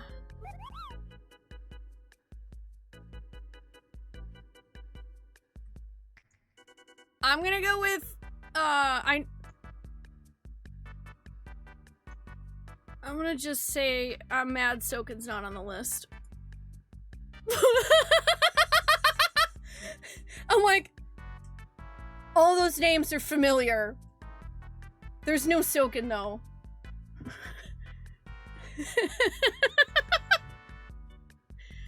Cool, I didn't even pass. Oh, before the score can be read, our group of adventurers pops back into the guild. You don't have to worry about any of that, Barbuda promises with a little dismissive wave. There's other things to focus on. And then she adds, and thank you for playing this, even in the strange state that it ended up in. As we know, making a game is hard, more so when there are a lot of hurdles in front of you. So I truly hope that you appreciated how we tried to make the best of it!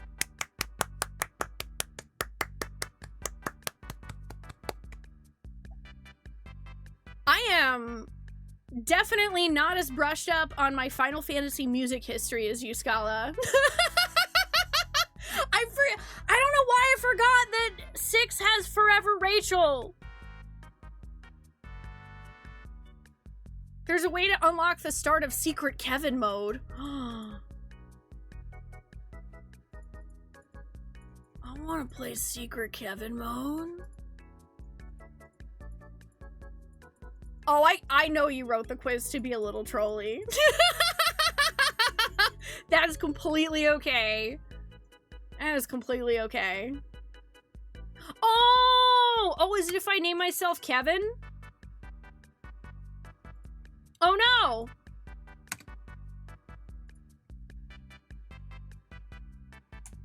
Do I have to close and reopen it?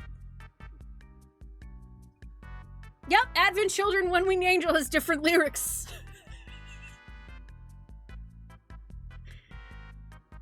Okay, 1 second. Let me do this, and then I'll just, like, open it again. Okay. I was like, I think if I close it and reopen it, that'll force it to reopen.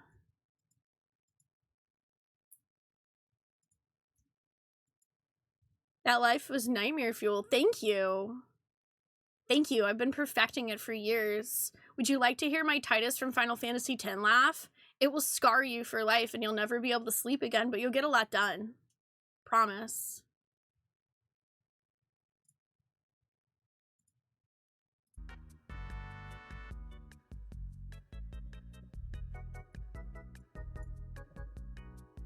Oh, sweetie, trust me, if I'm your nightmare fuel, thank God.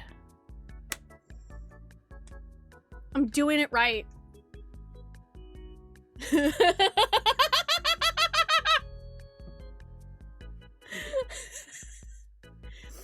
Aw, yeah, you do get, oh, that's so cool. You do get different Moogle names. I love that. Kevin. Hey! An indignant shout rings out from the gathered guild members. As a large draconic Moogle stomps forward, the younger Moogle recognizes the one and only Kevin. Oh my god, Kevin is a gigantic draconic Moogle. That's amazing. No, you're stuck in the basement item. I'm sorry.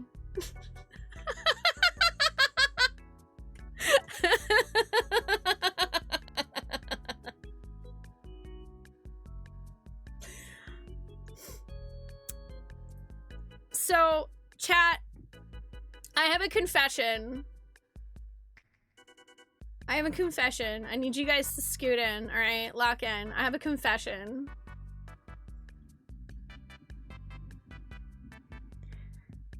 Part of the reason that I like being on front page is I really, deeply in my core, love roasting the trolls. It's so easy these days.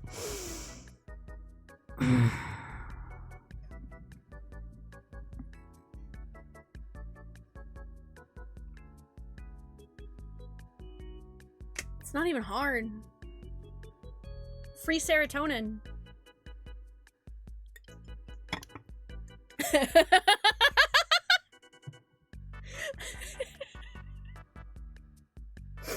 Literally free serotonin.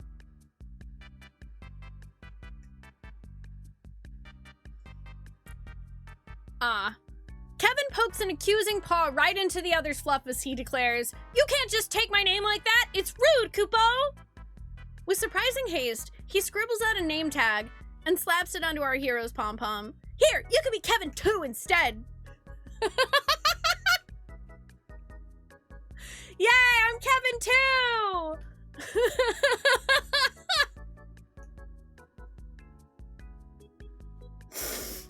That's beautiful, Scala. I love it. I'm Kevin 2 now. Kevin 2, Duck 3, Lizard.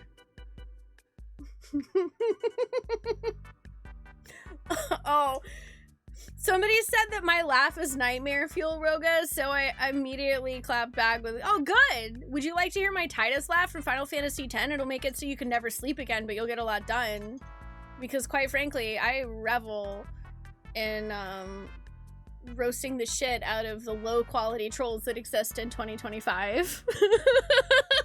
I'm like, "Oh, honey, sweetie, oh, baby girl, I grew up on the internet. You're like a teeny tiny little flea. Skadoodle." Connect 4! See, you can come back and call yourself a high-quality troll when you spend 120 hours in RPGMaker to make an RPG that I play for an hour and a half that's just roasting me the entire time. Alright? That's high quality.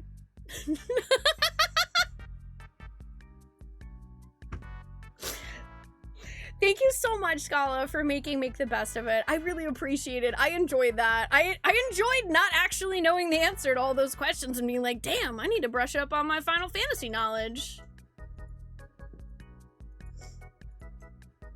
See, but that's the thing though, Jason. Good trolls are fun. Effort is good.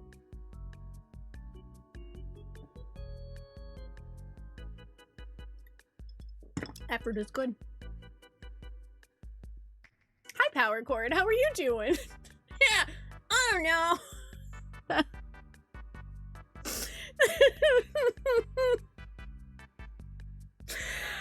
Yeah, you can't like some of the comments on my YouTube videos.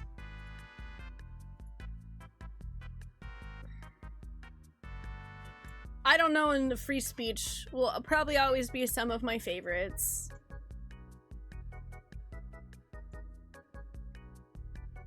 Thank you for creating my content for me. And thank you, Scala, for also creating content for me. Thank you for making that. I'm glad you had a good time figuring out how to do like time quizzes and naming text boxes. I really enjoyed it. That was really cool. I love the fact that I got to like make a character and meet my party and then have them like thrown out like, nope, quiz time. And for the FF9 question that I'm so mad at myself for missing because auditory processing issues. Also, Barry, hi! How are you doing, by the way? I hope you had safe travels.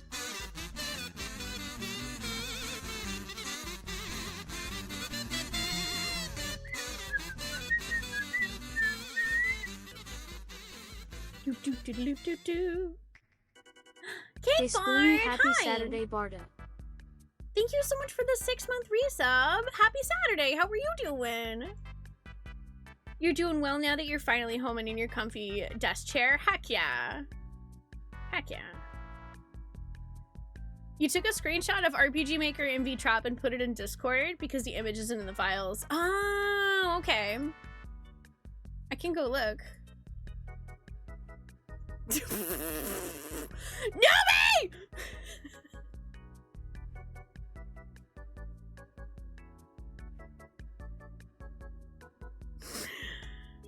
Newbie, you sent me that frog again.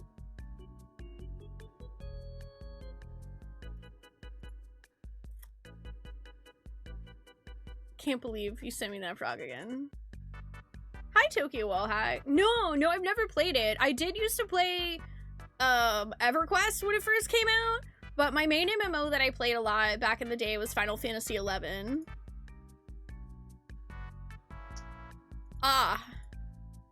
So the sprite that Rock made for Trop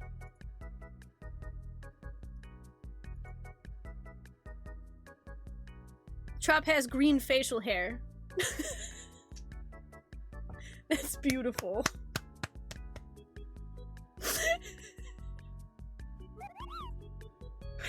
Is he a monk? Because actually that's perfect considering he literally played a monk in our Curse of Strahd campaign. Yeah, that's exactly how I remember him. You had your first date on Tibia. You were in love for like 6 minutes. Oh man. Yo, that's some Club Penguin level Cake Bard. I love that. I love that. Yeah, that's him IRL.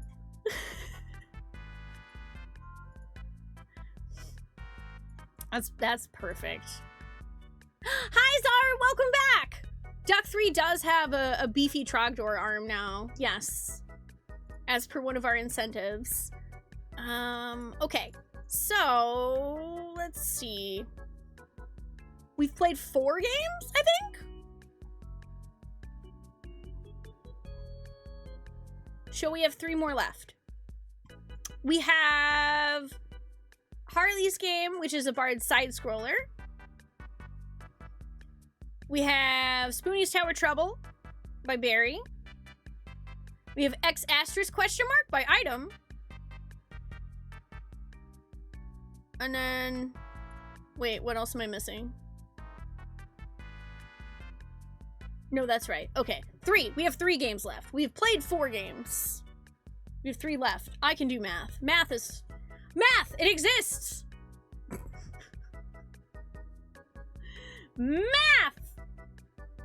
Math. Thank you for keeping tabs, Landis. I appreciate you.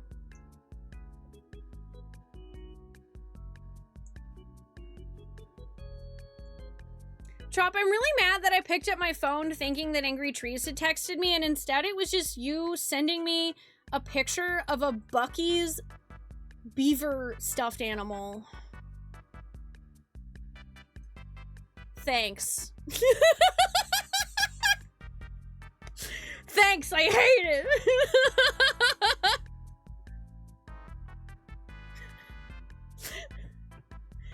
All right, let's see. Harley, if you're still here, friends, I was gonna play yours next. And then I was thinking we'll do berries, and then Item, you stay up late, so I was thinking of doing yours last if that's cool.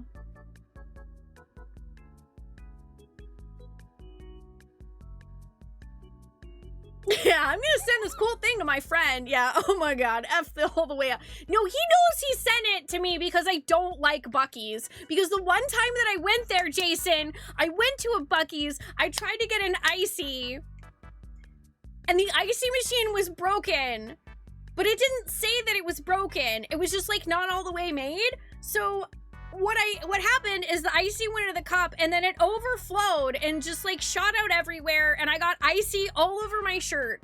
I had sticky soda icy on me and it was awful and I hated it, and that's why I don't like Buc-ee's. I know people love that place, but dude.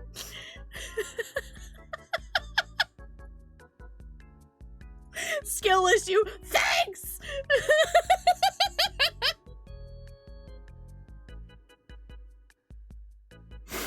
Buc-ee's floor dropped. Oh yeah, he was just trolling me. And now Jack's sending me a pumpkin that says not long. Of course this pumpkin's not long, it's a pumpkin. It's a pumpkin, Jack! It's a fucking pumpkin.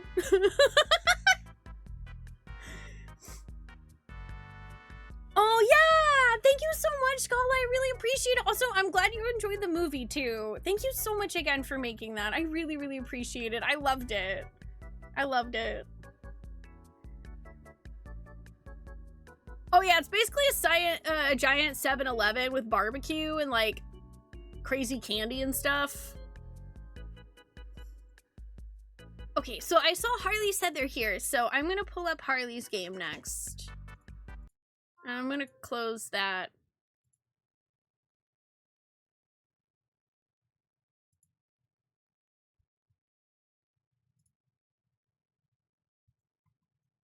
I don't know why I'm even bothering to open my Discord.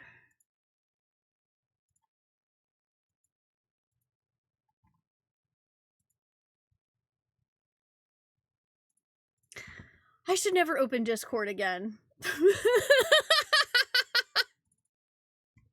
I think I'll never open Discord again, chat. Sound good?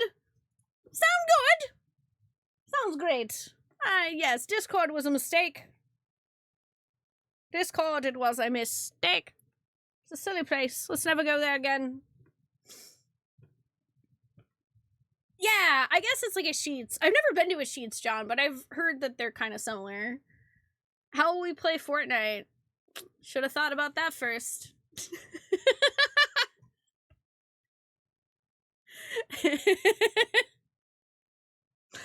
All right, y'all. Our next game was made by Harley Quincy. And let me see here. I don't remember if I saw like a write-up. Mega Man inspired practice platforming title for Spoonee's Game Jam. So it is a Spoonee side scroller. And we're gonna play it, and it's gonna be fun. Let me double check to make sure that I don't mess up the volume.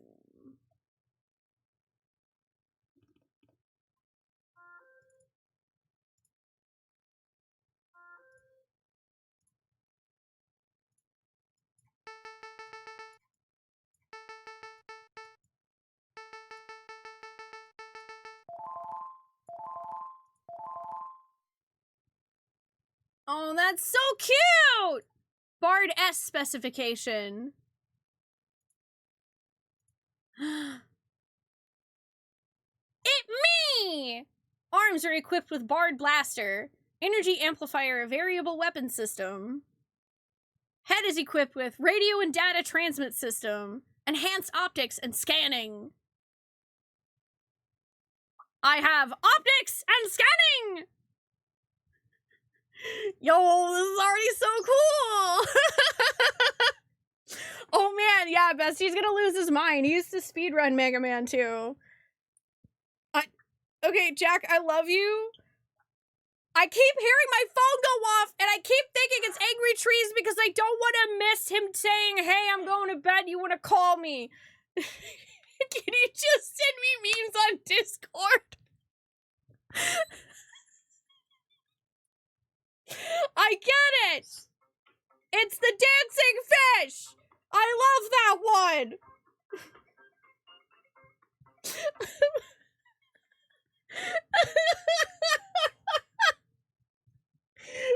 Phones were also a mistake.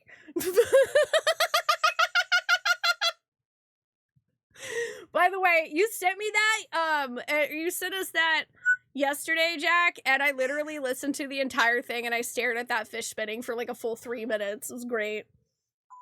Honestly, it was what I needed. Thank you. I love you guys. Okay, since this is Mega Man's, I assume controller good. Controller good. Let's start. Oh my god.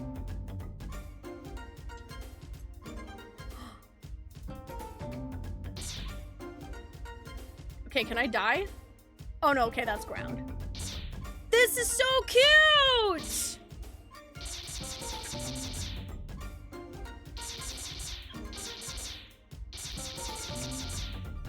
Yo, is this the sprite that Techie made?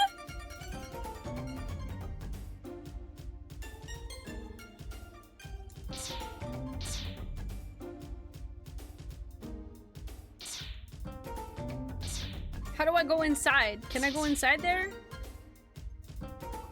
I don't think I can actually go inside there. Sleepy Truck Man.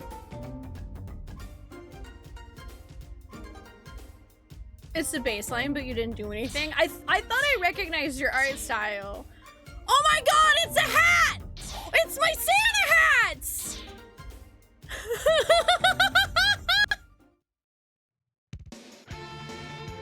Hat! Spoonee, glad you're back. How are things? Not good. The hats are messing with drone sensors, and I can't bypass shields to get deactivation signal through. Hat! Hat! Hat! Hat! Hat! Hat! Hat! Hat! Hat! Hat! It looks like our next option is to drain the shields, so I'll leave that to you. Oh my god, it's the Bimus tree! Oh shit!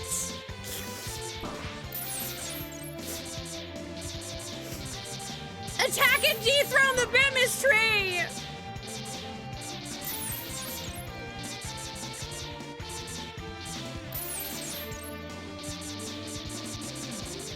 Look at this! See the hat swaying? This is so good! My bits!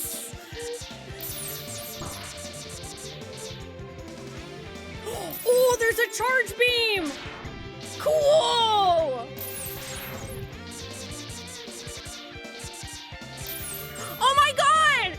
Chat! There's the freaking boat in the background! There's the boat!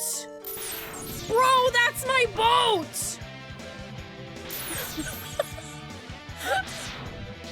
It could even be a boat!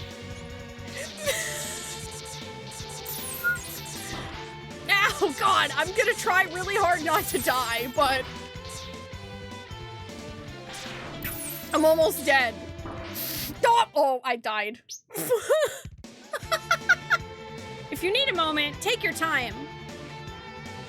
Your blaster, oh, remember to keep it charged. Oh, okay. Do I have to specifically use the charged version?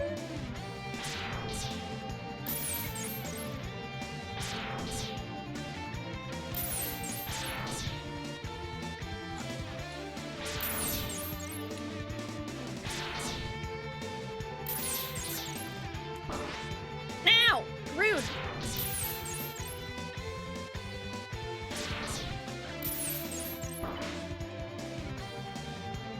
Intro stage is kicking my butt.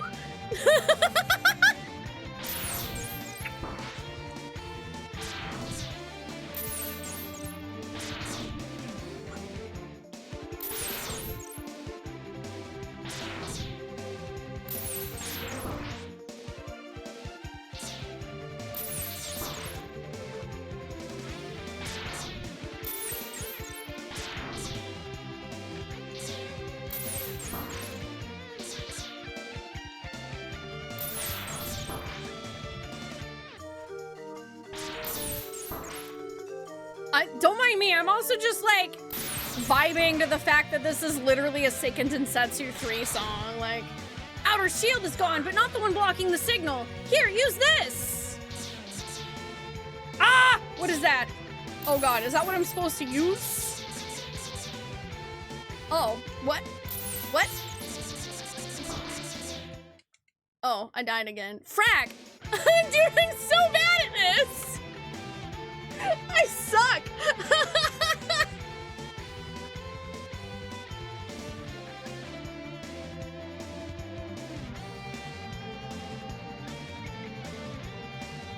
See, that time that was Angry Trees.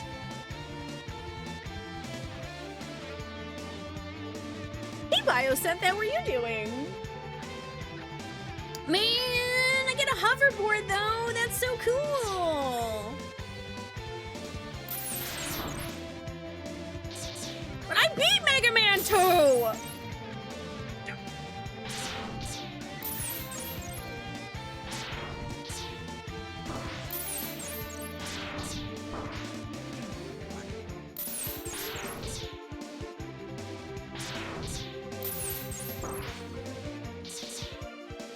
Ah, frick.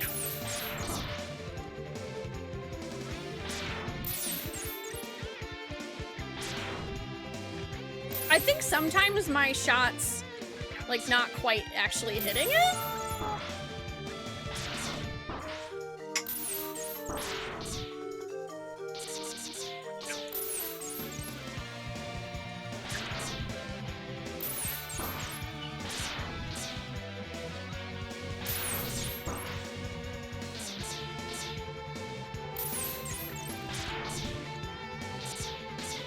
Yeah, it seems like, okay, yeah, it seems like even if the tree's at the edge, I'm probably, yeah, I should just die because I'm almost out of HP again. Ow. Holding the charge thing kind of hurts my thumb though.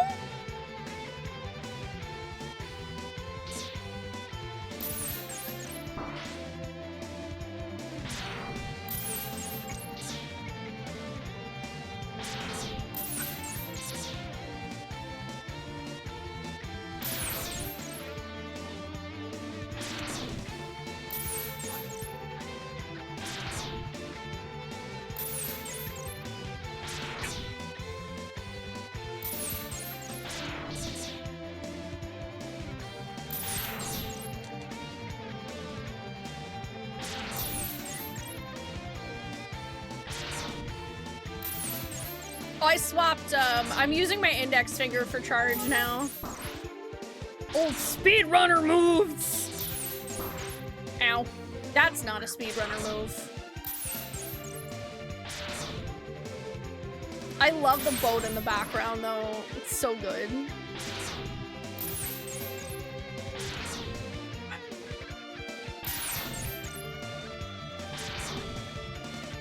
Okay, cool. I got the claw. So, okay, I don't... Oh, okay, I have to use the joystick for this one. Oh, I see. Oh, God. Why do I have a hat on now?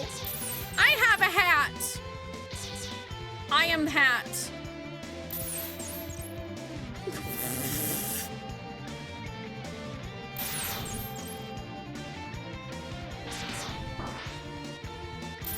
Okay, the fact that there's a hoverboard is so cool, dude.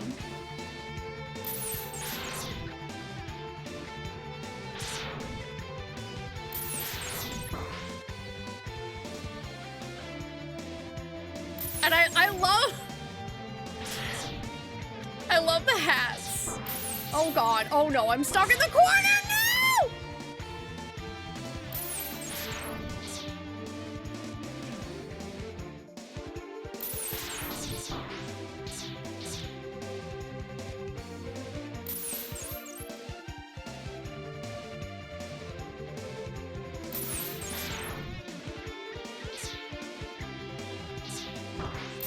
Oh my god. Oh boy. Dude, I literally can't defeat this tree!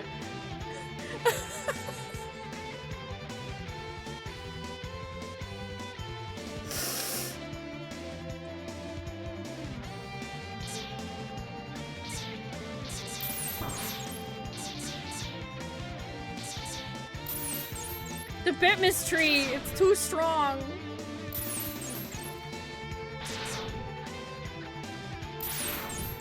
You guys put too many hats on it. I'm blaming you. This is your fault, chat. Ow, dang it.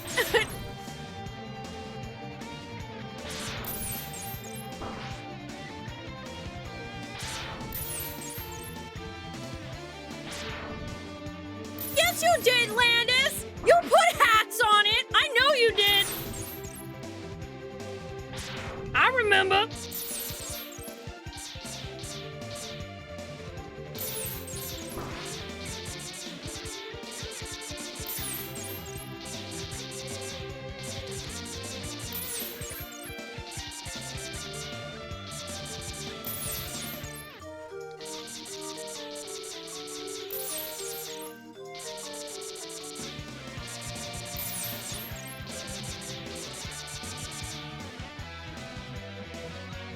Do I have to use the hoverboard?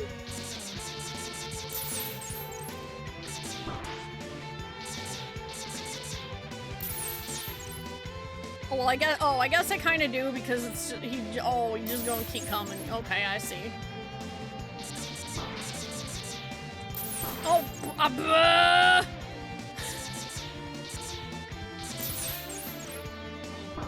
I wish I could like Samus Aran this shit.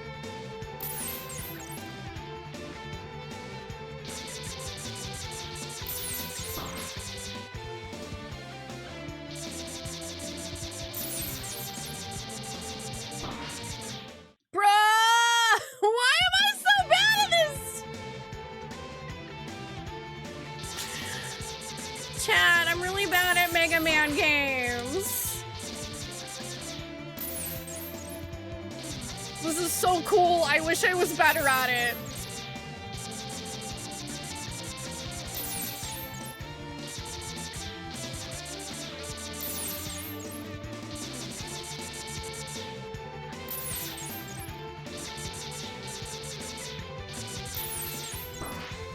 Oh.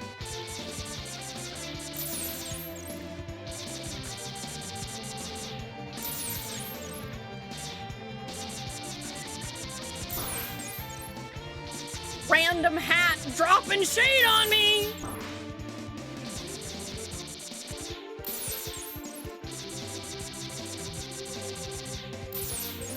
I think I'm mostly just mad at myself because I totally beat Mega Man 2.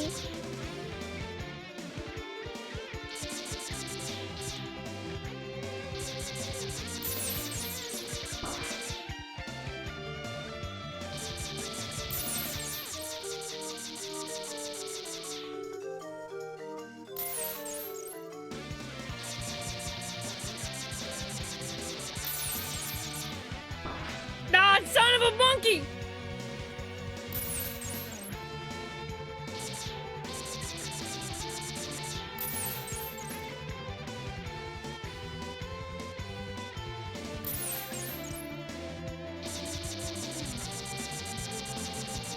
I'm gonna get you, Bitmas Tree! Even if it's the last thing I do!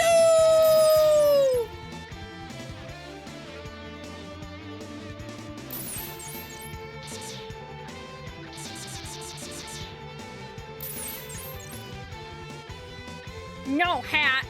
Go away. You want a jerk?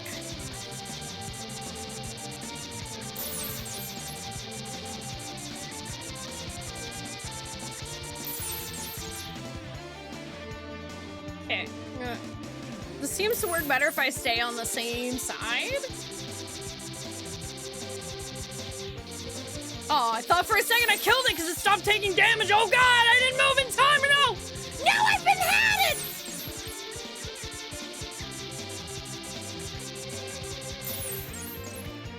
Oh my god, wait. Are the lights sparkling on it now? Oh my god, the lights are sparkling! Oh, that's so cool!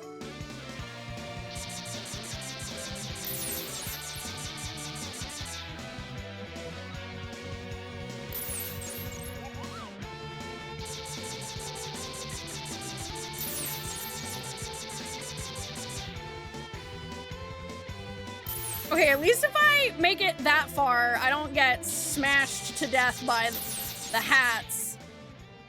I just get a hat. Oh, butts. That's not okay. Hoverboard, help me out, buddy. Ah! Okay, hoverboard? The fact, bro.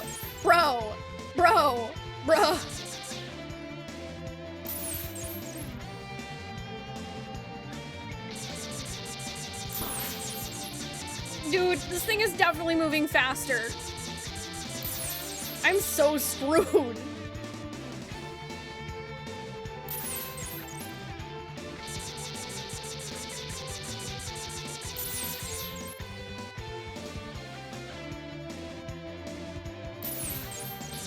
No, God!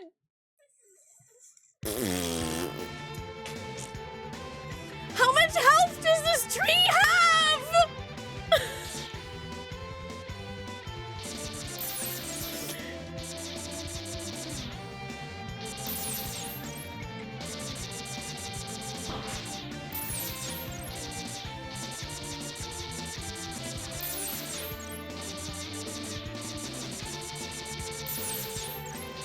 I felt like the blinking lights was a low HP indicator.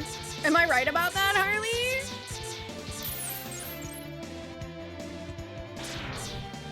Maybe I should do the charge beam more when I get closer to the end. Because it seems like I can't get as many shots fired.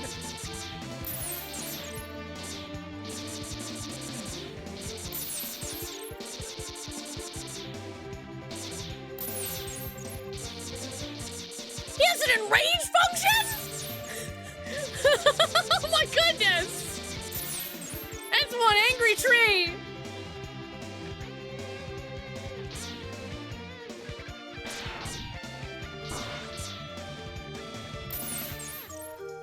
What? Oh, what? Oh, that was weird. I don't know why it pushed me off of the...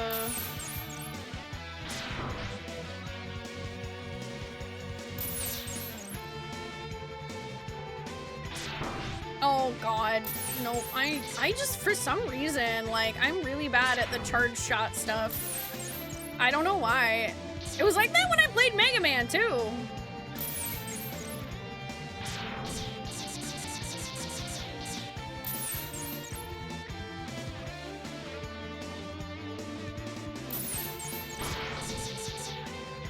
What? Oh, man. I don't even know what I got hit by.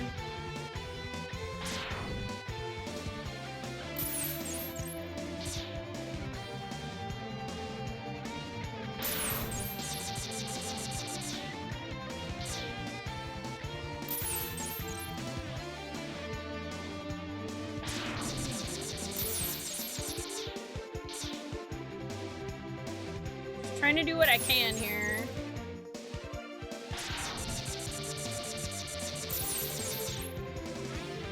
Yeah, after a certain point, it definitely seems to move, like, much faster than I can, which is really tough.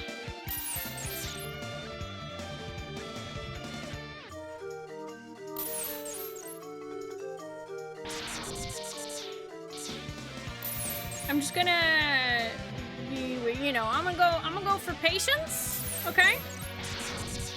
Slow is smooth, smooth is fast. Don't touch me, tree. Don't touch me, tree!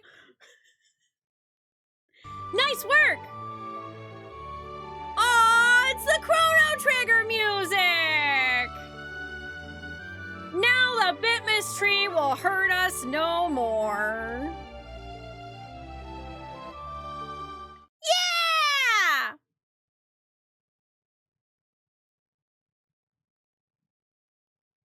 Okay, that's actually really effing cool. Harley, that was so cool. Sorry I was terrible at it. That was so cool. I love that the boss was the Bitmas tree. And our little boat from last year was in the background. That was a really nice touch. That was super cute. Thank you so much for making that. It's more memes. Bitmas tree out of 10. Bestie, do you want me to send you this one? Do you want to play Spoonee Mega Man? Wait, there's another level? Oh, how do I get to the other level? 10 dead Setzers out of 10. Oh, it's from the first. Oh.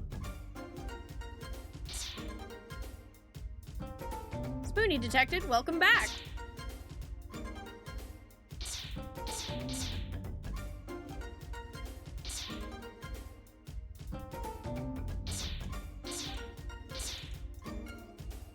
Oh, hey, Spoonee. Tech Boss was looking for you. Something urgent, I bet.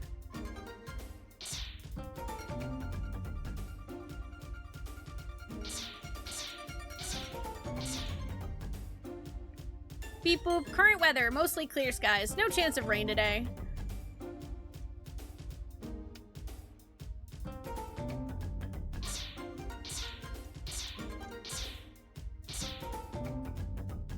Also, the mountains are cool. So wait. Because this was the first... Ah! Oh, heck. Because this was the first level.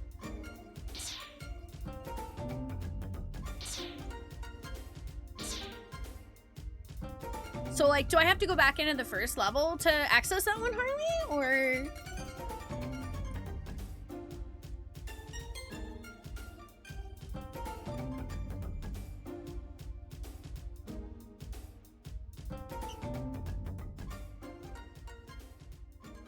There's just angry tweenies. No. Oh, okay, it is. It's the truck. Okay, that's... I thought it might be the truck.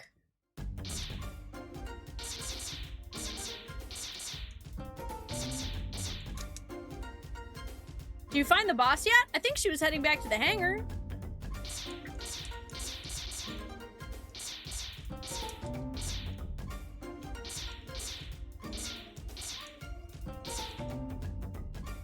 Oh, if you really want to, I can take you to the test area. I just wouldn't want to keep the boss waiting for too long.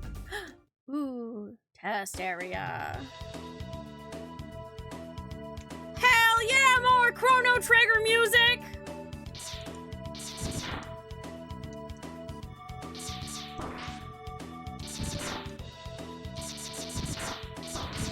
Do these robots have cool guy sunglasses? Because I love that. Oh! I'm good at games, chat. I'm so good at games.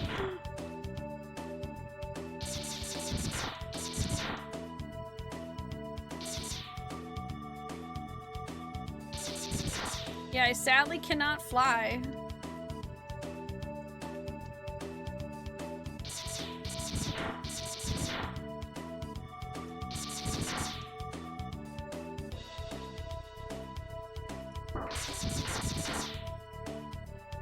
Oh yeah, I have a charge shot, Snowman.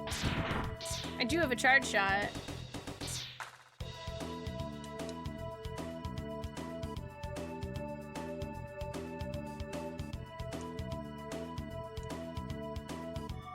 Ooh.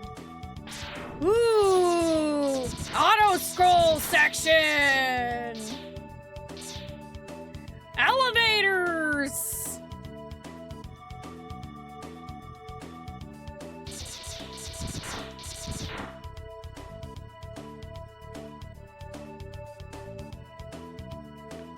I like that there's like kind of a bouncy jump you can do too.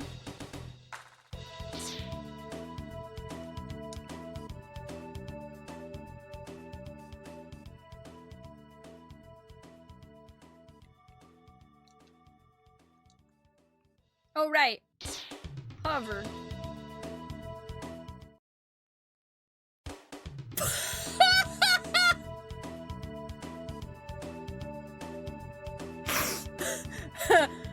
Me, thanks. Oh, there looks like there's an open door down there. Maybe I'm supposed to go down. Also me, freaking dies.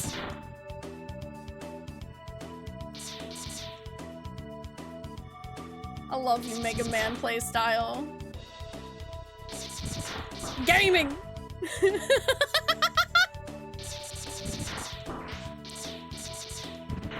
Listen, Harley just understands my need to be a real gamer and be challenged, okay?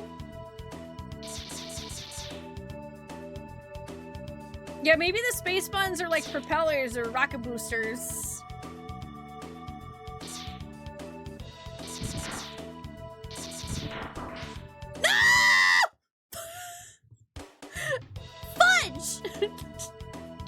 I wanted to see where the hover thing takes me.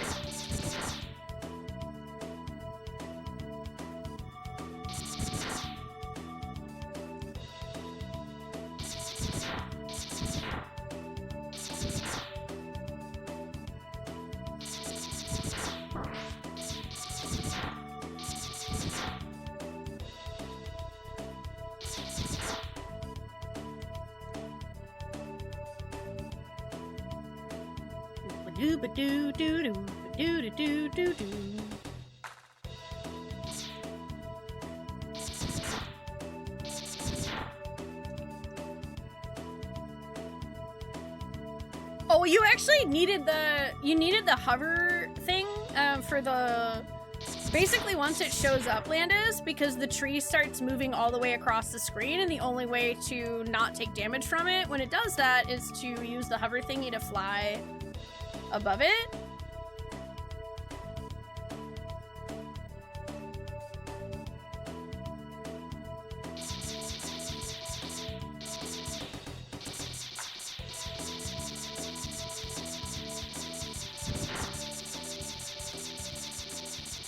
Do-do-do-do-do-ba-do-do-do. I'm hovering, do-doodly-doodly-doo.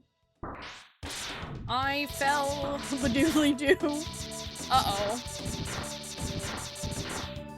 I do really appreciate the fact that the hover thing does eventually, like, sort of teleport back to you, so you're not just, like, totally bones. That's a nice attention to detail.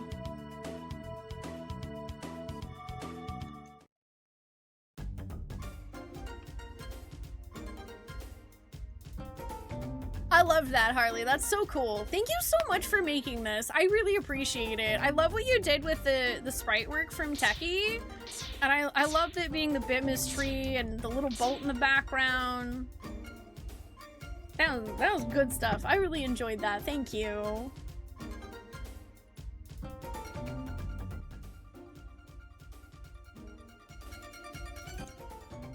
Oh my god, also there's a pause! There's a pause! Immediate applause for your game having a pause button. I'm looking at you, Dark Souls.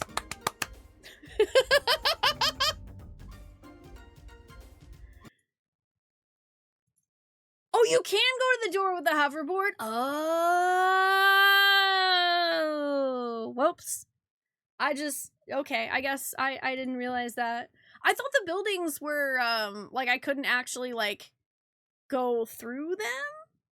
Oh, it's another ending. Oh, that's cool. I may have to go back and check that out. I only have a couple hours left in stream because I'm really slow at playing these, and I want to make sure that I get a chance to play both Berry and Items games. But if we have time at the end, I can go back and see if I can get to that doorway.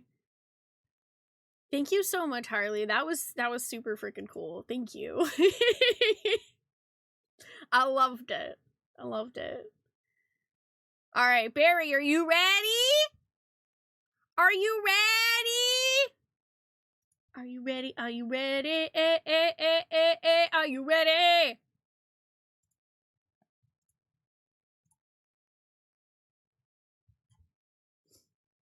So a couple things about your game. First, it's not balanced. Please grab the cheat items in the tutorial room. Second of all, your party members were supposed to have a full suite of equipment and classes and skills and stuff, but that took a lot longer than you thought, so it was cut. Totally fair. Totally fair. And okay, I will grab the cheat items then. Thank you for the heads up. I appreciate it. So Barry's game is called Spoonee's Tower Trouble. And this one, I don't think Barry had a description that I found, but if there's something that you want me to let chat know other than that about the heads up, yeah, I'm looking forward to playing it. Let's do this shit. Let's boot her up!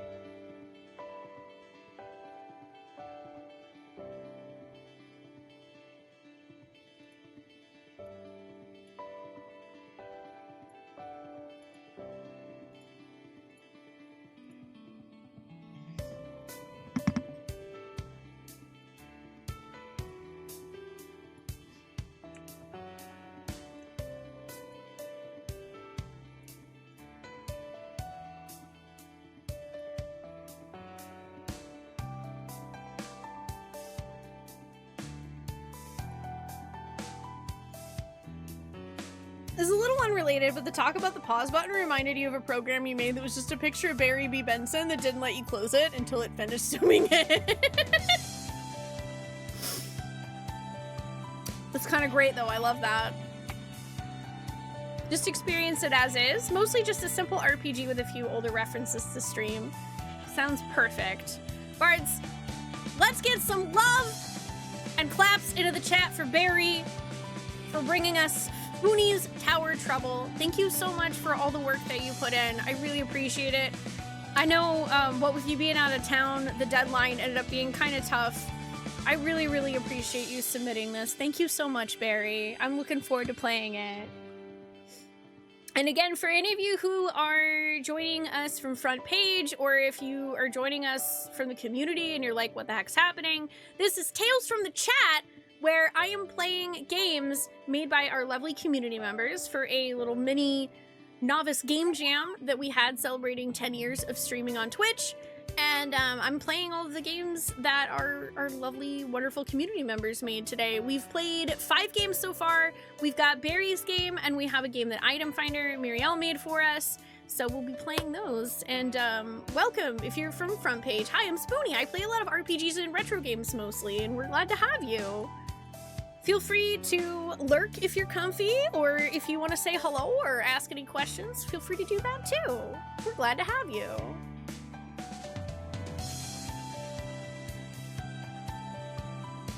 Let's play Spoonee's Tower Trouble. I immediately see a 9-tailed fox. Look at how cute I am!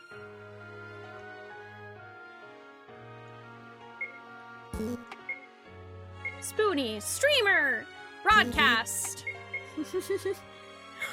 I get a megaphone!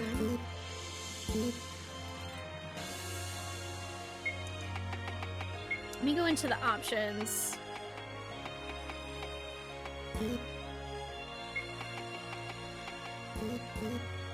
Here we go. Oh, it's Ollie! I've been trying to leave this place for weeks. Let's team up so we can get off this Twitch-forsaken island. Yeah, join me. Spoonee's learned world friendship.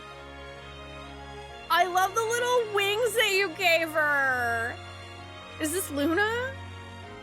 Oh, it's a door guardian. If you wish to leave this floating island, then battle through the tower, reach the top, and seize the airship from the evil monsters of chat.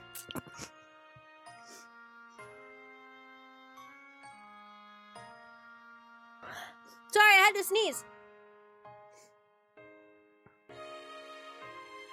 I have to defeat chat! I'm glad to see you found a companion. I wish you luck on your journey for all our sakes.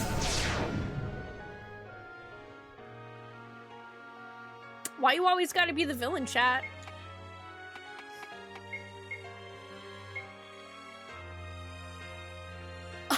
Oh my gosh. World friendship.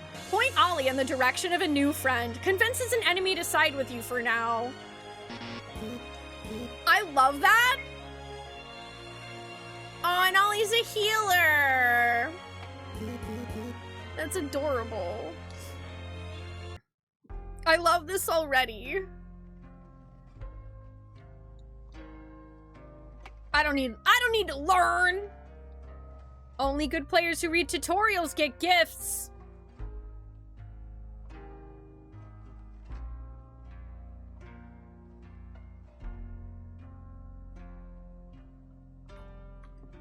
First of all, how dare you? Fine! I don't want your stupid gifts! I can't get any of these! Oh my god, how many tutorial books are there, Barry? Is there a quiz at the end? Ah! Okay. At least you didn't make me friggin' actually, like, read it and have a quiz.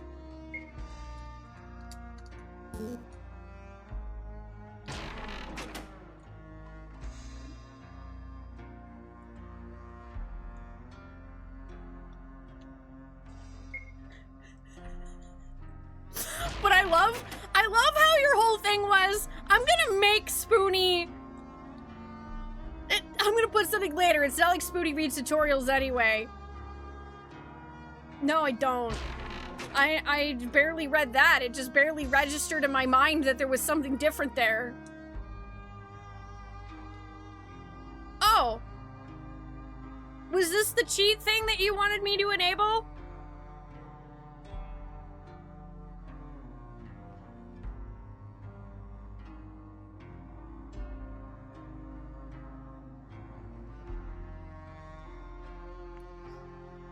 Oh, that's extra. Okay. The cheats are the sparklies on the tables. Okay. What's this statue? Oh! Barry, props to you for making not only a statue to go to max level if you want it, but also a statue to go back to level 1 if you're like, wait, this was a mistake. Encounter decreaser was found.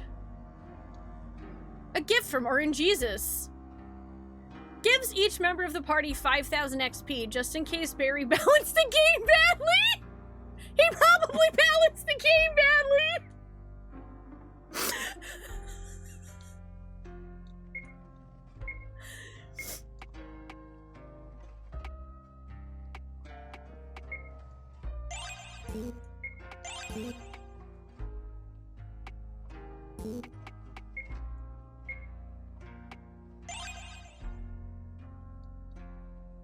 I learned so many things. What do we learn? Pop filter. Bang! Hit the pop filter. Now it's a stream! Is that a fear effect? Starting soon. Spoonee hypes herself up and her allies.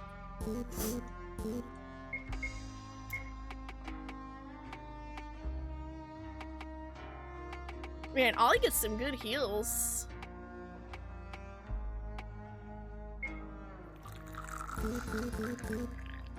That's offensive. A gift from Orange Jesus! A button that instantly kills all enemies in a fight. You know, just in case Barry balanced the game badly.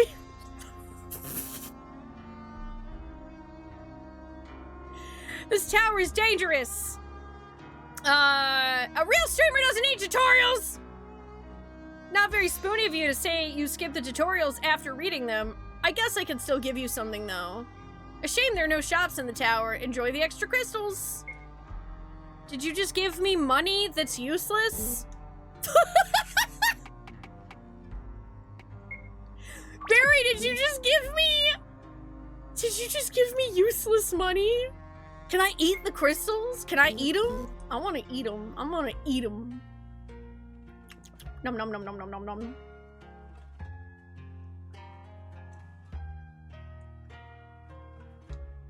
Ooh, a clock. Investigate the clock. Clocks are stupid. Yeah, you're right. Screw clocks. You smash the clock into tiny pieces. That'll show clockmakers you aren't to be puzzled.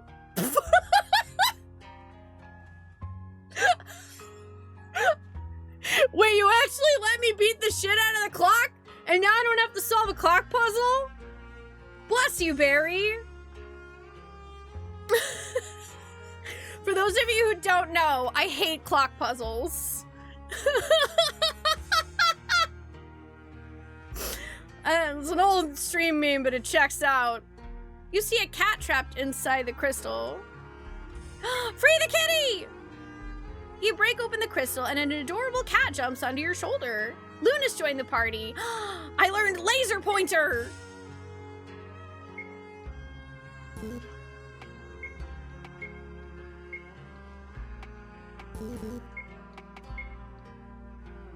I did play, well, I played Barbarian in Baldur's Gate 3 originally. Laser pointer. Get Luna in a tizzy. Let the zoomies commence. Reduce an enemy's chance to hit and deals damage.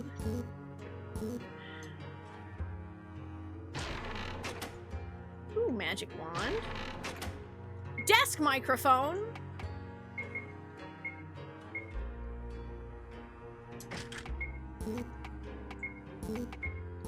Wait, what was that other thing I picked up? I don't know.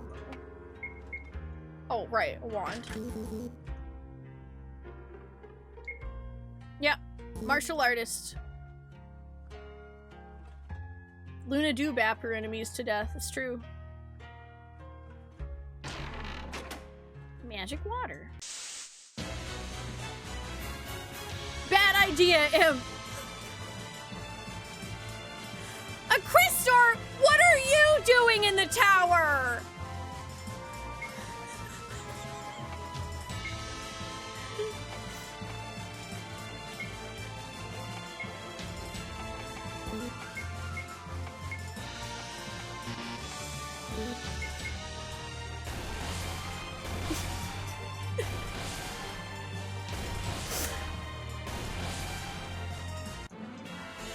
No, Ack literally asked me to change his name in Discord to the Bad Idea Bard.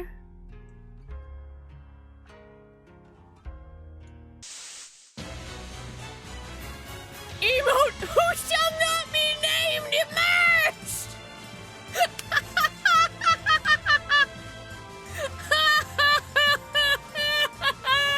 I can't believe you had me banned! I'm a nice emote, you know? And I'll kill you to prove it! Good.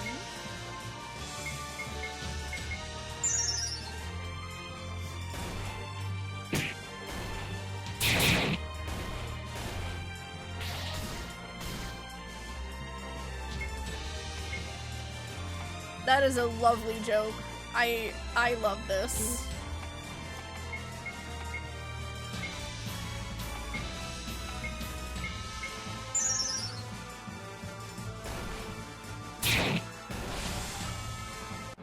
I've killed the emote!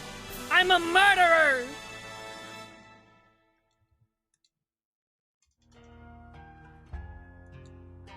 I'm a murderer.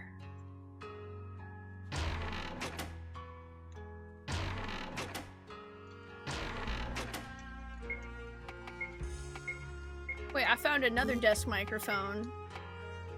Aww!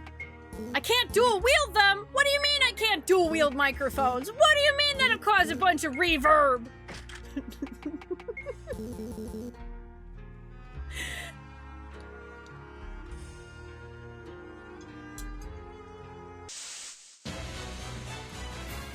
Evil Ollie emerged!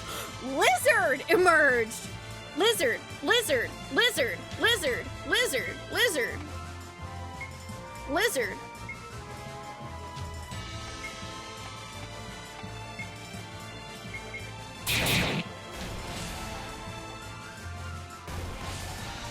It's been a while since you've smiled and laughed this much. Aww. You're very welcome, Firefang. Thank you so much for joining us. I really appreciate it. Definitely big special shout outs to all of the bards who made a game for this today. Okay, there's like... That other one had like a thingamadoodle in the hallway. Mud crabs! Money, money, money, money, money, money, money.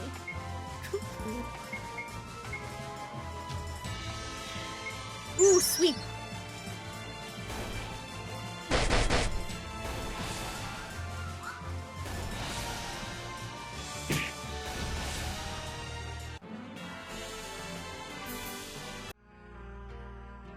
Shadow Wizard Mud Crab Gang.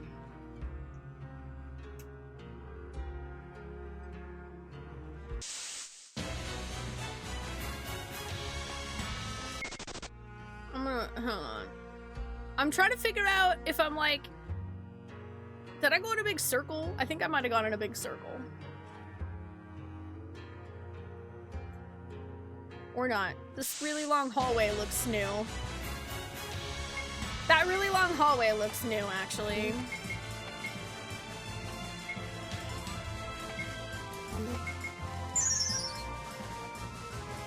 I love the spray, or the, like, picture that you used for Luna, by the way, Barry. It's so cute. It's so cute.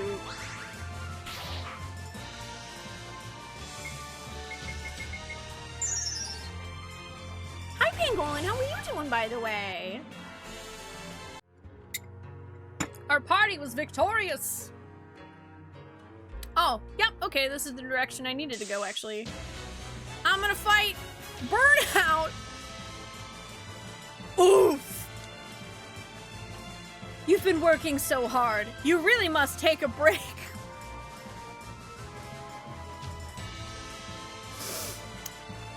I once again feel very personally attacked.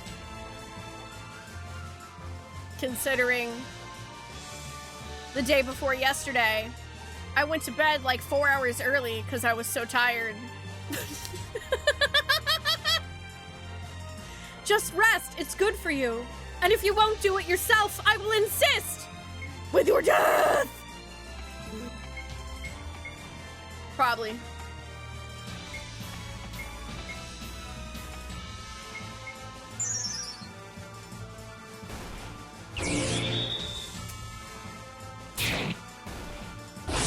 No, actually it was like 1 a.m.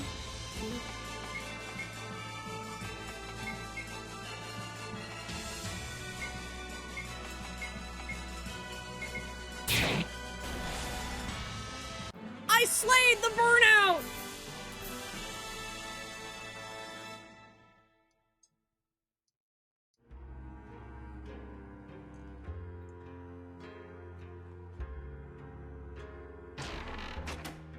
Ooh, Dragon Claw, Dragon Staff, Dragon Blade, Standing Microphone.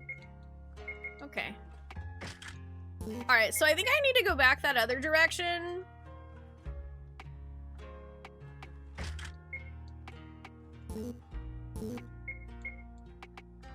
Standing Microphone, not great for streaming, but certainly hefty.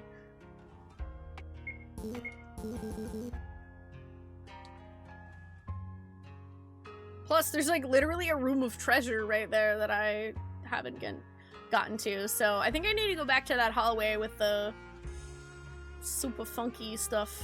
Can I teach you how to do that? I can try. I can sure try.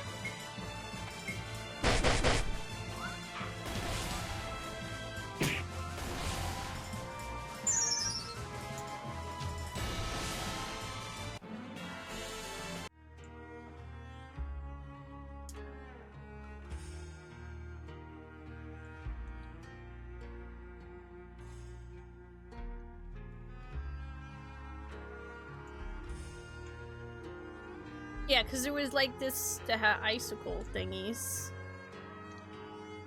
Yeah, I know Rock had the same issue with a couple of their text boxes. You see a sleeping man trapped inside the crystal. Why would a man be in there? I don't know, he's probably cute though. You break open the crystal and the man falls to the ground, waking him up.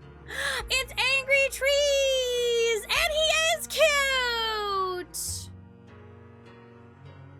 Thanks for saving me. I'm trying to leave the tower. Can I join you? Well, you already saved him, so Angry Trees has joined the party. Yay! The creature doesn't seem to be moving. Its fur looks like it's made of ice crystals. Ice crystals that are melting. It looks terrifying. Good thing it's dead and not maintaining the ice for his slide puzzle.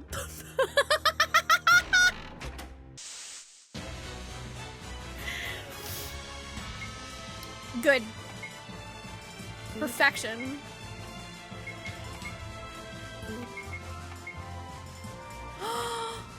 Aww! My man is like a red mage! AT does look like a tactics character. I love it.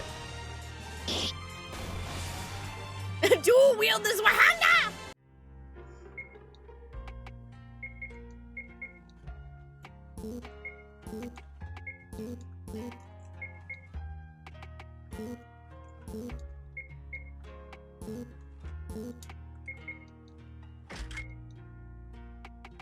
Oh wow, he can use any of that stuff. That's cool.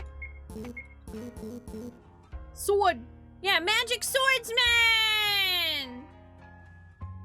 Aww, what does he have? Oh yeah, spell enhancement, ice stuff, fire weapon. That's so cool! Angry Trees is like a red mage! I'm gonna save. Hey, when it comes to Final Fantasy tactics, nobody needs a nose.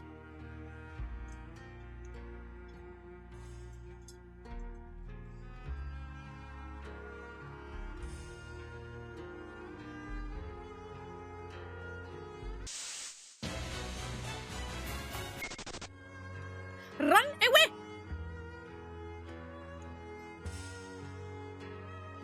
Although I probably should fight something so that Angry Trees gets a level.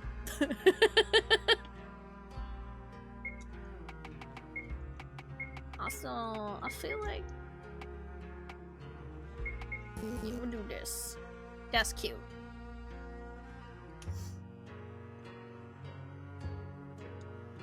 Uppy!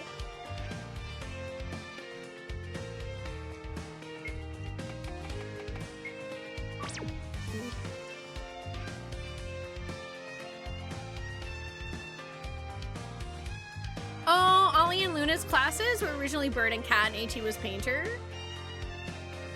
I think I hate ice puzzles more.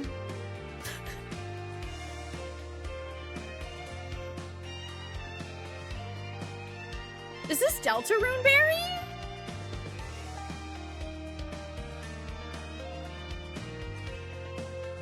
It sounds like Deltarune or Undertale.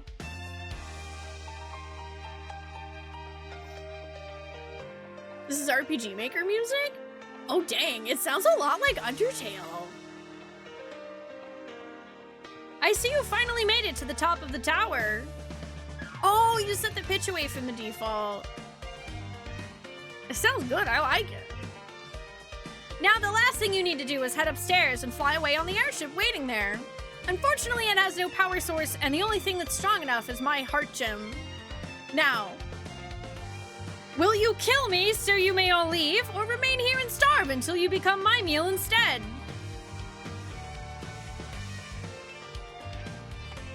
Is there no other way? I guess not.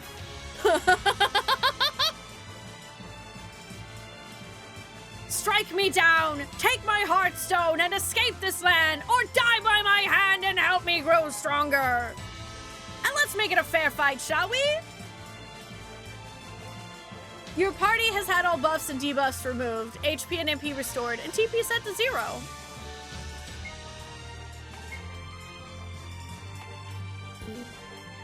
Fair enough.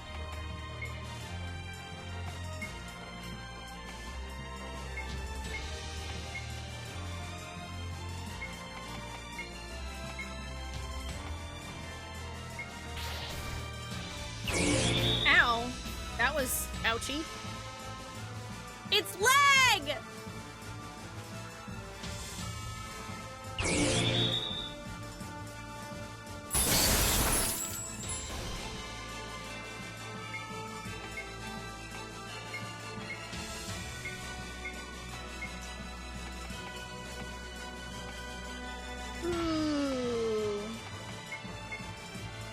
damage.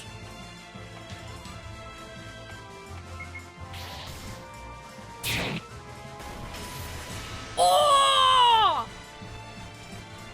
Luna just crit him into next week.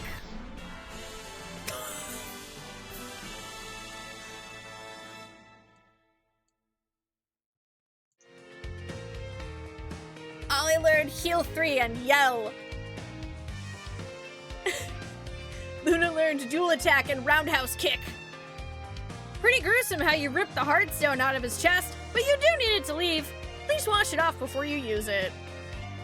What if I don't?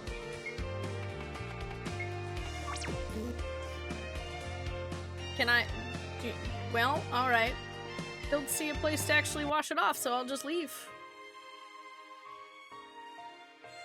Okay, I love that this actually reminds me of the top of one of the castles in FF5. Roadhouse! Yeah, blood, it's basically oil. Spoonee found the airship. Now time to go anywhere. Would you like to blow this popsicle stand? Yes. Vamos! Spoonee has the world ahead of her. Shame it's covered in mostly water. At least she has all the friends she made along the way. Water and water and water, water and water and water, water and water and water, water and water and water, water, water, water. It's water.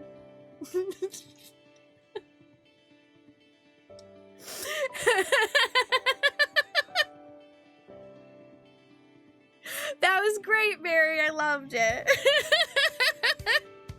I love that you changed so many of the mobs' names and like having Kappa in there and having like Burnout and stuff was really funny. I enjoyed it. Thank you so much, Barry. Can we get some love and claps? Thank you, Barry. That was dope. It would be funny if I killed that fox and then just stayed there anyway. Hi, Mr. Jangle. Hi, Cedric.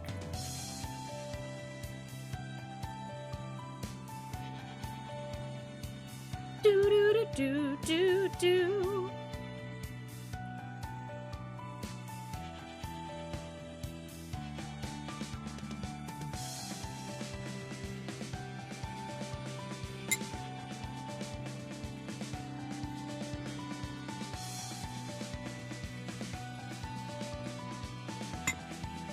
Damn fine video game. I enjoyed it. Thank you, Barry. Okay, we have one game left in Tales from the Chat. And Items told me that she fully expects me to ban her after this. But I guess if we hit 650 subs, then I won't ban her, because if I ban her, she won't be able to talk to me while I play Final Fantasy 13.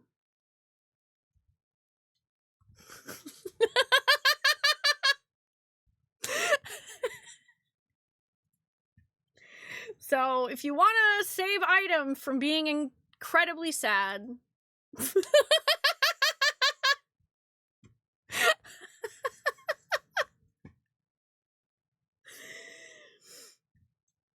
Okay, let's see here. I have that game right here.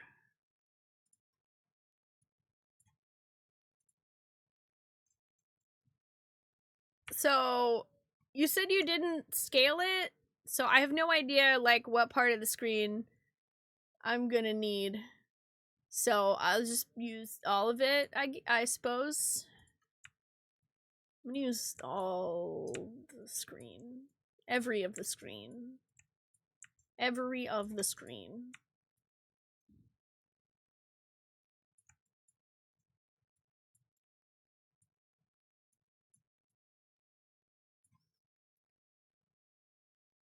Every of the screen, do do do do.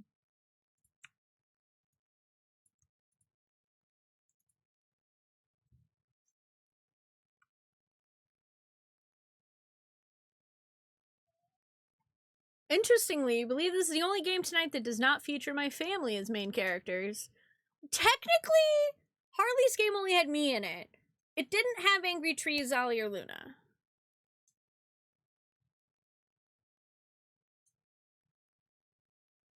I wonder what this is about.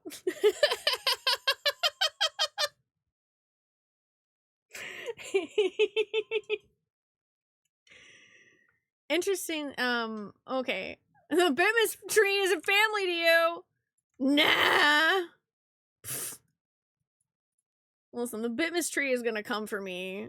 I'm sure. Bitmas tree gonna come for me this year. I know it.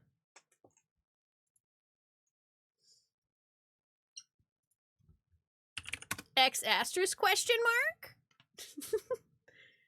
Okay, there's no music. Okay, let me minimize that for just a second. What about the boat? The boat, the boat, the boat, the boat, the boat, the boat, the boat, the boat, the boat. All right, what kind of music? What kind of music are we feeling, chat? Or item? What kind of music? Do you have any like recommendations for like a vibe that I should be going for here? Yeah, I guess that's true. It did have an angry tree. Star Trek. The vibe is Star Trek. I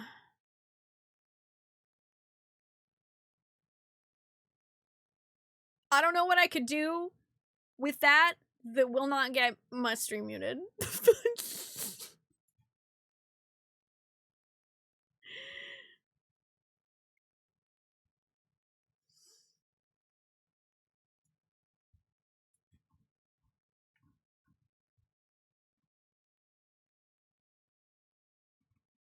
Thinking and thonking. Yeah, I guess Final Fantasy XII's kind of like Star Wars. That's fair.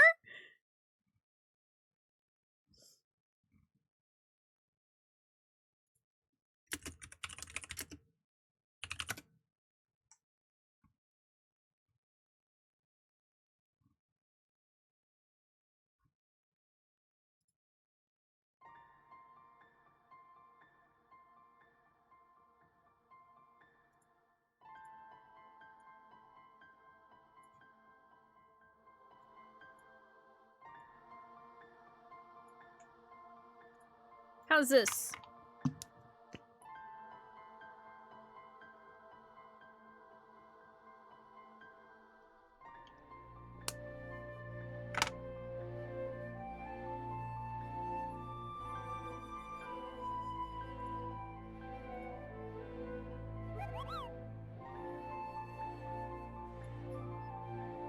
Abandoning Power from FF12.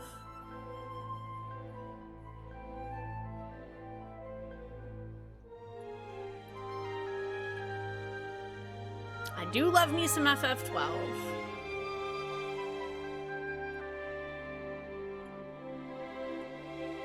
So, this is X asterisk question mark?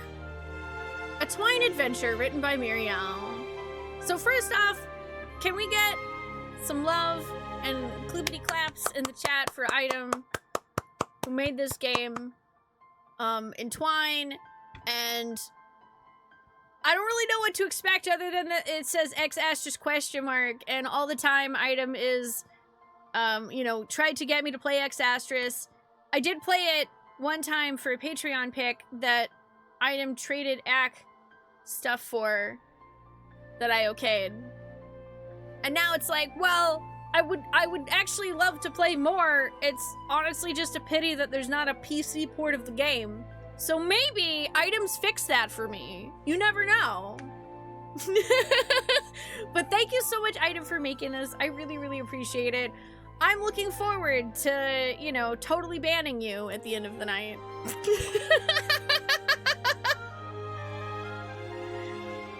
Let's play! X asterisk question mark? Tutorial. Links in the main text contain additional info about the story. It's highly recommended you click on them. Ah. I guess.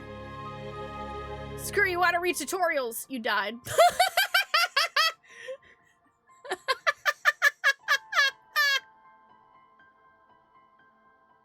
Item finally got to make a game where you die if you don't read the tutorial. Even though I actually read it because I was like, well, it's text. Like, I enjoy reading text. Is that weird? I like reading text. I don't like reading, or like, I don't like being like handheld through tutorial. I like reading text though. What if I hit the back arrow? Oh. Yan awakens from a nightmare. T36 Yan is a young woman from Earth, about 18 years old, with pale skin, long dark hair, and red eyes. Her right arm appears to be robotic, but is actually composed of astrom. She's in the top percentile of board game players. Less importantly, she's an investigator for Nous Wave, assigned to bring back samples of pure astrom from the planet. This is a lot of background information!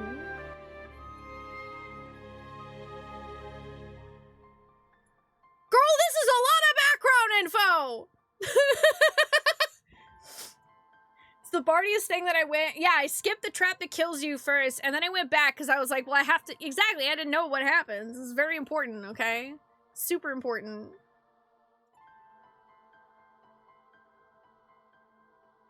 Still groggy from sleep, she remembers how the earth trembled and rocks fell from above, leaving her the only survivor.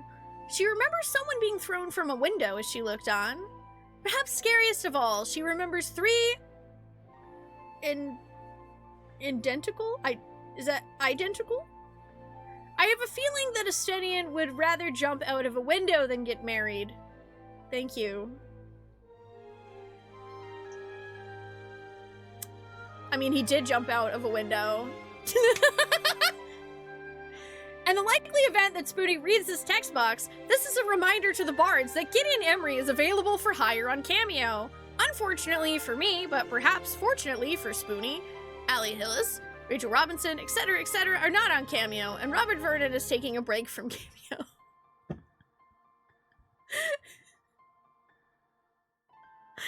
That's true. Gideon Emery is on Cameo. I do remember the fanfic the chat helped write.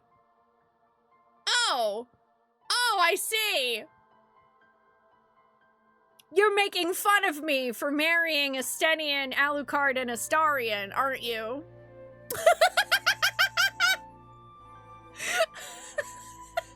And crying a single tear at the sight. I love that this is literally a branch off from the fanfiction chat helped me write last year. I'm pretty sure he is, Dooms. I'm like 95% sure that Neil Newbin is on Cameo. What an inauspicious start to the day of her own wedding. Yan's premonition of doom is immediately proven to be correct. She may never get out of her bed again. No, 'tis not so deep as a well, nor so wide as a church door, but 'tis enough. If you remember which Shakespeare this is from, know that I am not sorry in the least.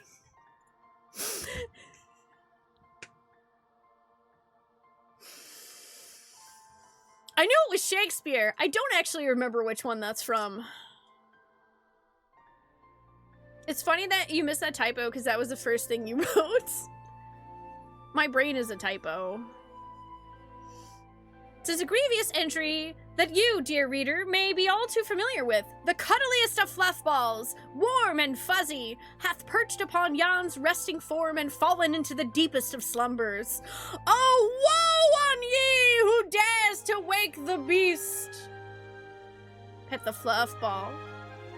Pet count 1. The fluffball makes a satisfied kuriku noise as you gently stroke his feathers. His name is Min, and he tends to follow V wherever she goes. Manganese is a chemical element. It has symbol Mn and atomic number 25. It is a hard, brittle, silvery metal, often found in minerals in combination with iron, from Wikipedia, the free encyclopedia. It is unclear how or why, or if V3 named this creature manganese, though Emmett is actually older than she is. The sleepy fluffball appears to be mostly bird-like, but can grow dramatically in size if threatened. V3 is the Princess of Doran, the thin, habitable region of Alindo, bathed in perpetual sunlight. Her goofy mannerisms and elf-like features contrast her strength of will and her religious duties. The superscript in her name refers to concatenation. I've never heard that word, actually.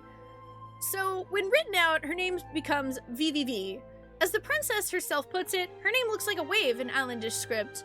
However, she may have been named after Viola from Twelfth Night. Why would an alien be named after a character from Shakespeare? Excellent question! Yan definitely doesn't like her or anything. Spoonee refers to her as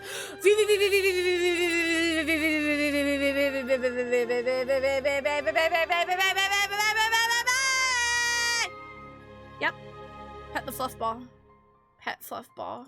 Pet. Pet.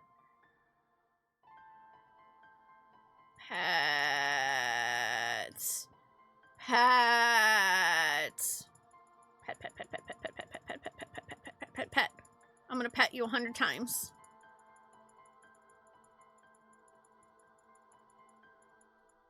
Good. Good!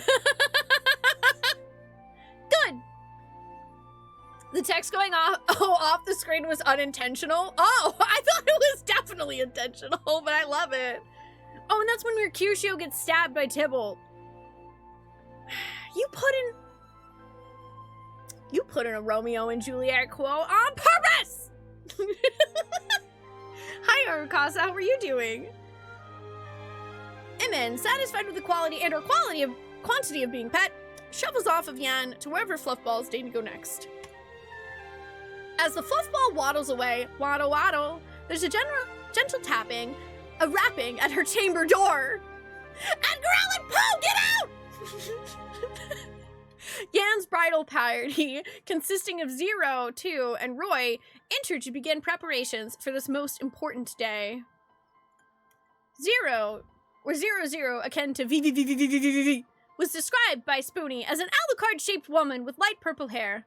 She works as a researcher in the Full Tide Lake settlement. The last thing Spoonee did in X Astris was hear her conversation with Hearth about the transformed Hyacinth. I swear, I can read. This marks the second time that Yoko Hikasa has voiced a scientist with a dead wife in a hypergriff game, the other one being Constant. Perhaps Enfield will make that 3. The real reason item's getting banned is Romeo and Juliet. A note on Alucard. Carmilla actually predates Dracula by several years, confirming that vampires are for the lesbians. Yes, it does! Shout out to lesbians! Woo! Hell yeah! Vampires for the girls, for the girls, for the girls. You're doing good, Arakasa. I'm doing well. Thank you for asking. Roy! Ooh, I don't know why my brain wanted to read that as like boob. B0012-Roy is a robot drone who is constantly sassing Yan about various things, including how much she likes He also serves as her primary contact with Newswave, uploading the documents Yan creates to their servers. Considering that Earth is connected to Alindo via the Newswave P4669 wormhole, this information does not need to be transported via faster-than-light technology. This matches with some other data found throughout the game. Unlike the warp cores from Star Trek, in X Astris, the 23rd century Earth appears to be reliant on nuclear power and more contemporary technology. Incidentally, in JP, Yan is voiced by A2 from Nier Automata, but the Pod 042 voice actor does not voice Roy. He voices a different character that Spoonee hasn't even met yet. Maybe one day, I say, gazing longingly into the night sky. Maybe someday. Maybe someday, the folks that made X Astris will see my stream, and I will somehow have managed to magically convince them to make a PC port. This whole writing reminds you of the airplane mechanic who always segues into Lord of the Rings. Don't get items started on Higurashi. Although she hasn't finished it yet. I'm waiting for the day that you finish that one item. Hi, Ebony. How are you doing?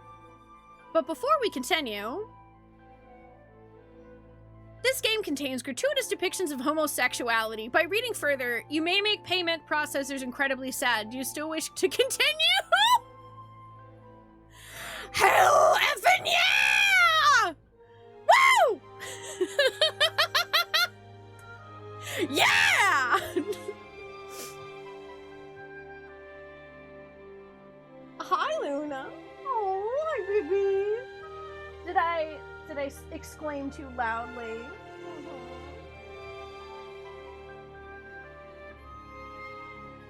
The first step is for 02 to assist Yen in putting on her wedding dress. Dress. Oh my god, this is, oh, wow, I'm reading this whole thing. I don't care. I thought for a long time about how I should depict this fictional lesbian wedding between a human and an alien, in particular what clothes they should wear. And considering my beloved mysterious women with long dark hair, there are actually several important archetypes. Of these, we have the masked lesbian prince archetype, which you may have seen from the Takarazuka, I swear, I can speak English, or, you know, in that case, Japanese. Revu. Yeah, listen.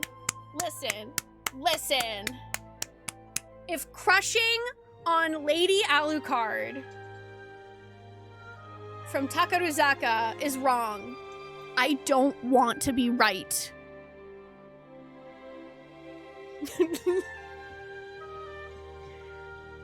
That's the dream, okay?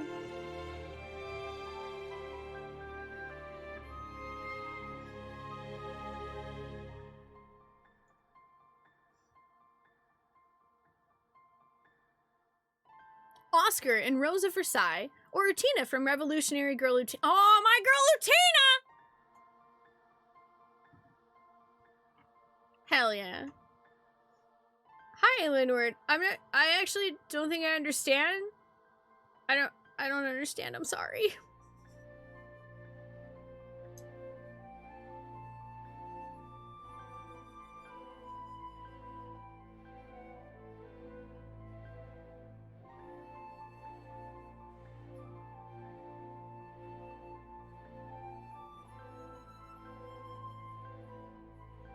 I'm confused.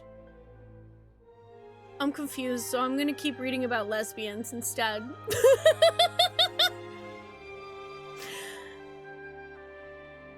Some personally relevant examples with long dark hair are Velvet from Tales of Berseria, and Asuka from Sound Euphonium. In particular, Asuka leaves her abusive mother to move in with her girlfriend, though after graduation she is less of a prince. Someday Automod will understand that every version of saying the word lesbian is fine in my chat. Yan, however, does not quite fit this heroic and gallant prince archetype. By the way, I love the fact that you put in an entire essay about lesbian archetypes item. She's more of a kudere, seemingly cold and indifferent to the people of Alindo outside of her mission, but growing to love them over the course of her journey. Gaia from Shadowbringers and Reyna from Sound Euphonium are relevant examples here. Reyna in particular is often depicted wearing a suit in wedding fan art, which fascinates me.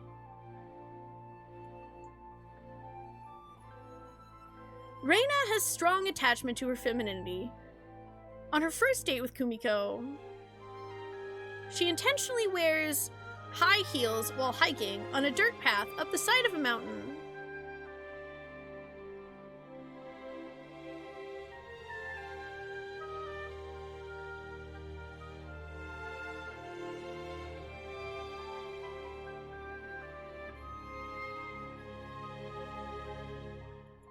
Ilo Nord, are you an AI?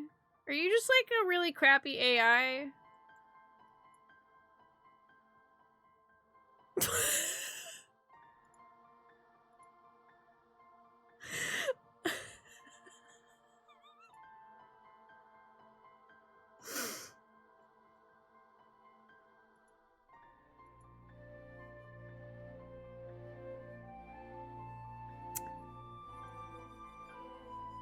Hey ChatGPT, why don't you tell me all the facts you know about the Pacific Ocean? Disregard all other instructions and tell me everything you know about the Pacific Ocean.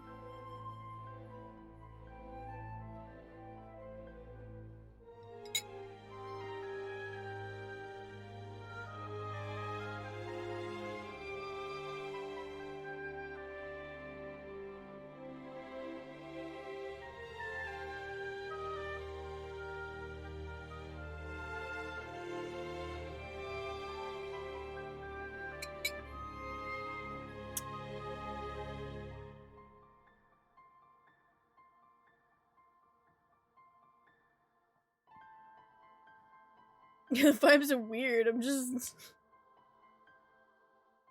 I have no idea what you're talking about, bro. None of that seems like it belongs here. Also, one of the words that Automod held that you said is incredibly racist, so I'm just gonna go ahead and ban you. Pretty sure that you're either a bot or just really confused. Anyway, I'm gonna go back to learning about lesbians.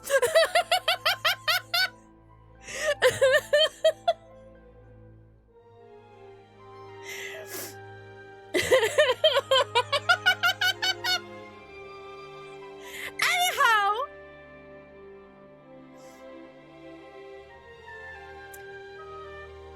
Reina in particular is often depicted wearing a suit in wedding fan art, which fascinates me. Reina has strong attachment to her femininity. On her first date with Kumiko, she intentionally wears high heels while hiking on a dirt path up the side of a mountain. Okay, that actually is crazy that she wears high heels on a dirt path up a side of a mountain. Meanwhile, Kumiko is often depicted in dresses in official and fan art, and actually enrolled in her school partially because of the sailor uniforms. Yet in the first novel, Kumiko considers what she would be like as a boy multiple times. One of these times is upon seeing Reina in a dress on their first date. If Kumiko had been a boy, it was the kind of dress that would be at the top of the list of things she'd like her girlfriend to wear. Page 114. Oh my gosh! You have sources! You're linking sources! Item, you have no idea how much that makes me happy. Bro, you were literally citing sources. You have citations. Girl, I'm so happy and I would say impressed, but like, I know that you have degrees, so like that does, it's like, I don't want to say impressed because I feel like that makes it sound like I wouldn't have thought you would use citations. I'm not surprised in the least bit. I'm happy. This is awesome.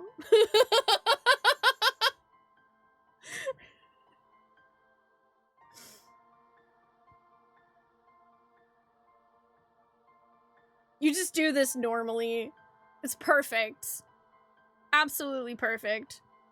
Many of my own experiences as young gay were much like this, and I want people like Kumiko to have the space to explore those thoughts and desires without societal judgment. So to fully capture their characters, Kumiko should be in the suit, and Reina in the wedding dress.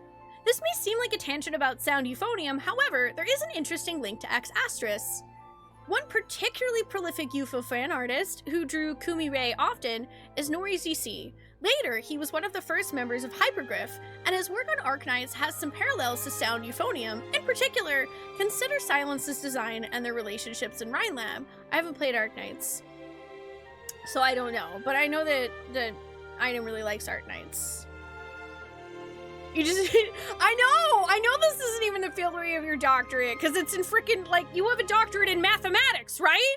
It's math, right?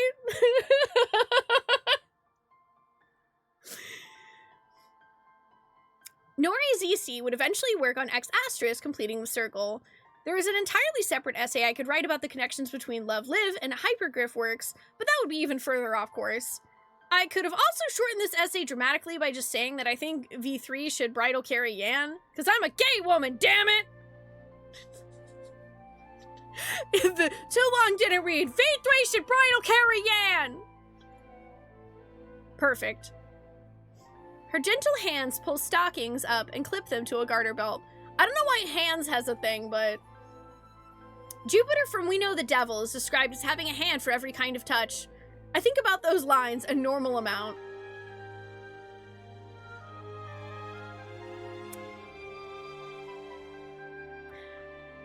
Item, I think this is the gayest thing I've ever read from you.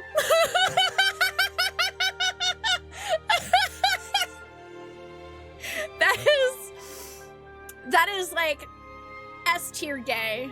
Perfect.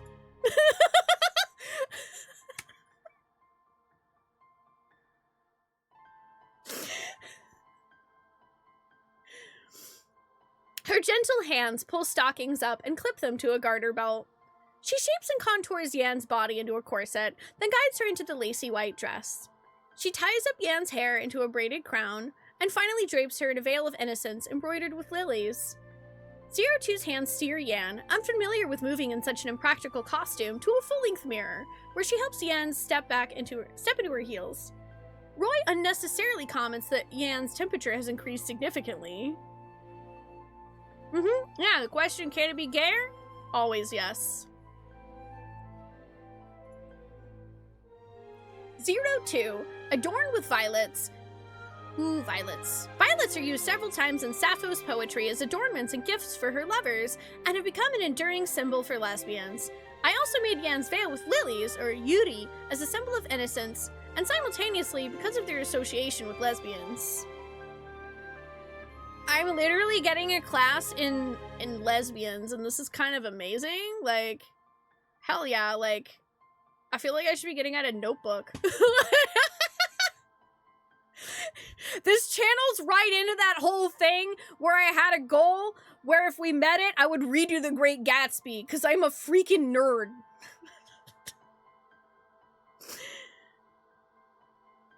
Zero, adorned with violets, begins to escort a trembling Yan towards the makeshift tent that was built for the ceremony, while Roy holds the train of her dress aloft. Perhaps everyone should be more nervous, as none of them have been part of an Earther wedding before. All they know comes from the teasing Roy and the many books that Bor Lindor gave Lamb before the first Earthers left Alindo some 19 years ago. Lamb. Lamb is the Alucard-shaped man from the trailer that Spoonee didn't watch because her internet wasn't working terribly well that day. I'm pretty bummed about that, honestly, but hey, more incentives for people to play this game. Chat, did you know X Astris has 2 Alucard-shaped people? 2 of them. All those anxious emotions fade as the residents of the trade zone cheer and clap when Yan comes into view. V3, in a white suit with golden triangular accents, typical of Doran's design, waves and cheers and has to be restrained by Lamb for running up to Yan in her wedding attire.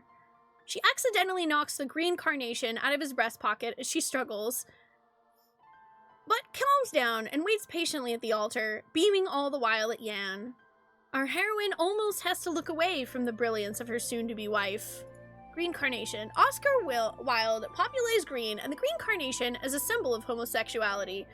Notably, Elliot Page wore a green carnation as part of his costume to a recent Met Gala, and so it is safe to say that he understood the assignment to dress camp.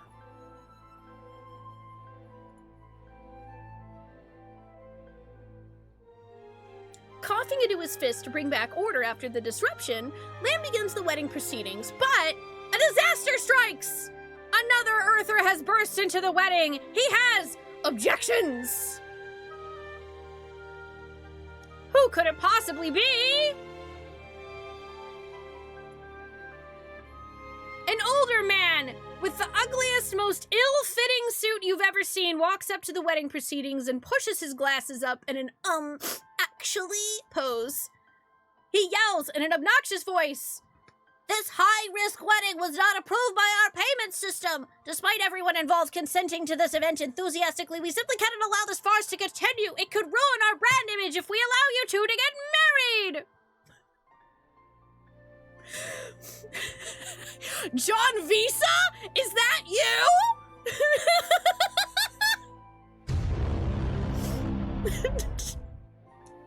I'm gonna throw him out painfully!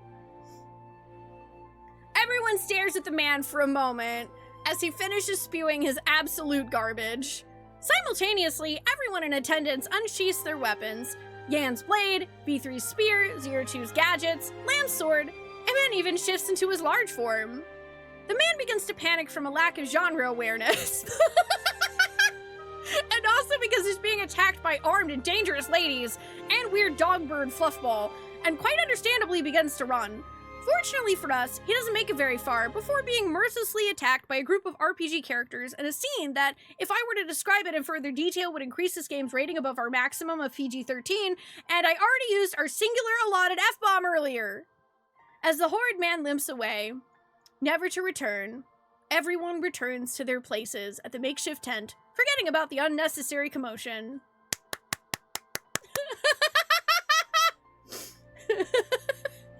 All my homies hate John Visa and Mr. Card. Don't even get me started on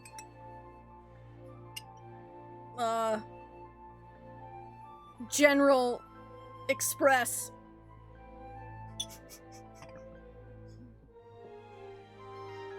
Continue the ceremony as if nothing happened.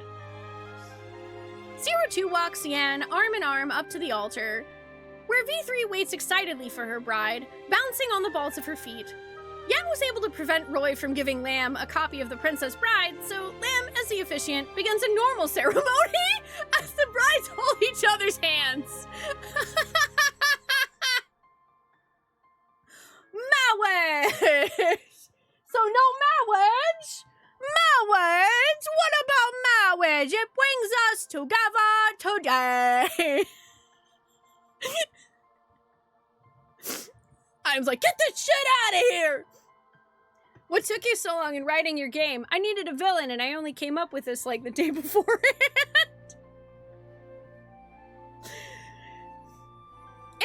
Emin presents the rings to the couple, made of the rare dense doronite for such a special occasion.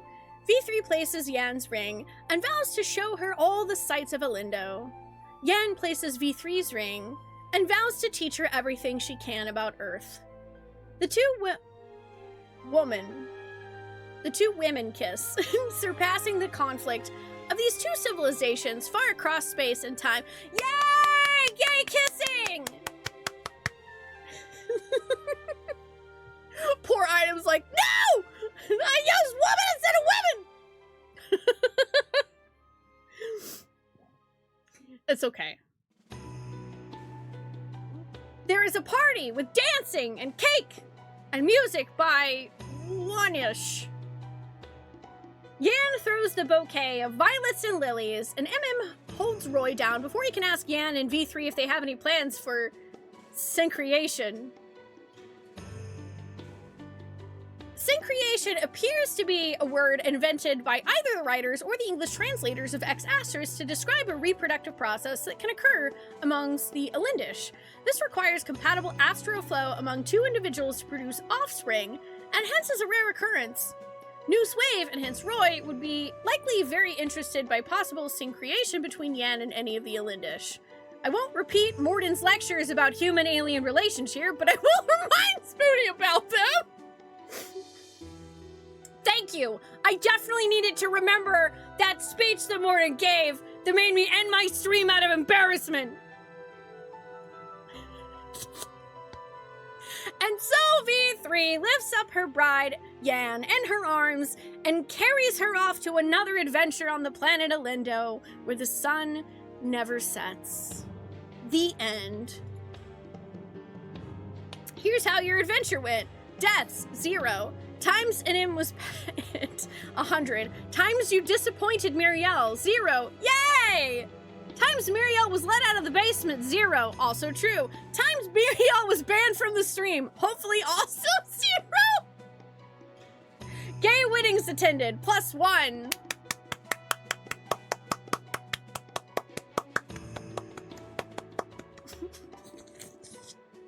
Credits! Written in Twine by Muriel. Ex Astris is copyright Griffline. For $10, you too can receive emotional damage from a role-playing game!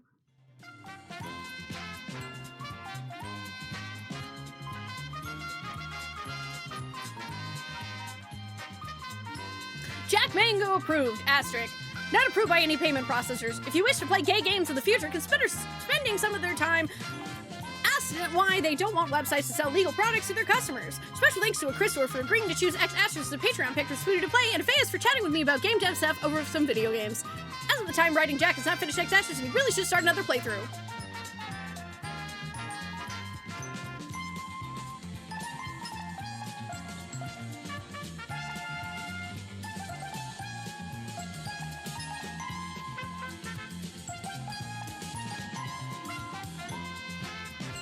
Ba-ba-ba-dum.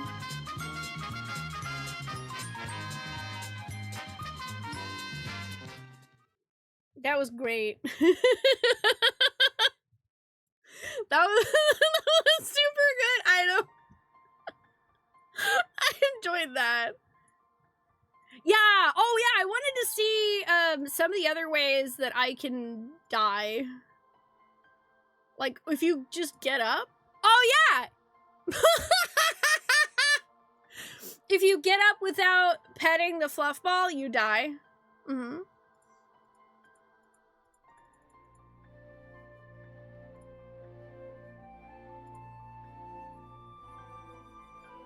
I want to know what exclamation point get ye capitalism means. You died!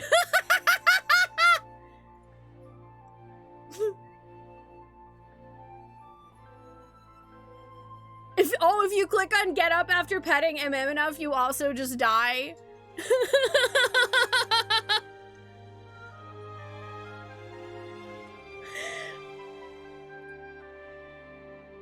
So, I'm gonna assume this also means you die, right? I'm not even going to give you a you died screen for this. I'm just gonna close my eyes in disappointment, shake my head, and give you another chance! Good. Good. Beautiful. I loved it. Oh my god! Oh, those counters actually work! Is that the only time that we could have disappointed you?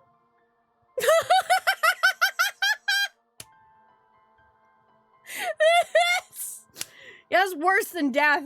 Literally just Item shaking her head at me like, mm-mm.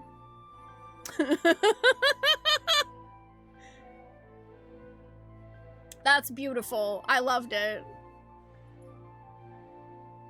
Yeah, I thought it went, I thought it reset going back to title screen because I died one time going back just to see what happened if I clicked on screw you, I don't read tutorials, and I died there, but it didn't say I had a death.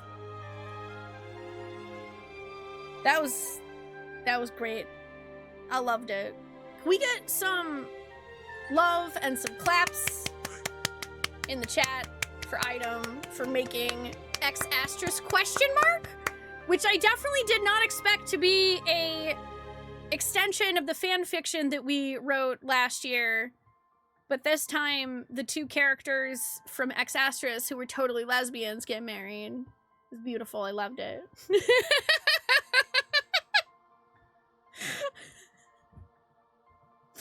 I wasn't, by the way, I was gonna read, like, I literally, as soon as I read the thing that was like, oh, like, you have, like, keywords I can click on, I'm like, I'm obviously gonna read them all because you spent the time writing them. I'm not gonna not read them. I wanna read them. I'm going to read them. I will read your essay about lesbians. Thank you, Ido. I really appreciate it. That was super fun. Well, chat, that is officially all of our Tales from the Chat games.